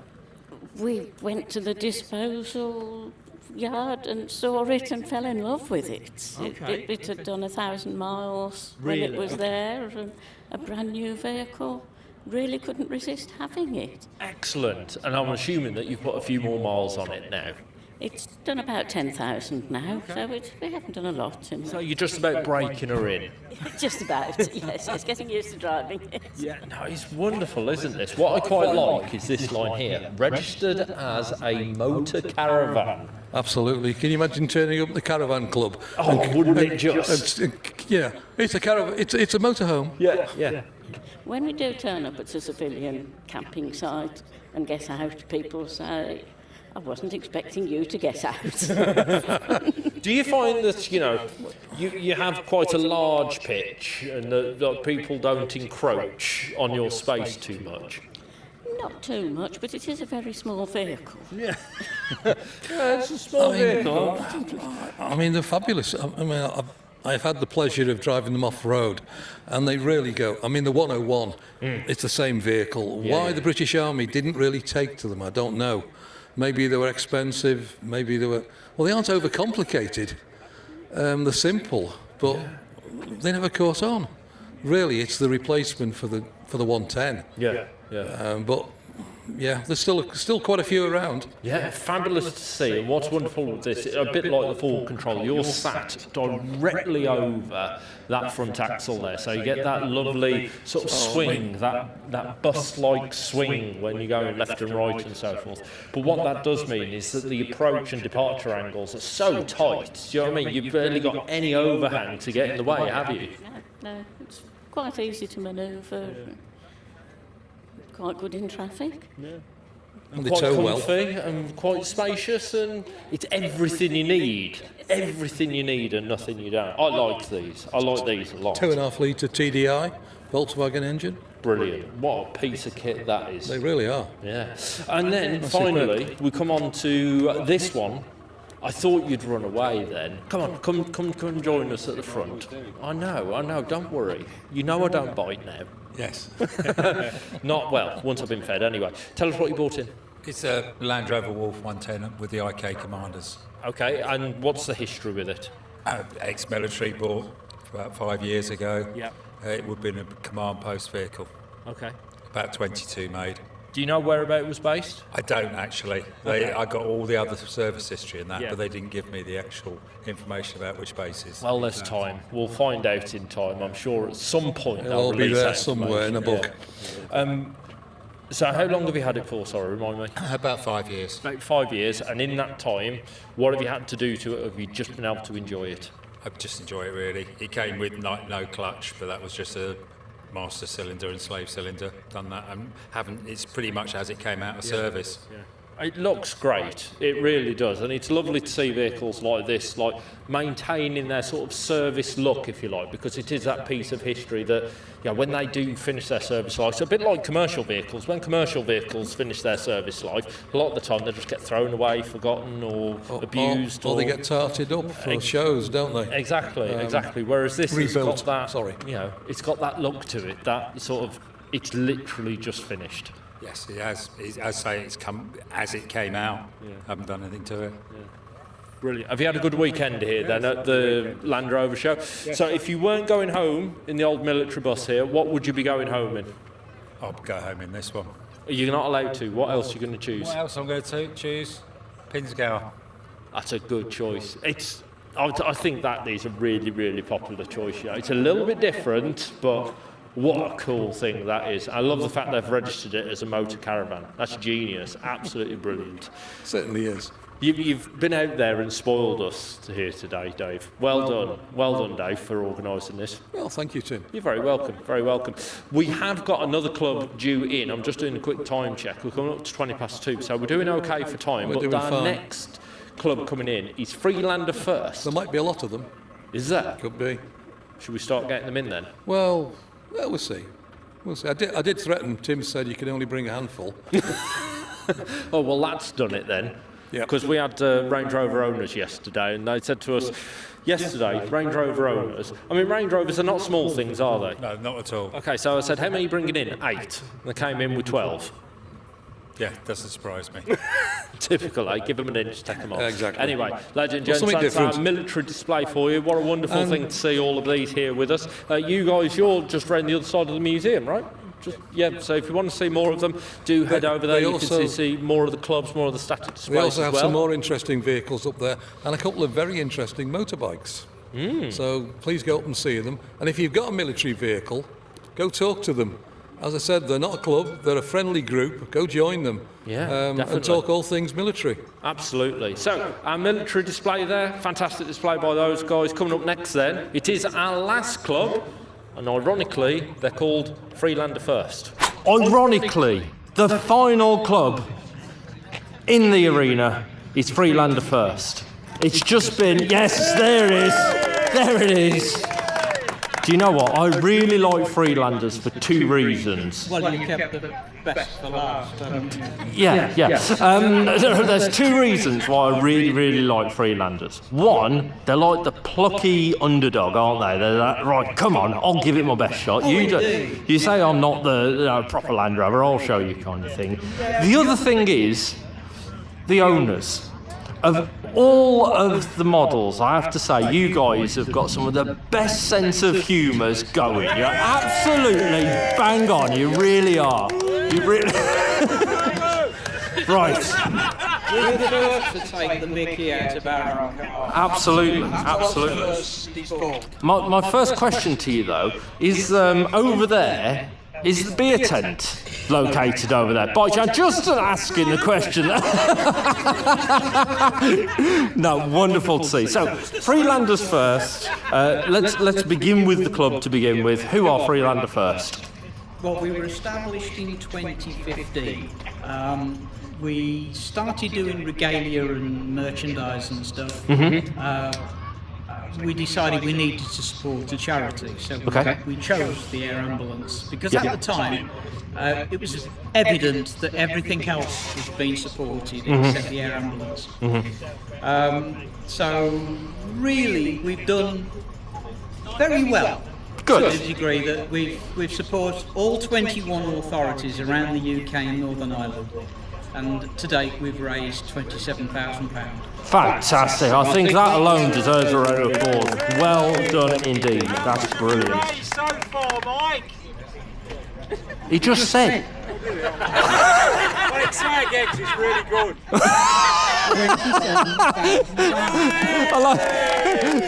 Say it again, it's really good. Right, let's talk about Freelanders, because you've done a brilliant display here and you've got them in production order. So we're starting with, well, Freelander 1 pre-facelift, right? Yes.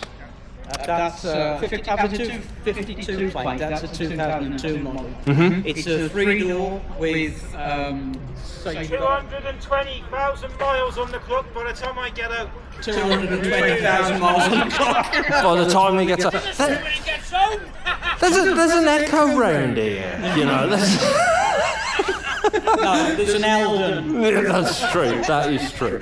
But I think this is apart from the commercial, which is a few down, I think this is the first 3-door Freelander we've had in the arena this weekend. And I'm a big fan of the 3-door because it still looks cool. Even now, it still looks good. It's very much a young person's car. But that's what it was designed for when it came out back in '97. It being a young to bring a person's younger car. market to the brand. Yeah, I mean, it tried to bring a younger market to the brand, and in many ways it did succeed, apart from the current owner. Anyway, moving on to the commercial, which we had in the arena earlier. We said we don't see them very often, do you? They're beginning to be a bit like Henson. This belongs to James. It's a superb example. He hasn't gone balmy, but it has a nice image. Yeah, that black and white theme, it just works, doesn't it? Everything about it is just that cool look to it. The badges that we supply for the vehicles gives us a bit of an update as well. The original green and gold are very lovely, but every Land Rover owner knows that the later ones were either black and silver or black and gold. Yeah. So we give owners the opportunity, which raises funds again for the air ambulance. Yeah. It's nice to see that, Darien, for instance, is sporting a lot of the club merchandise. Yes. And promoting the air ambulance. Darien has a folder which he normally puts on the bonnet of the vehicle, showing the certificates from our donations. Brilliant. Which keeps everybody happy. You know, nobody can say, well, where's that money gone? Yeah, where's that money gone? Because sometimes, unfortunately, that question is asked and does have to be asked. Coming up next then, we move from pre-facelift to facelift. Whose is this? Who does it? Yours! Right, come here. Come. Oh, he's gone quiet now, hasn't he? Why? What have I done? Right, come back here now. Right, tell us what you got here. Freelander. Is it really? Got to that time. What details do you want, mate? Everything. What's the VIN number? It's 375451573. Is it really? No. No, exactly. I knew it wasn't. I just wasn't going to go there going, no. Are you safe to drive home? Oh, I'm not safe to drive. I'm not safe to drive, never mind home. I have not got a hope, have I? At this point in the video, people on YouTube are going to be looking at what is going on now. It's on video, is it? Oh, well, yes. Well, I'm not wearing this for fun, you know. Yeah, can't blame me now, can you? Yes. There's another one over there. Oh. Go back over there. Yeah, sorry. It's fine. How long have you been part of this club for? About 5 years now. And who's in the passenger seat? Don't say the ex-wife. No, it's not actually. He's on loan. He's on loan? Where from? Friends who are over there. The lady waving over there. Good. Now, how many Land Rovers have you had in your time? This will be the first one. First one? Yeah. Has it ever let you down?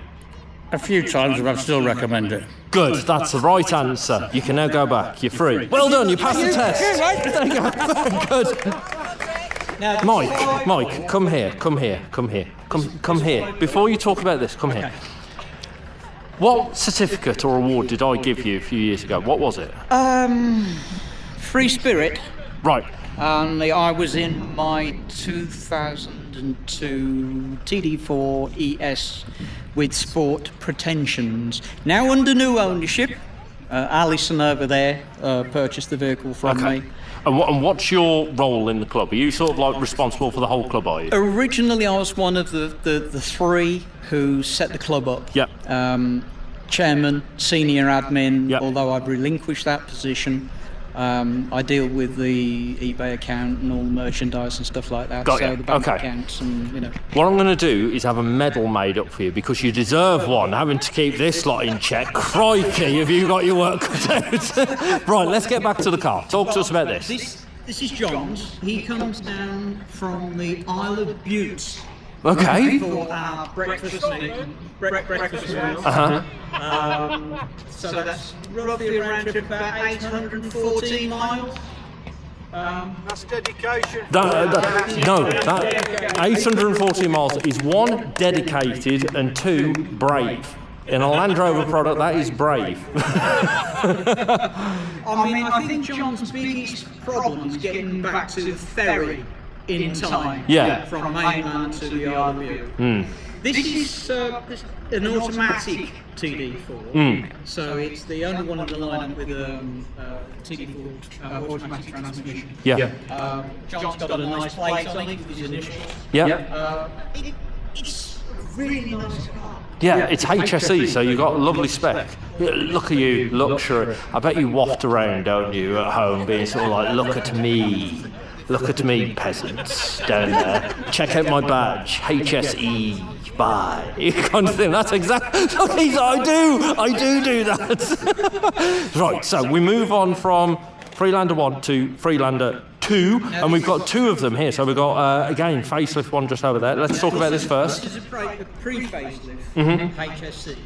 So this differs as a TD4. It's powered by the Ford PSA units rather than the very reliable BMW units. Bit more power, 2.2 rather than 2 litre. It was available 6-speed manual or an automatic transmission. With the introduction of the SD4, which is this facelifted Freelander 2, then the automatic transmission was the only option. This was mostly done because of Land Rover's decision to drop the Volvo powered i6 petrol engine from the range. Give people a bit more power. I'm not sure of the decision was to make it automatic only, but it's very successful. I'm sure it's probably down to sales figures as well, because of course you've got to support every vehicle that you bring out, specifications and so forth. So if they're all the same, as we're seeing with a lot of the Chinese vehicles that are coming over at the moment, they're all pretty much the same specs. They can build them quicker, get them out faster and so forth. Well, the TD4 / SD4, they're very Range Rover-esque in their approach to life. Whilst the Freelander one is probably more fun, and I think a lot of Freelander owners will say that the one is the car to have. I think as you get a bit older, like me, you like your comfort a little bit. They're not without their problems. For some unknown reason, the BMW powered TD4 was a cam chain, my apologies, whereas these Ford PSAs are a cam belt. So, in my opinion, a retrograde step, but I wouldn't swap mine. No. Of all of you over there, would you swap any of your cars? Would anybody swap? See, look at that. All of them. No. They're part of the family. You would. You go back to your K series. What, being on the side of the road with steam coming out the side of it? What is the one version that didn't make it here? L series. There. And the red top, black top. There you go. With the K series in. Yeah, but I can counter that with Gary's from CVT. Yeah, but we had that in earlier. You can't start stealing cars off other people's stands to make it. Yeah, all right. Yes, okay. You played that card. This is not an argument. Oh, yes, it is. Oh, no, it's not. This is what. It's got to that time of day, hasn't it, where it's all just fallen apart now, hasn't it? I tell you what, it is wonderful to have you guys in the arena. Freelander first, you said it, best till last. This is the most fun I've had all weekend with the club. Absolutely brilliant. Good on you. Absolutely brilliant. And Mike, big thank you to you for organising them. Yeah, well done. I can see like the impact it's had on you. I mean, you don't look, you know, for a 40-year-old, you're doing all right. There we are then, guys. Gaydon Land Rover Show 2026 done and dusted. What was your favourite part of the video? What was your favourite interview? What was your favourite car? Let me know in the comments below. Coming up next, we're back at the British Motor Museum for Vauxhall. It's my own show, a celebration of everything Vauxhall, Opel and Bedford. Hopefully some of you can make it here, but if not, don't worry, the video will be online the same day as always. All I have to say is thanks very much for watching. I'll see you again soon.